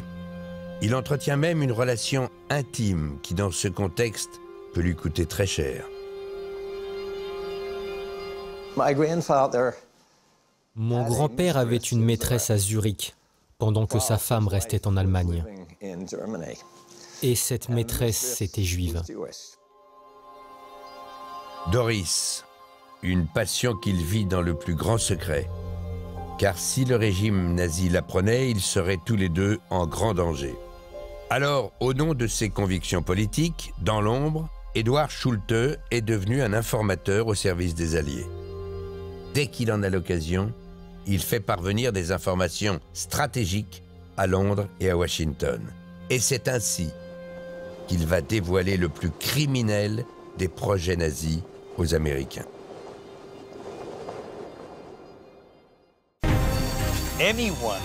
N'importe quelle personne qui découvre que 3,5 à 4 millions d'innocents vont être tués doit ressentir une énorme pression.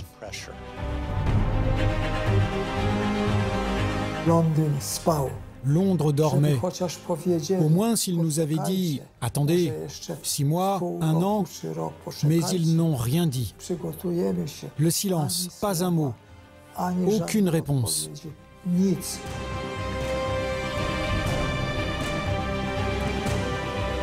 Nulle part ailleurs qu'à Auschwitz, on a eu cette rationalisation de l'assassinat.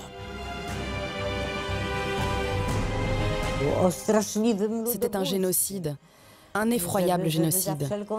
Il fallait à tout prix faire quelque chose avec ce camp. Eduard Schulte joue un double jeu. Car en réalité, il déteste le régime nazi. Il déteste Adolf Hitler. Il ne souhaite qu'une chose, la chute du Troisième Reich. Il pensait que c'était des voyous qui mèneraient l'Allemagne à sa perte. Schulte a des amis juifs qu'il voit en secret.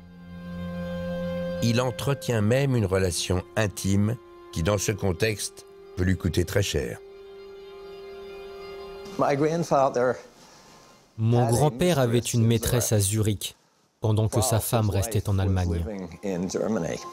Et cette maîtresse était juive. Doris, Doris, une passion qu'il vit dans le plus grand secret. Car si le régime nazi l'apprenait, ils seraient tous les deux en grand danger. Alors au nom de ses convictions politiques, dans l'ombre, Eduard Schulte est devenu un informateur au service des Alliés. Dès qu'il en a l'occasion, il fait parvenir des informations stratégiques à Londres et à Washington. Et c'est ainsi qu'il va dévoiler le plus criminel des projets nazis aux Américains. Et voici comment cela va se passer.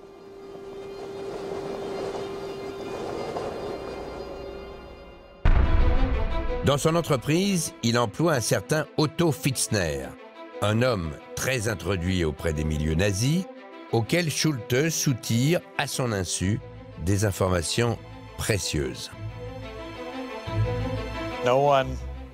Personne ne savait, et surtout pas Pfitzner, que Schulte détestait les nazis.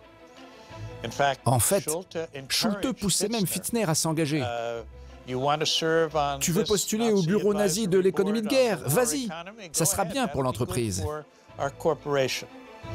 Et Pfitzner se vante d'avoir accès à des informations de haute valeur.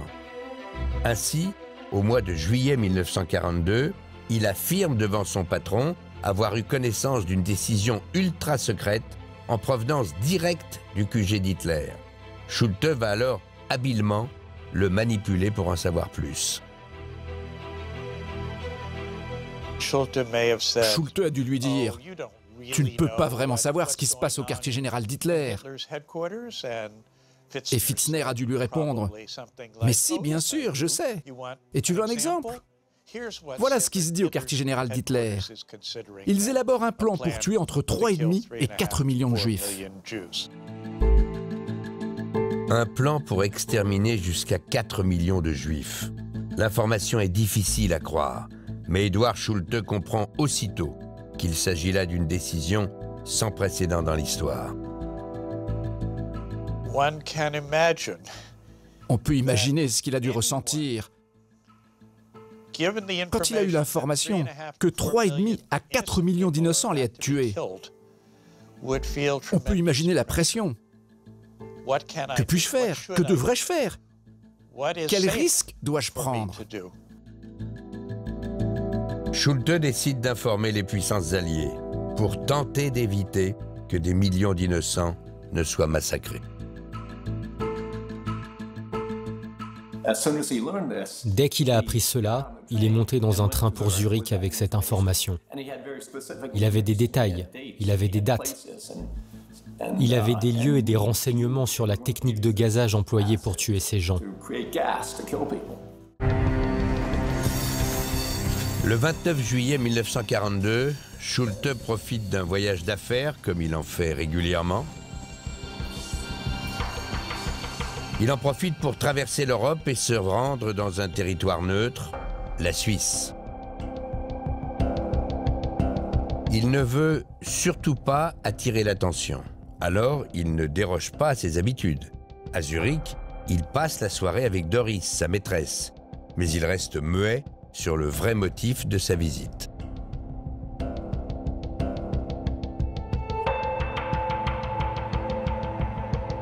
Le lendemain, en revanche, il s'éclipse pour un rendez-vous extrêmement discret.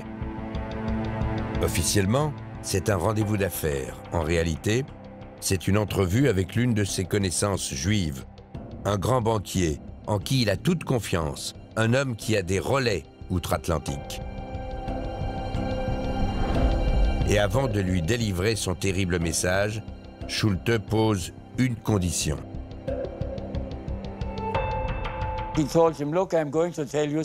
Je vais te dire quelque chose, mais je veux ta parole d'honneur que mon nom ne sera jamais révélé. Le banquier lui promet qu'il préservera son anonymat.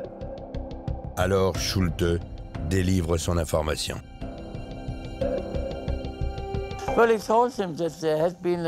Il lui a dit ensuite que la décision de tuer tous les Juifs d'Europe avait été prise et que ça commençait immédiatement et que pour cela, ils utilisaient du gaz.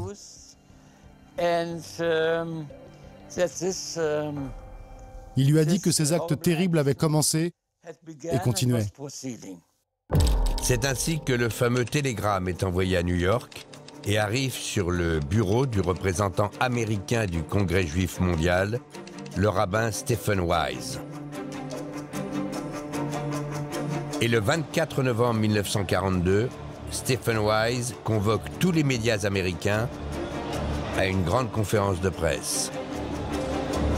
Devant un parterre de journalistes, le rabbin annonce que les nazis déportent massivement des juifs en Pologne en vue d'une extermination de grande ampleur. C'est la première fois qu'une telle information est rendue publique. Le problème, c'est qu'elle ne va pas du tout déclencher le séisme médiatique qu'Edouard Schulte espérait.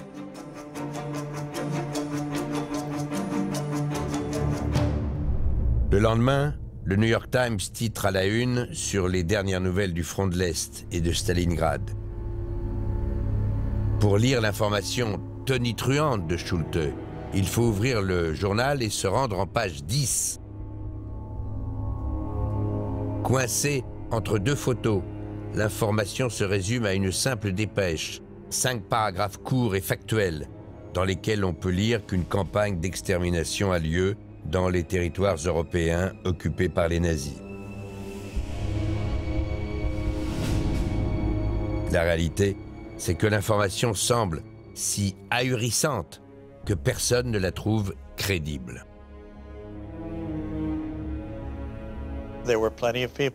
Il y a beaucoup de gens qui trouvent tout ça farfelu. Ils trouvent ça tellement exagéré qu'ils pensent que les organisations juives doivent en rajouter. Ils ont du mal à imaginer que des êtres humains puissent faire ça à d'autres êtres humains. Mais désormais, l'information est publique. Les gouvernements alliés ne peuvent plus l'ignorer. D'autant que maintenant, les preuves s'accumulent. Les Alliés reçoivent d'autres informations qui recoupent celles de Schulte, comme notamment le rapport d'un autre résistant polonais, le rapport de Jan Karski, qui lui aussi confirme en novembre 1942 qu'un massacre organisé de Juifs est en cours en Pologne.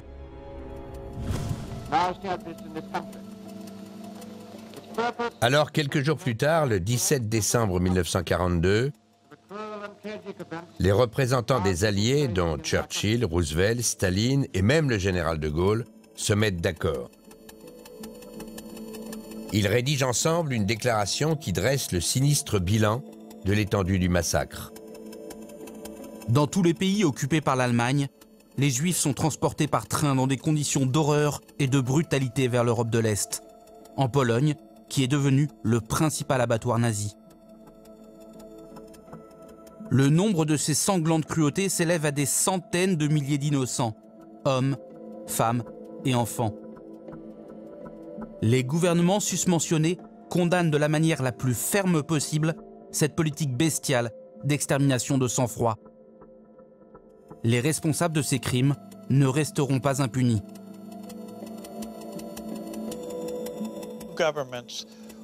Les gouvernements voulaient montrer aux populations concernées qu'ils faisaient quelque chose au sujet des massacres de masse, notamment de Juifs. Mais l'antisémitisme était si fort, et personne ne voulait donner l'impression qu'il était plus préoccupé par les massacres de Juifs que par l'idée de gagner la guerre le plus rapidement et le plus efficacement possible. Les Alliés ne dépassent donc pas le stade de la déclaration. Pour qu'ils réfléchissent enfin à une intervention, il va falloir encore des mois et les appels à l'aide d'hommes de l'ombre, notamment de l'un d'entre eux qui assiste à l'accélération de ce massacre depuis l'intérieur et qui prend tous les risques pour les alerter. Cet homme, c'est Witold Pilecki, car depuis maintenant 2 ans, l'infiltré polonais survit toujours dans l'enfer du camp d'Auschwitz. De l'intérieur, il a assisté à la mise en place concrète de la solution finale. Les nazis sont passés à une phase d'industrialisation de la mort. Ils ont agrandi à Auschwitz et construit un 2e camp, le camp de Birkenau. 4 complexes de chambres à gaz et de fours crématoires fonctionnent désormais à plein régime. Nulle part ailleurs qu'à Auschwitz, on a eu cette rationalisation de l'assassinat. En 1943, Pilecki voit chaque jour affluer des convois de Juifs venus de toute l'Europe. Ceux qui ne sont pas jugés aptes à travailler sont envoyés directement aux chambres à gaz. Les Allemands tuent jusqu'à 4000 personnes par jour. Dans ces messages, il disait que des convois entiers étaient menés vers la liquidation. Il demandait une réaction des Alliés dans les messages qu'il leur envoyait. Il faut dire que Pilecki s'est donné beaucoup de mal pour transmettre des messages auprès des Alliés, notamment grâce à des ouvriers polonais qui travaillent sur le camp, mais qui vivent à l'extérieur. Alors le résistant ne comprend pas que personne ne réagisse. Londres dormait. Au moins s'ils nous avaient dit « Attendez, 6 mois, 1 an », mais ils n'ont rien dit. Le silence, pas un mot, aucune réponse. Pilecki ne supporte plus cette absence de réaction. Il finit même par douter que ces messages parviennent bien jusqu'aux Alliés. Alors, il va décider de s'évader à son tour pour porter le message lui-même. Il se disait « Je dois aller jusqu'à Varsovie pour voir ce qui se passe, voir pourquoi on ne peut pas délivrer le camp. » Pour s'évader, Pilecki va mettre au point un plan particulièrement ingénieux. Il se débrouille pour se faire embaucher avec d'autres prisonniers à la boulangerie des Allemands. Elle se situe à 2 km à l'extérieur du camp. Et le 26 avril 1943, pendant la nuit de Pâques, et alors que beaucoup de SS sont en congé, Witold Pilecki et 2 de ses complices boulangers vont profiter d'un moment où la surveillance se relâche.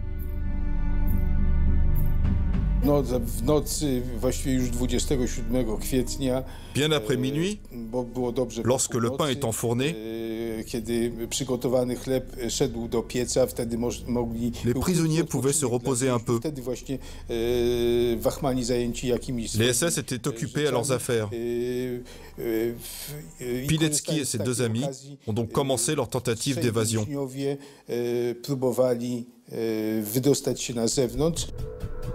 En quelques minutes, ils coupent les fils des alarmes et dévissent la barre de fer qui protège la porte. Après avoir ouvert la porte rouillée, la liberté était devant eux. Une liberté encore pleine de dangers,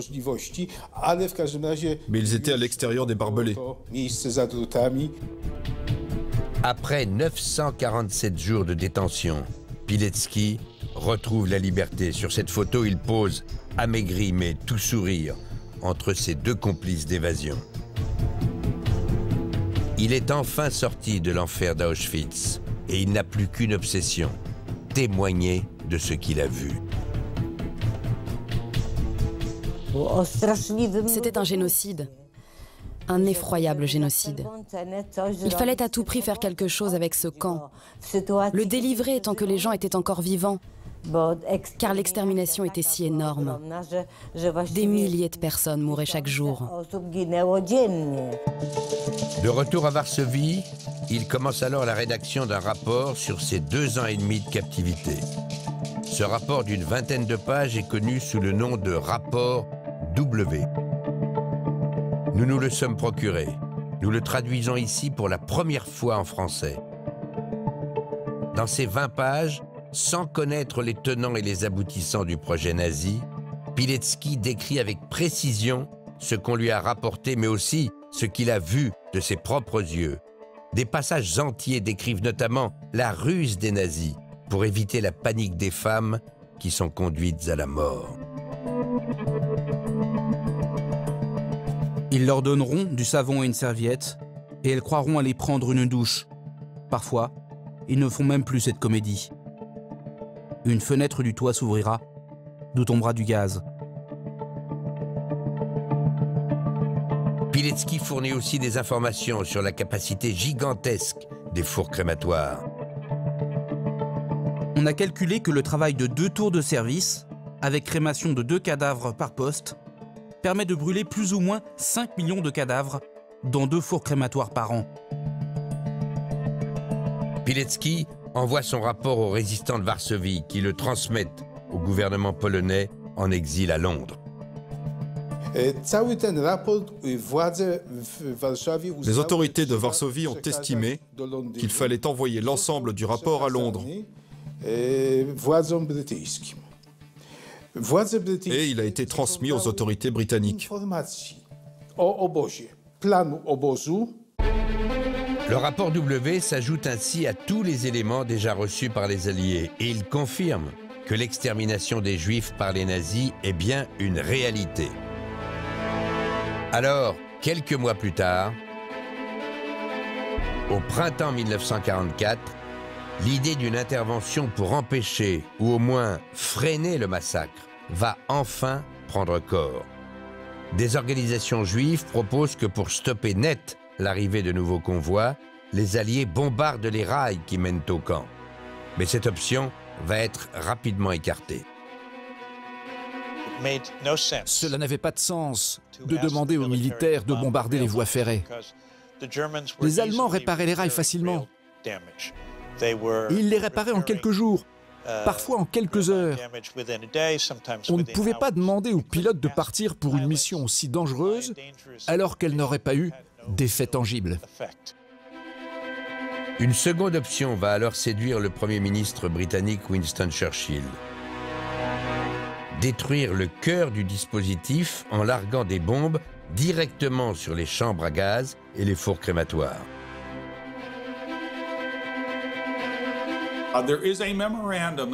Churchill a rédigé un mémo au secrétaire d'État à la guerre. Il lui a écrit « Prenez toutes les forces aériennes que vous voulez et dites que j'y suis personnellement favorable ». Donc, en principe, Churchill y était favorable. Malgré l'appui de Churchill, le bombardement d'Auschwitz ne sera jamais vraiment considéré comme une option sérieuse par les états-majors alliés. D'abord, pour une raison toute simple, c'est qu'à l'époque, les moyens militaires manquent cruellement de précision. L'expression « bombardement de précision » est contradictoire. Parfois, les bombes tombent à des kilomètres de la cible. Et si vous ne touchez pas les chambres à gaz et les fours crématoires, vous tuez simplement des prisonniers et vous n'obtenez aucun résultat. Plus de 100 000 prisonniers vivaient dans des baraquements à côté des fours crématoires. Donc la probabilité de massacrer des prisonniers et de ne pas toucher les fours crématoires était importante. Mais il y a surtout une autre raison. Depuis des mois en réalité, les Alliés ont fait leur choix. Les camps sont loin d'être une priorité. La ligne officielle consistait à dire que la meilleure chose que l'on pouvait faire, c'était de concentrer tous les efforts pour gagner la guerre et ainsi sauver le plus de vies possible. Pourtant, au printemps 1944, les avions alliés vont bien aller au sud de la Pologne et frapper des usines allemandes qui se trouvent à seulement 5 km d'Auschwitz. Frapper les chambres à gaz du camp d'extermination était donc matériellement et humainement possible. Et aujourd'hui, certains historiens estiment que bombarder les camps aurait permis de sauver des vies. On peut imaginer qu'ils auraient pu sauver des dizaines de milliers de personnes.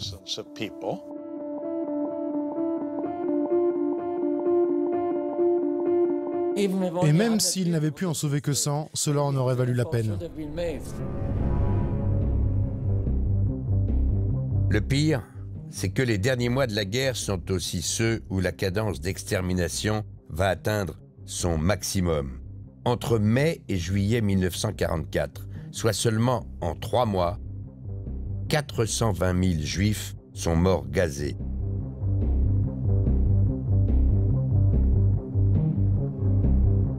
Quand l'armée rouge libère les premiers camps d'extermination en Pologne, elle prend la mesure de l'ampleur du massacre. En 5 ans, des millions d'hommes et de femmes ont été assassinés. 6 millions de Juifs ont été exterminés.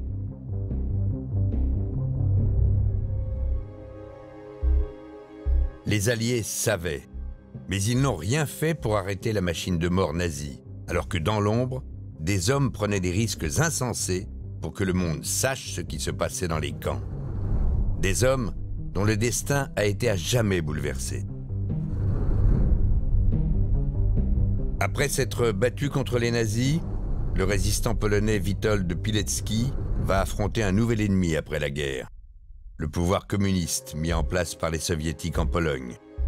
Arrêté et jugé comme opposant au régime, Witold Pilecki a été fusillé en mai 1948.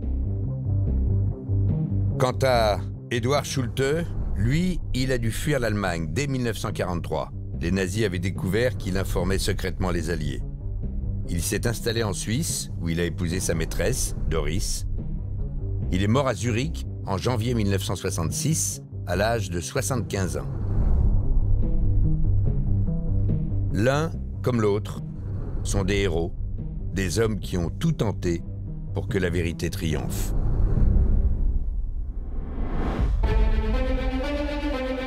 Mais alors, si les Alliés n'ont pas empêché les crimes, vont-ils au moins punir les criminels? Les responsables du génocide seront-ils arrêtés pour répondre de leurs actes? En apparence, quand on regarde les images des actualités de l'époque, on pourrait croire que les Alliés ont fait le maximum pour juger les nazis. Mais vous allez voir que les apparences sont parfois trompeuses.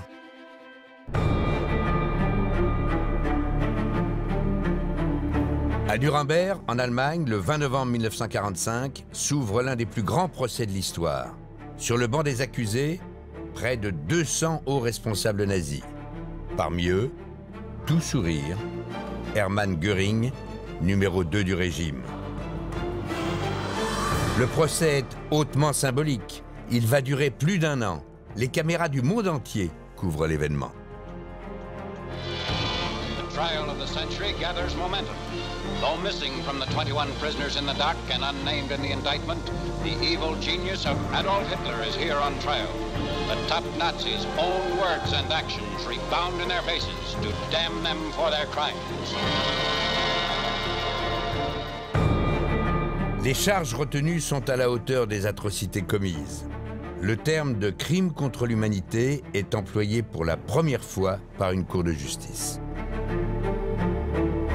Sur 200 accusés, 37 seront condamnés à mort et exécutés dans les jours qui suivent par pendaison.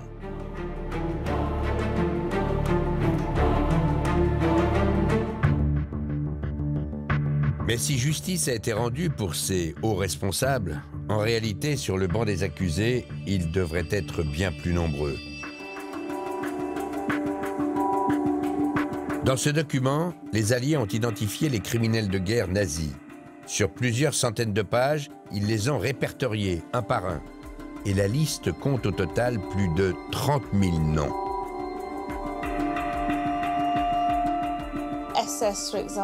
Les SS, les militaires, tous ceux qui sont recherchés pour des crimes de guerre, des crimes contre les soldats alliés ou contre les juifs sont dans cette liste. Parmi tous ces noms, certains résonnent encore aujourd'hui, comme Adolf Eichmann, le grand organisateur des camps de la mort. Le docteur Joseph Mengele, médecin-chef à Auschwitz, qui s'est livré à des expériences médicales sur les déportés. Ou encore Klaus Barbie, surnommé le boucher de Lyon, le chef de la Gestapo, responsable de l'arrestation et de la déportation de centaines de juifs. 30 000 nazis listés, et pour chacun d'entre eux une affectation. Camp de Mauthausen, Dachau ou encore Auschwitz. Est mentionné également le crime qu'il aurait reproché. Meurtre et torture reviennent le plus souvent. Si la quasi-totalité d'entre eux sont absents aux différents procès organisés par les Alliés, c'est parce que ces criminels n'ont désormais plus qu'un objectif: échapper à la justice.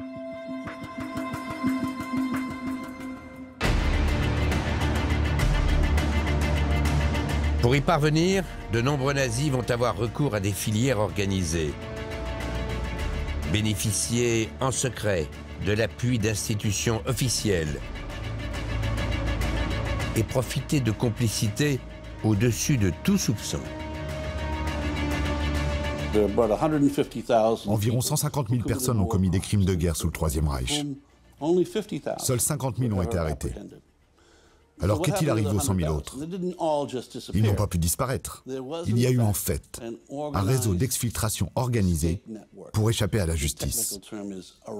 On appelle ça la route des rats. Des réseaux ultra sophistiqués qui vont permettre à des milliers de nazis de fuir loin, très loin. Des cavales qui vont les mener parfois à l'autre bout du monde, mais qui commencent en pleine campagne allemande. Nous sommes à l'été 45, au nord du pays, dans une ferme comme celle-ci. Un agriculteur coule à l'époque des jours tranquilles. Il s'appelle Friedrich Neumann. Mais contrairement aux apparences, cet homme est loin d'être un simple paysan. Tout cela n'est qu'une couverture. Ce fermier est en réalité un officier SS. Son vrai nom, Rudolf von Alvensleben, l'un des patrons de la police en Ukraine qui a sur les mains le sang de près de 5000 victimes civiles exécutées par balle. Des juifs et des tziganes. Son nom apparaît d'ailleurs sur le fameux listing des criminels de guerre. Il est l'un des nazis les plus recherchés. Pendant la guerre, c'était un haut responsable SS en charge de la police et de la sécurité. Il était l'un des proches collaborateurs d'Himmler. Et en même temps, il vient d'une grande famille aristocrate. À tous les niveaux, c'est donc un nazi de très haut rang. C'est vraiment un personnage important. 90% des criminels de guerre à l'époque se terrent à la campagne. Souvent, ils ont pu ainsi rester incognito dans leur propre pays, sans se faire prendre et même vivre paisiblement. Mais parfois, ils ont dû changer leur plan. Et c'est ce qui va arriver à Rudolf von Alvensleben.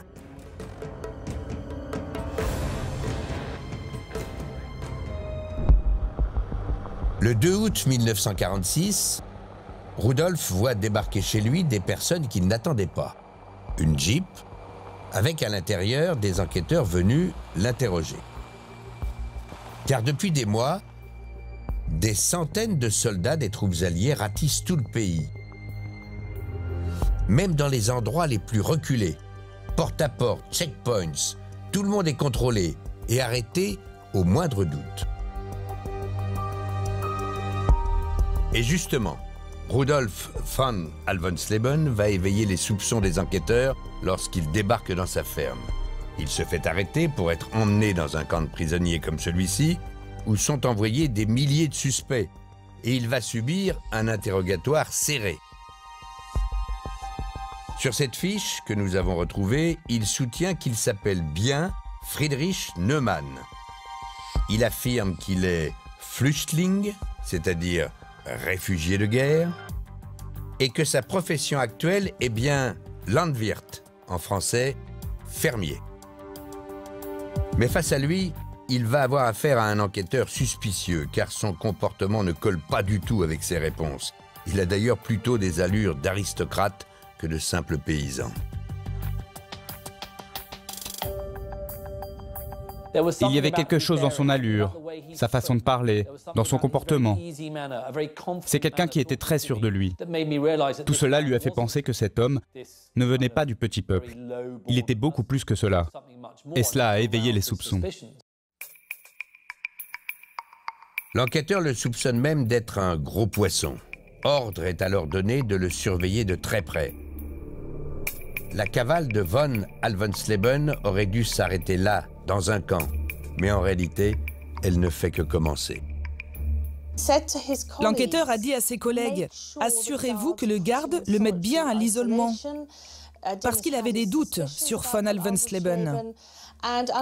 Et malheureusement, quand l'enquêteur est revenu, la première chose que son collègue lui a dit, c'est « Oh, von Alvensleben est parti !» Et oui, le prisonnier s'est échappé. Profitant du chaos ambiant d'un camp organisé à la hâte, il a pris la place d'un blessé dans une ambulance en partance pour l'hôpital. Mais von Alvensleben le sait, il est maintenant découvert. Il lui faut quitter l'Allemagne et au plus vite. Il va alors parcourir des kilomètres et se fondre dans la masse des millions de réfugiés qui sillonnent le pays. Dans le chaos de l'Europe, dans les décombres, dans tout ce désordre, tous ces gens qui courent dans tous les sens, c'est très simple de se faire passer pour quelqu'un d'autre et de se cacher. Ça a beaucoup aidé les nazis en fuite. Mais où aller exactement? C'est toute la question pour les nazis en cavale. Car quelle que soit la direction, c'est l'impasse. Toute l'Allemagne est encerclée. Au nord, il y a la barrière de la mer. À l'est, les soviétiques procèdent à des exécutions expéditives. Et à l'ouest, les Alliés ont massé leurs troupes. Reste alors une option, une toute petite brèche au sud du pays, à 150 km de la frontière. Nichée dans les Alpes, entre l'Autriche et l'Italie, c'est une région paisible où les nazis vont pouvoir trouver refuge et même obtenir le sésame pour échapper à la traque des Alliés. Cet endroit, c'est le Sud-Tyrol, une petite région qui possède un statut très particulier à cette époque.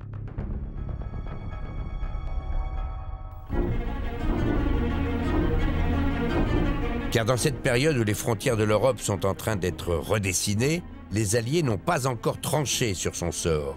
Conséquence, les habitants du Sud-Tyrol n'ont pas de nationalité, ils sont apatrides.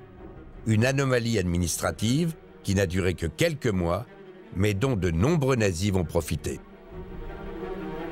Et parmi eux, par exemple, von Alvensleben. Il va se rendre sur place et il va trouver bon accueil, car beaucoup de Tyroliens sont germanophones et n'ont jamais caché leurs affinités avec le régime d'Hitler. Ici, on ne pose pas beaucoup de questions. Vous allez trouver beaucoup de gens qui vont vous aider. Vous avez besoin d'un lieu où rester? Restez à Bolzano, dans la ville ou bien là-haut, dans la montagne. C'est un endroit très accueillant pour un nazi. Quant aux autorités administratives locales, elles se montrent elles aussi bienveillantes. Elles ne font aucune difficulté pour délivrer de nouveaux papiers d'identité, une couverture toute neuve pour les nazis en fuite. C'est ainsi que Rudolf von Alvensleben devient officiellement Kremart Teodoro. Il s'invente même un nouveau passé. Il est maintenant d'origine italienne. Son père s'appelle lui aussi Teodoro. Sa mère, Anna. Une nouvelle identité totalement légale. Et surtout, l'officier SS bénéficie du fameux statut d'apatride. Un détail essentiel, car cela va lui permettre d'obtenir facilement un titre de voyage, c'est-à-dire une sorte de passeport pour quitter l'Europe. Le Sud-Tyrol était une région importante pour tous ces gens. Il y avait des facilités administratives pour peut-être obtenir des papiers d'identité ou un document de voyage. Tout ce qui leur permettra de continuer leur fuite. Et pour décrocher le fameux passeport, les nazis vont avoir recours à des réseaux d'une efficacité redoutable, avec à leur tête des hommes haut placés et a priori au-dessus de tout soupçon.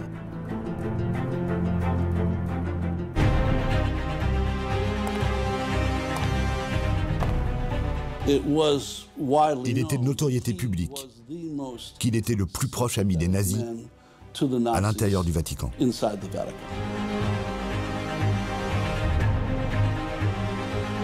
On n'imagine pas qu'un rapport de cette importance n'arrive pas sur le bureau du pape.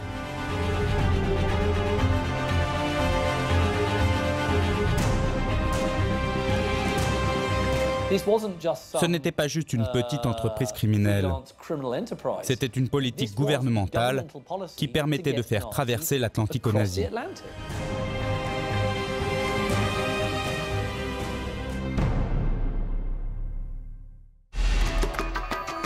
Désormais, Rudolf von Alvensleben devient officiellement Kremart Teodoro.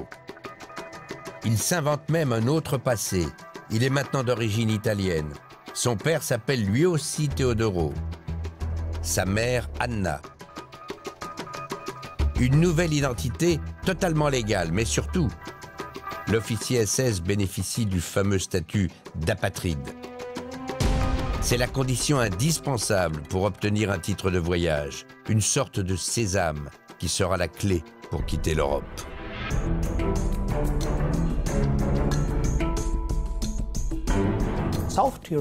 Le Sud-Tyrol était une région importante pour tous ces gens.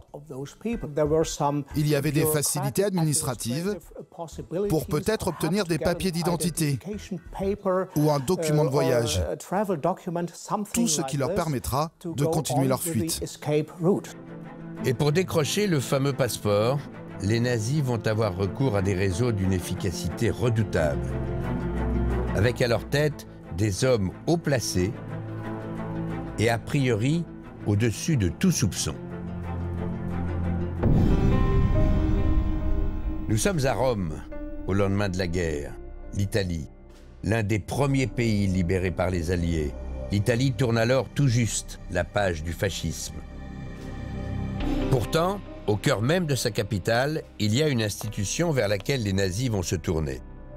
Une institution dont certains membres sont anti-nazis, tandis que d'autres, à l'inverse, vont organiser la fuite des criminels de guerre. Cette institution, c'est l'Église catholique.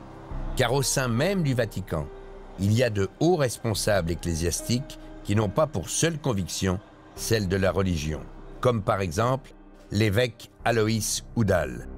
D'origine autrichienne, Monseigneur Udall est également un grand admirateur du régime nazi.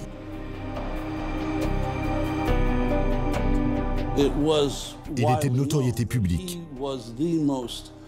qu'il était le plus proche ami des nazis à l'intérieur du Vatican.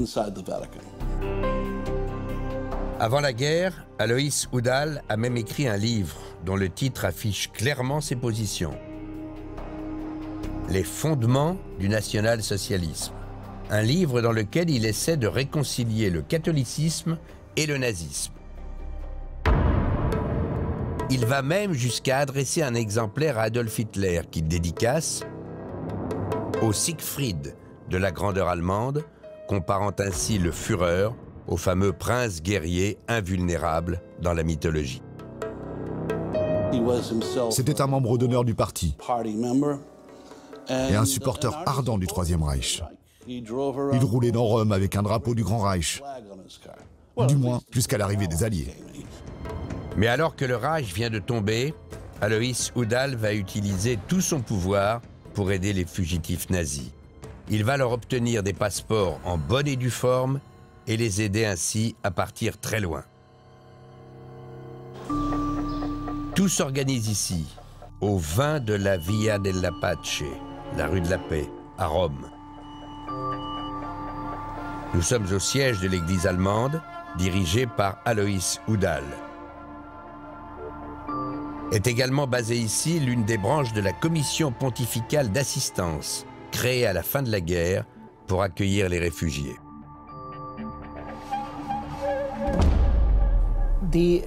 L'Église catholique était très importante pour ces réfugiés. En arrivant en Italie, ils ne parlaient pas la langue et ils n'avaient pas de papier. Ils n'avaient pas d'argent et ils avaient parfois leur famille avec eux. Alors que faire? Ils commençaient à chercher des contacts et le premier pour la plupart d'entre eux, c'était l'Église catholique. Mais cette commission, dont il est l'un des patrons, Udall ne va pas hésiter à en détourner la fonction. Car l'évêque n'aide pas seulement les miséreux, il porte également une attention toute particulière à d'autres types de réfugiés, des criminels nazis qu'il va même accueillir chez lui. Parfois, Udall cachait des Allemands chez lui. Sinon, il y avait aussi d'autres petits appartements partout dans Rome, où ces gens pouvaient se cacher. Et quand d'importants criminels de guerre nazis arrivaient, Udall les accueillait et les saluait par leur vrai nom. Il savait qui ils étaient. Et c'est au nom du Vatican, avec les moyens du Saint-Siège, qu'Alois Udall va aider les nazis en fuite, comme le prouve ce document que nous nous sommes procurés. Il s'agit d'une lettre rédigée par la commission pontificale avec en en-tête les armoiries du Vatican. Elle est datée du 26 juillet 1948 et il y est demandé de courtoisement délivrer le passeport à la personne suivante, Otto Papp, de nationalité apatride. La demande est adressée à la Croix-Rouge internationale. Si cela peut paraître aujourd'hui surprenant, à l'époque, l'Europe est dans un tel chaos que l'association humanitaire se voit confier la mission de fournir des passeports aux réfugiés qui veulent émigrer. Mais avant de délivrer le précieux document, la Croix-Rouge impose plusieurs conditions: être apatride et fournir soit un témoin qui confirme l'identité du demandeur, soit une caution morale.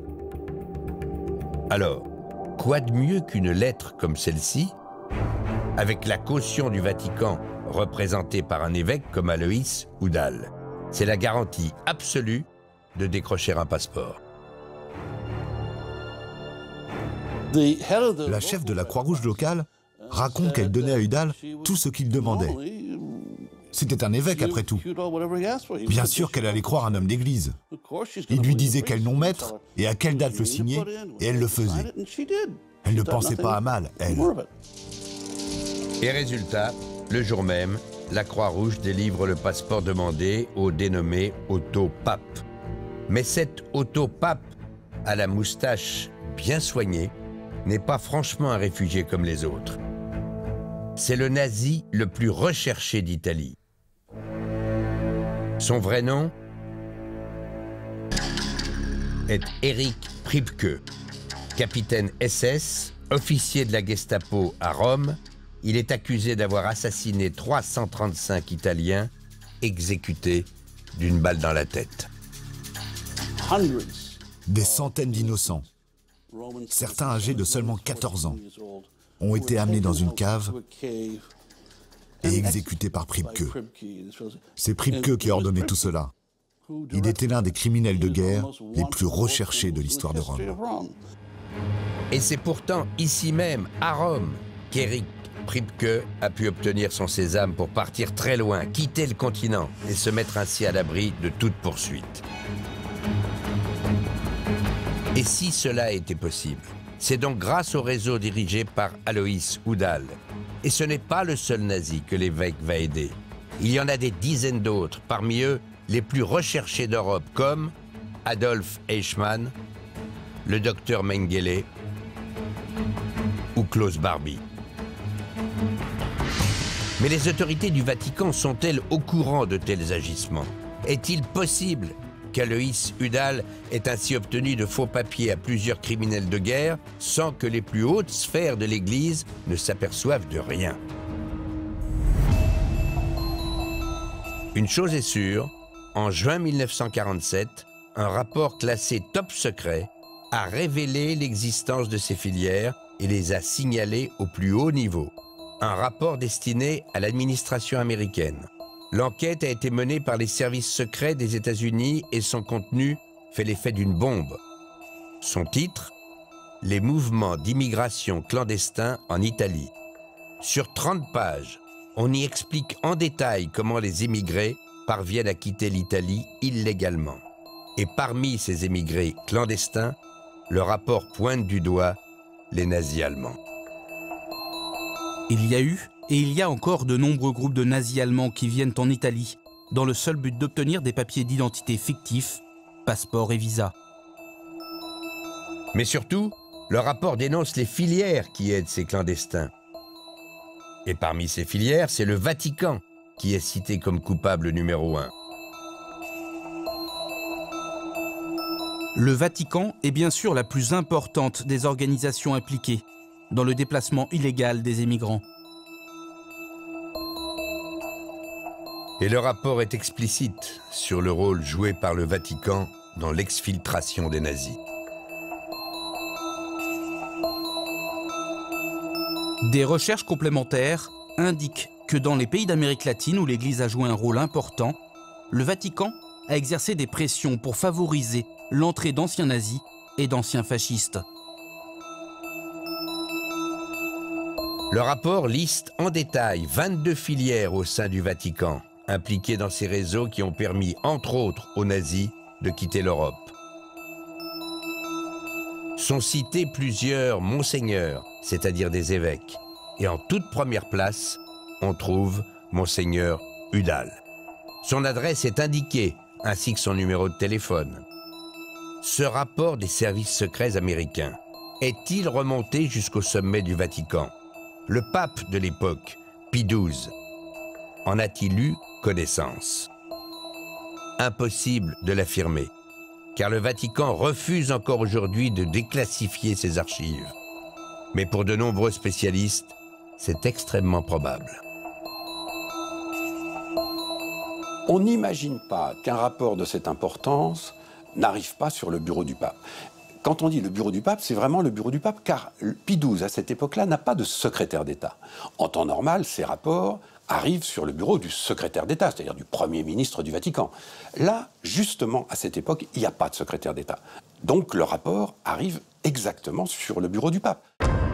Et si le pape a probablement eu connaissance des agissements de son évêque, une chose est certaine, il n'a rien fait pour l'empêcher. Il faut dire que le chef de l'Église catholique n'a jamais été très véhément à l'égard des nazis et de leur soutien. Pendant la guerre, en 1942, il a même prononcé un discours plutôt ambigu. Alors que les Alliés venaient justement de dénoncer publiquement le massacre des Juifs, le pape Pie XII, lui, intervient à minima. Dans un discours fleuve de plus d'1 heure, la question des Juifs est résumée à 2 lignes où il ne les nomme même pas. Il évoque simplement, je cite, « des centaines de milliers de personnes qui, sans aucune faute de leur part, et parfois pour le seul fait de leur nationalité ou de leur race, ont été voués à la mort ou à une extermination progressive. » Il n'y a pas eu cette phrase forte du pape. Le seul fait de ne pas avoir employé le mot juif. Alors il emploie le mot race, mais il n'emploie pas le mot juif. Eh bien, ça laisse un doute et ça laisse effectivement une espèce de regret pour tout le monde, pour les juifs, mais aussi pour les catholiques, qui aimeraient tant que leur pape ait prononcé les mots qu'il fallait à l'époque. L'ambiguïté du pape va ainsi perdurer pendant plusieurs années. Et ce qui expliquerait cette attitude, c'est qu'à l'époque, l'Église se serait inquiétée d'une menace qu'elle considère comme plus dangereuse encore que les nazis, les communistes, adversaires déclarés de toute religion.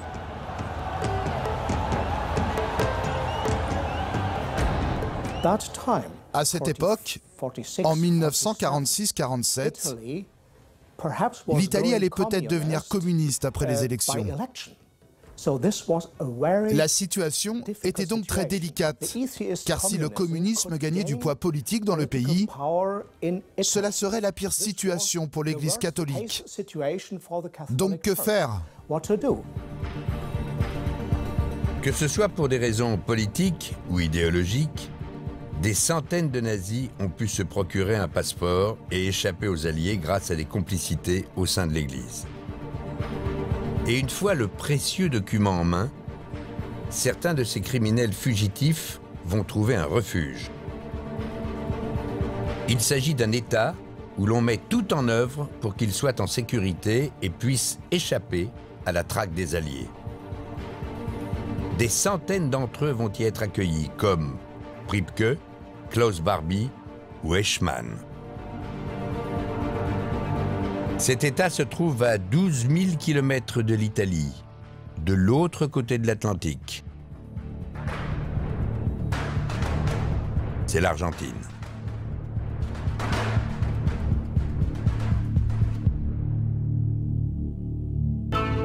L'Argentine, un pays où ils vont se sentir comme chez eux. Il suffit de se rendre dans les écoles pour s'en rendre compte. En plein milieu de l'Amérique du Sud, on trouve des classes entières de petites têtes blondes.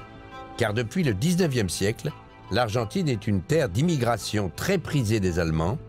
En 1945, ils sont déjà près de 240 000 attirés par l'économie florissante du pays. Et une partie de cette population adhère aux idées du Troisième Reich, faisant même d'Hitler une idole. C'est donc le pays idéal où se réfugier pour des criminels nazis. D'autant que l'homme le plus puissant du pays, le président argentin lui-même, va leur offrir son hospitalité et sa protection. Juan Perón est un dictateur à la main de fer et il voue depuis des années une grande admiration aux régimes fascistes européens. Il admirait Mussolini. Il a essayé de copier certaines mesures fascistes pour les appliquer en Argentine. Pas celles qui étaient agressives, mais plutôt les mesures sociales. Il admirait également la culture allemande et surtout l'armée allemande. Et c'est justement le savoir-faire de l'armée allemande que Juan Perón convoite, car il a une obsession. Il veut moderniser son pays et son armée par tous les moyens. Alors il ne va pas hésiter à accueillir sur son sol des milliers d'Allemands en fuite, dont beaucoup de nazis. Perón voulait des nazis parce qu'il pensait que beaucoup d'entre eux avaient le genre de connaissances techniques qui lui permettraient de développer de nouvelles armes de guerre et une nouvelle forme d'industrie. Alors Juan Perón va mettre en place un système extrêmement organisé pour exfiltrer les nazis depuis l'Europe sous le nez des Alliés.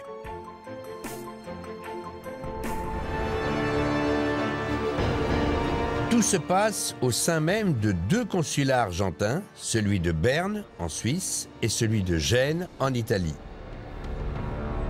Les fugitifs nazis n'ont qu'à présenter de faux passeports comme ceux fournis avec la complicité de l'Église pour que l'Argentine accorde rapidement un visa en bonne et due forme. C'était une entreprise sponsorisée par l'État pour aider ces gens à fuir. Ce n'était pas juste une petite entreprise criminelle. C'était une politique gouvernementale qui permettait de faire traverser l'Atlantique aux nazis. Grâce à des filières comme celle-ci, ce ne sont pas moins de 5000 nazis qui ont émigré en Argentine. À leur arrivée, ils se sont construits une nouvelle vie sous la protection du président Perón. Certains devront tout de même rendre compte de leurs crimes, comme Adolf Eichmann, qui 10 ans après son arrivée en Argentine, a été enlevé par les services secrets israéliens en 1960, puis jugé, condamné à mort et pendu en Israël. Ou encore, comme Erich Priebke, qui a passé près de 50 ans en Argentine sous l'identité d'un directeur d'école, avant d'être extradé par la justice italienne et condamné en 1998 à la réclusion à perpétuité. Mais ces cas restent rares.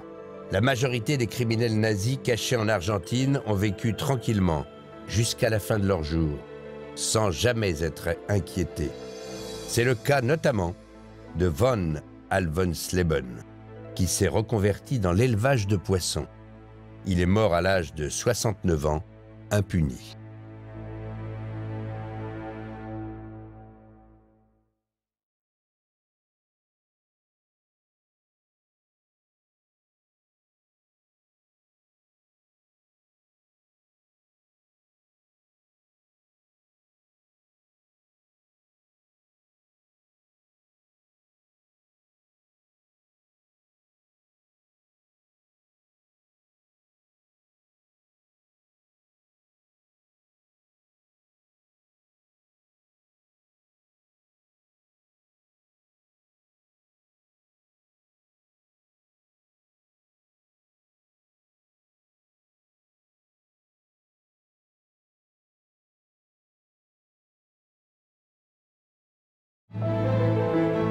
4 février 1945, sur les bords de la mer Noire, dans une petite station balnéaire soviétique du nom de Yalta. Une réunion de la plus haute importance s'apprête à commencer. Une réunion qui va décider de l'avenir du monde. Sont présents le Premier ministre anglais, Winston Churchill, le président américain, Franklin Roosevelt, et le leader soviétique, Joseph Staline. S'ils se réunissent ce jour-là, c'est parce qu'ils le savent. La victoire est à portée de leurs mains. En effet, sur le terrain, les forces allemandes ont subi de très lourdes pertes. Elles sont en repli sur tous les fronts. À l'est, les troupes de Staline sont aux portes de Berlin. À l'ouest, les Alliés traversent la France et s'apprêtent à envahir l'Allemagne. La chute du Troisième Reich n'est plus qu'une question de semaines. Les 3 futures grandes puissances l'ont déjà décidé. Leurs troupes vont occuper l'Allemagne. Et tout l'enjeu maintenant, c'est de se partager le gâteau. On a tracé sur la carte de l'Europe des zones d'occupation confiées aux Soviétiques, aux Américains, aux Britanniques et même aux Français. On est dans un changement de données géopolitiques. Mais derrière les sourires de façade, en coulisses, une toute autre bataille se joue entre les 3 hommes. Car ce qu'on ignore souvent, c'est que les dirigeants alliés réunis à Yalta convoitent bien plus que les territoires de l'Allemagne vaincue. Chacun d'entre eux veut mettre la main également sur le trésor le mieux gardé du Reich. Un trésor qui donnera à celui qui s'en emparera une puissance incomparable. Un trésor technologique. Car depuis le début du conflit, dans le plus grand secret, le régime nazi a investi des sommes colossales dans la recherche scientifique de pointe. En projet, des armes révolutionnaires, des armes puissantes et destructrices, destinées à leur donner l'avantage. Nous savions que l'Allemagne avait des scientifiques de haut niveau qui travaillaient sur des armes ultramodernes. C'est la technologie des chars, c'est la technologie des sous-marins, c'est bien sûr l'éventuel programme atomique allemand dont on ne sait pas grand-chose. Et parmi ces armes, il y en a une qui intéresse particulièrement les Alliés. Une arme redoutable que seuls les Allemands ont réussi à mettre au point. Une arme dont Américains, Anglais et Russes veulent s'emparer à tout prix. Car le premier qui mettra la main sur cette technologie prendra un avantage décisif pour les années à venir.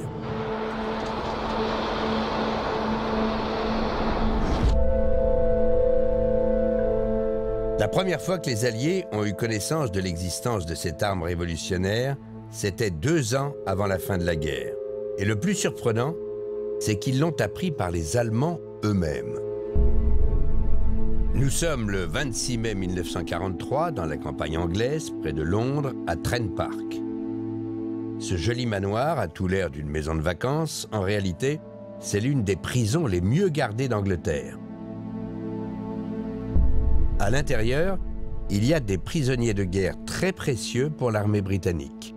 Des généraux allemands capturés sur le front. Après avoir capturé ces généraux allemands en Afrique du Nord et en Italie, ils les ont amenés sur un site spécial à Trent Park. Et dans cette prison pour VIP, le moins qu'on puisse dire, c'est que les généraux allemands sont traités comme des rois.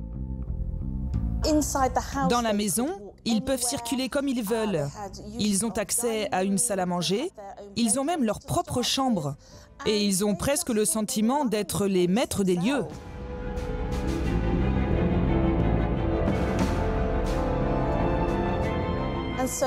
Et les généraux arrivent là, ils se relaxent et ils sont si flattés. Ils se disent « Oh, on est traités comme des généraux, on respecte notre grade, on n'est pas des prisonniers. » Et ils commencent à discuter entre eux, et pas seulement de la pluie et du beau temps. Mais ce que les généraux allemands n'ont pas compris, c'est que l'hospitalité britannique n'est qu'une ruse. Car de l'autre côté des murs du manoir, les services secrets anglais espionnent toutes leurs conversations. La maison est truffée de micros. Ils ont mis des micros partout, dans les lampes, sous la table de billard, dans la salle à manger, derrière la cheminée, même dans les pots de fleurs et aussi dans les arbres du jardin. Tout ce que se racontent les généraux allemands est enregistré, retranscrit, analysé. Objectif, leur soutirer à leur insu des informations stratégiques. Et c'est ainsi que les Alliés vont intercepter une conversation qui va remettre en cause tout ce qu'ils pensaient savoir de la puissance militaire allemande.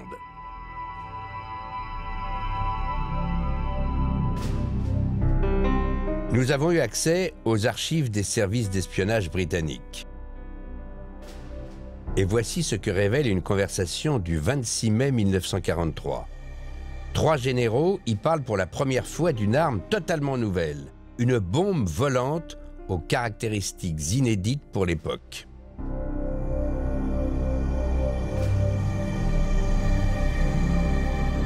Les choses semblent mal tourner pour notre armée de l'air. Je me demande où en est le développement de ces missiles.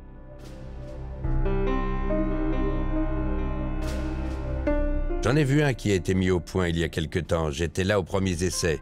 Il avait une portée de 150 à 200 km. Des bombes volantes d'une portée de 200 km. Les espions anglais n'avaient jamais entendu parler d'armes pareilles.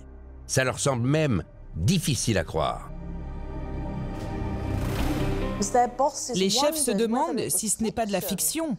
Et très vite, ils réalisent que c'est bien la réalité.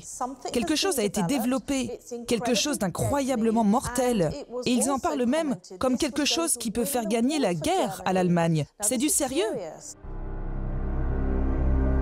Et dans cette même conversation, les Anglais s'aperçoivent que ces bombes volantes sont potentiellement une menace pour la Grande-Bretagne elle-même. Pourquoi ne pas positionner ces missiles sur la côte française et tirer sur l'Angleterre?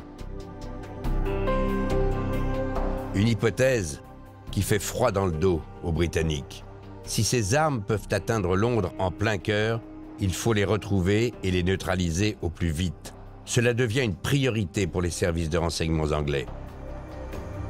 Le rôle des services secrets, c'est de vérifier, de croiser. Ils vont utiliser pour cela l'analyse des documents, ils vont utiliser les interrogatoires de prisonniers de guerre, on met des micros cachés pour tenter de voir ce qui se passe, et ensuite on va aller vérifier sur place. Et il y a un moyen pour vérifier sur place, c'est d'envoyer des missions de photographie de reconnaissance spécialisées.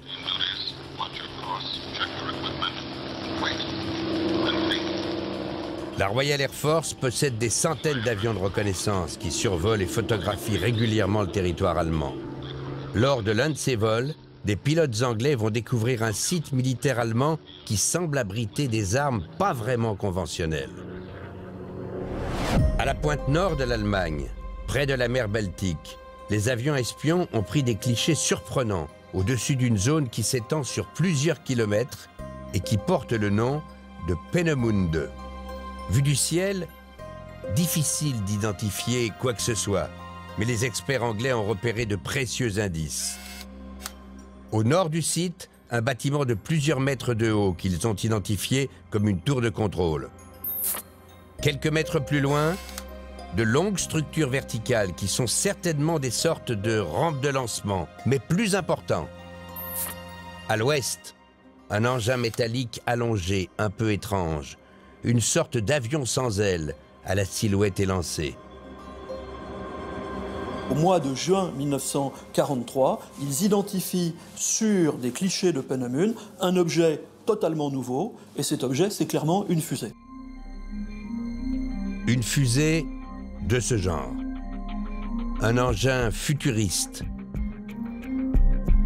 Une énorme roquette comme on n'en a encore jamais vu sur les champs de bataille dans les années 40.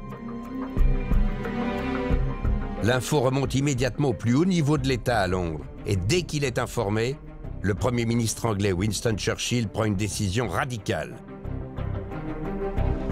Les 17 et 18 août 1943, près de 500 avions britanniques traversent la Manche pour bombarder la base de Peenemünde.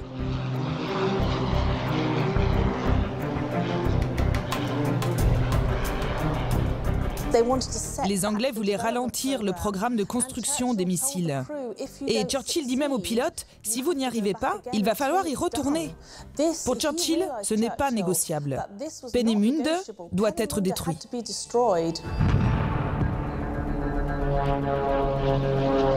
L'attaque est très lourde et les Britanniques pensent avoir détruit les roquettes, mais ils se trompent. Malgré l'intensité des frappes, les bombes n'ont ravagé qu'une partie du site et les Anglais vont le payer très cher.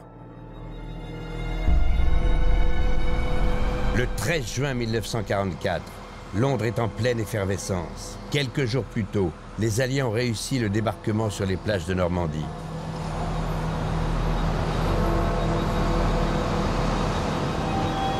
Pour les Britanniques, la guerre prend un nouveau tournant. Leur morale est au plus haut, quand, subitement, de drôles d'engins s'abattent sur la cité. Des missiles rapides, chargés d'explosifs.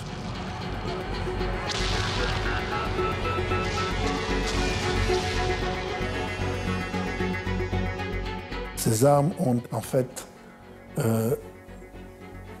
heurté Londres d'une façon très douloureuse, parce qu'elles arrivaient de nulle part, on ne pouvait pas se préparer. Durant plusieurs semaines, ces fusées s'abattent sans relâche sur la capitale. Les dégâts sont terribles. Les journaux du monde entier en font leur une. Londres est la cible de bombes volantes. Les bombes volantes tuent 2752 personnes et en blessent 8000 autres. 100 à 150 bombes par jour. L'évacuation a commencé lundi. Les habitants de Londres fuient la ville. Plus d'1 million de personnes vont alors se réfugier à la campagne. Les écoles, les hôpitaux, les églises, rien ni personne n'est épargné. Les batteries antiaériennes de l'armée britannique réussissent parfois à les intercepter. Mais cela va s'avérer totalement inefficace quand une nouvelle génération de fusées allemandes prend la relève quelques mois plus tard. À partir de septembre 1944, les Allemands utilisent des V2, plus rapides, plus meurtriers.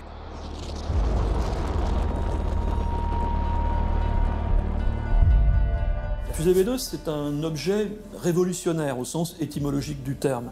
C'est une percée technologique extraordinaire qui permet d'envoyer un objet à longue portée, à très grande vitesse, donc sans capacité pour l'adversaire de l'intercepter. Plus de 1000 engins de ce type vont s'abattre sur Londres en 8 mois. Et les V2 vont aussi frapper les forces alliées sur le continent, notamment en Normandie, près de Paris et en Belgique. Les ennemis du Reich n'avaient jamais été confrontés à une technologie si avancée. Alors maintenant que la chute des nazis semble proche, chacun des alliés va se fixer un nouvel objectif. Être le premier à s'emparer des fusées d'Hitler.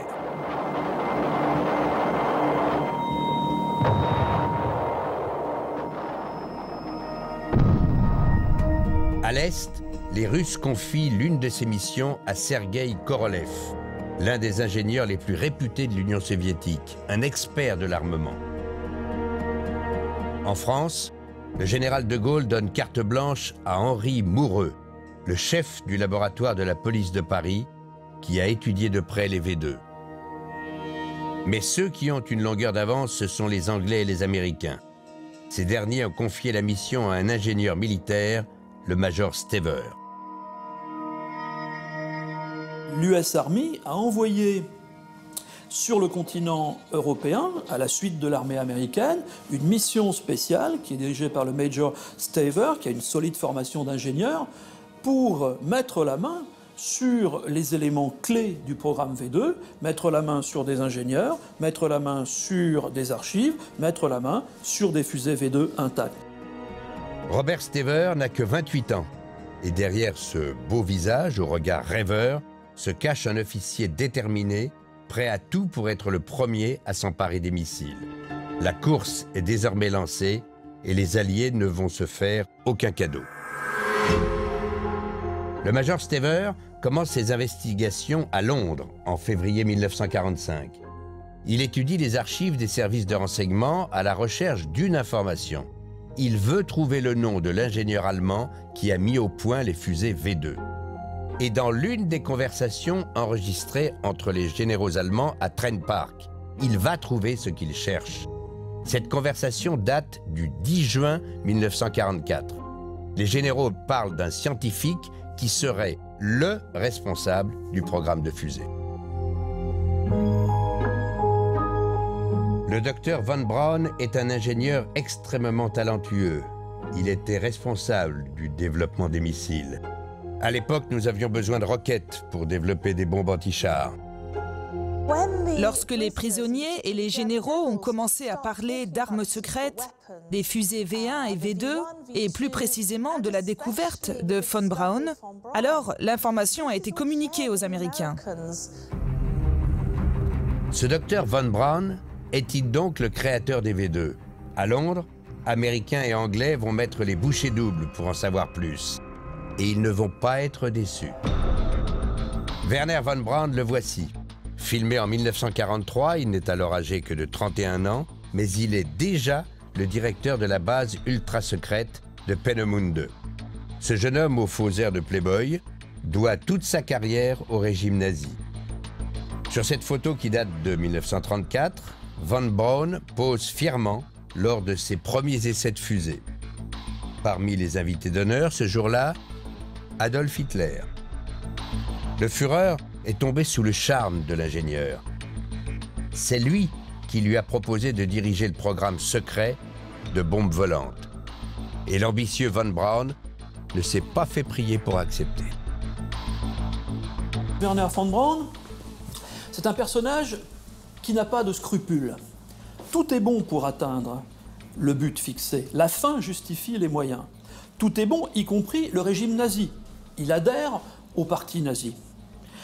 En 1940, il devient membre de la SS, parce que pour les dirigeants de l'intelligentsia du Troisième Reich, c'est un facteur de croissance de carrière. Dès juin 1942, Von Braun développe son programme de missiles et tire ses premières fusées. Au départ, les essais sont catastrophiques.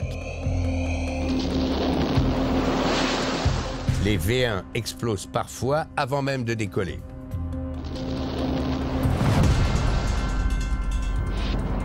Il faut 5 mois de mise au point pour que Von Braun parvienne à maîtriser le vol des roquettes. La production commence sur la base de Peenemünde fin 1942. Des centaines de V1 et de V2 sortiront de cette usine jusqu'à ce que, quelques mois plus tard, le site soit partiellement détruit par le bombardement anglais. Les nazis comprennent alors que le site est découvert. Ils décident de déménager l'usine ailleurs en Allemagne. Et pour la camoufler, ils se lancent dans un projet plutôt surprenant. Le seul moyen de protéger des productions vitales pour l'avenir du régime, c'est de les enterrer, de construire des usines souterraines qui se retrouveraient ainsi protégées des bombardements stratégiques alliés. Les équipes de Von Braun se mettent à la recherche d'un site souterrain. Leur choix se porte sur une ancienne mine désaffectée située à 200 km au sud de Hanovre, en plein centre de l'Allemagne, le site de Dora. Ce site, baptisé Dora, offre tout un réseau de tunnels souterrains profonds, une cachette idéale vis-à-vis des avions de reconnaissance anglais. Mais pour reconstruire l'usine et pour fabriquer les fusées, Von Braun a besoin d'ouvriers, de milliers d'ouvriers. Alors Dora va devenir bien plus qu'une simple usine. Un camp de concentration. Nous avons retrouvé l'un des survivants du camp. Il s'appelle Christian Dessau, il a 89 ans. Il en avait 17 lorsqu'il a été déporté pour fait de résistance et qu'il est arrivé là, en train, sans savoir où il se trouvait. On nous a dit, c'est Dora. Ils nous disent, c'est Dora. Mais qu'est-ce que c'est que Dora? Tout le monde veut savoir qu'est-ce que c'est que Dora. C'est le seul endroit où il ne faut pas aller. On nous dit Dora, c'est un tunnel, on rentre vivant, on sort mort. Ce que découvre Christian et des milliers de déportés avec lui, c'est que Dora n'est pas un camp de concentration comme les autres. Pendant des mois, leur cauchemar va se passer dans des kilomètres de galeries souterraines. J'arrive là, je suis dans les premiers, c'est environ le 8 février 1944. On va entrer là, il y a à peine de la lumière, ça hurle dedans. On entend des explosions, on entend une locomotive qui siffle, on marche sur des tas de trucs mous, on ne sait pas ce que c'est plein de cadavres. Ils marchent sur des corps entassés dans ce tunnel. Ce sont des déportés tués à la tâche. Leur calvaire, assembler les fusées de Wernher von Braun dans une gigantesque usine en sous-sol. On nous ouvre une porte et on passe de l'autre côté et qu'est-ce qu'on voit? Une usine, un truc immense, une fusée là sur les rails. Ça va où ça? Dans le ciel? Ça va dans la mer? Mais on va mourir. On n'est pas mort au travail, mais on va mourir. Ils vont détruire le monde avec ça. Christian va passer 13 mois dans cet enfer, à travailler sans relâche malgré les coups et les privations. Lui et ses camarades construiront ici plus de 200 roquettes de ce type, jusqu'à ce qu'au printemps 1945, l'armée allemande en pleine débâcle soit obligée de se replier et d'abandonner l'usine.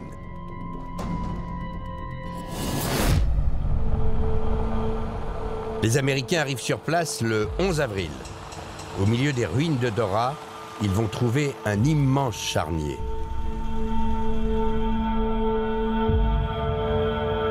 « 200 déportés, morts d'épuisement et de fatigue ou exécutés par les Allemands avant leur départ. » Le site est entièrement fouillé. Et lorsqu'ils comprennent que ce sont les V2 qui étaient construits ici, les GIs alertent de toute urgence le major Stever, qui attendait cette découverte avec impatience. Pour les troupes opérationnelles, c'est la découverte de l'horreur concentrationnaire, mais pour les troupes spécialisées qui suivent, l'objectif n'est pas là. L'objectif, c'est de récupérer des fusées et de récupérer des ingénieurs. Dans l'usine souterraine, le major Stever découvre une centaine de fusées que les Allemands n'ont pas pu emporter. Les missiles tant convoités. Le problème, c'est que Dora se trouve dans une zone que le découpage allié a attribuée aux Soviétiques. Dans quelques semaines, le site sera sous contrôle russe. Et pour le major Stever, pas question de laisser cette technologie aux troupes de Staline. Ils ne veulent pas que les Russes les obtiennent parce qu'ils voient déjà la guerre contre la Russie qui se prépare, pas la guerre froide contre la Russie qui se prépare. Alors ils veulent quand même garder leur avantage et pour cela ils ont besoin, disons, vital de ces fusées. Alors en quelques jours, Stever ordonne l'évacuation complète de l'usine. À la barbe des autres alliés, il fait évacuer la centaine de V2 par train spécial, puis par bateau, direction les États-Unis. Mais la mission du major n'est pas terminée, car l'homme qui a conçu les fusées, le docteur von Braun, lui, s'est échappé. Comment le retrouver? Les Russes et les Français sont certainement eux aussi à sa recherche. Ce qu'ignorent les Alliés, c'est qu'en réalité, l'ingénieur allemand a déjà tout prévu. Désormais, toutes les cartes sont entre ses mains. Nous sommes en avril 1945, près de la ville de Reutte, dans les Alpes bavaroises. Dans cet endroit isolé, à l'intérieur d'un petit chalet, un petit groupe d'hommes est venu se réfugier. À leur tête, Wernher von Braun. L'ingénieur nazi a un plan. Puisque tous les Alliés sont à sa recherche, il va se vendre au plus offrant. Qui est candidat à la reprise, en quelque sorte, de l'équipe de Peenemünde? Les Soviétiques, pas question pour l'équipe de von Braun. Ces gens sont des anticommunistes convaincus. La France, ce n'est plus une grande puissance. Il n'y aura pas de moyens financiers pour développer un programme de fusée. Il y a un certain mépris pour la France en 1945 dans les milieux dirigeants allemands. Les Britanniques, c'est dangereux, parce que les V2 sont tombés sur Londres, provoquant la mort de plusieurs milliers de civils. Ce n'est pas le bon choix. Reste le choix logique, c'est les États-Unis. C'est une grande puissance qui a des moyens financiers considérables et qui offre vraisemblablement une porte de sortie pour l'équipe de Von Braun. L'ingénieur attend donc tout simplement que des troupes américaines se rapprochent de sa planque. Et lorsqu'un détachement de GIs s'établit dans la région, Wernher von Braun et les scientifiques de son équipe quittent leur chalet et se rendent sans combattre. Nous sommes le 2 mai 1945. Ce jour-là, on prend une photo célèbre où l'on voit Von Braun, le bras dans le plâtre, il a eu un accident de voiture peu avant, qui pose tout sourire, avec à ses côtés le général Dornberger, son alter ego militaire, avec plusieurs autres ingénieurs de son équipe, et des officiers de l'armée américaine, tout aussi souriants, qui viennent de faire une belle prise. Les Américains jubilent. Ils sont les premiers à avoir mis la main sur le scientifique le plus recherché de l'Allemagne nazie. Von Braun est exhibé comme une belle capture, un trophée de guerre. Mais l'homme garde le sourire car il n'est pas vraiment inquiet. En réalité, entre le scientifique nazi et l'armée américaine, des négociations secrètes ont commencé. Von Braun veut qu'on oublie son passé, en échange de quoi il accepte de poursuivre ses travaux pour le compte des Américains.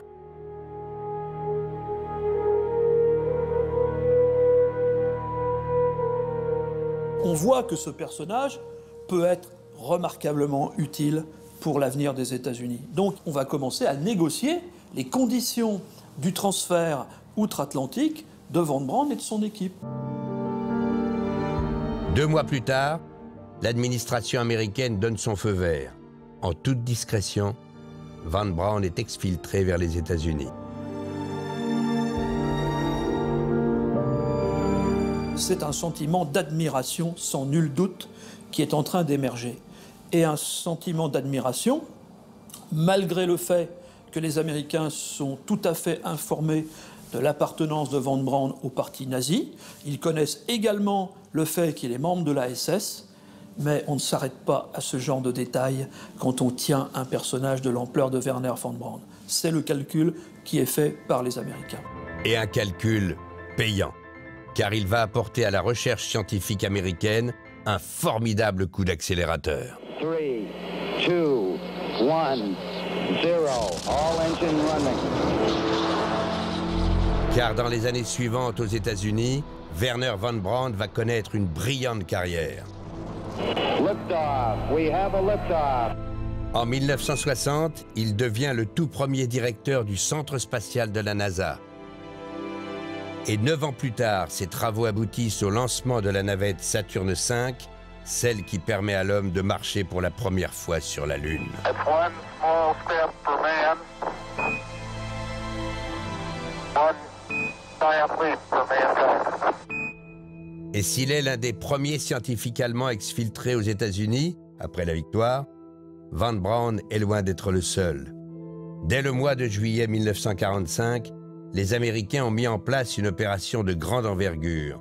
Nom de code, opération Paperclip.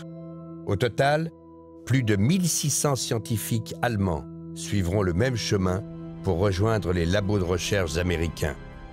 Certains d'entre eux étaient des nazis avérés.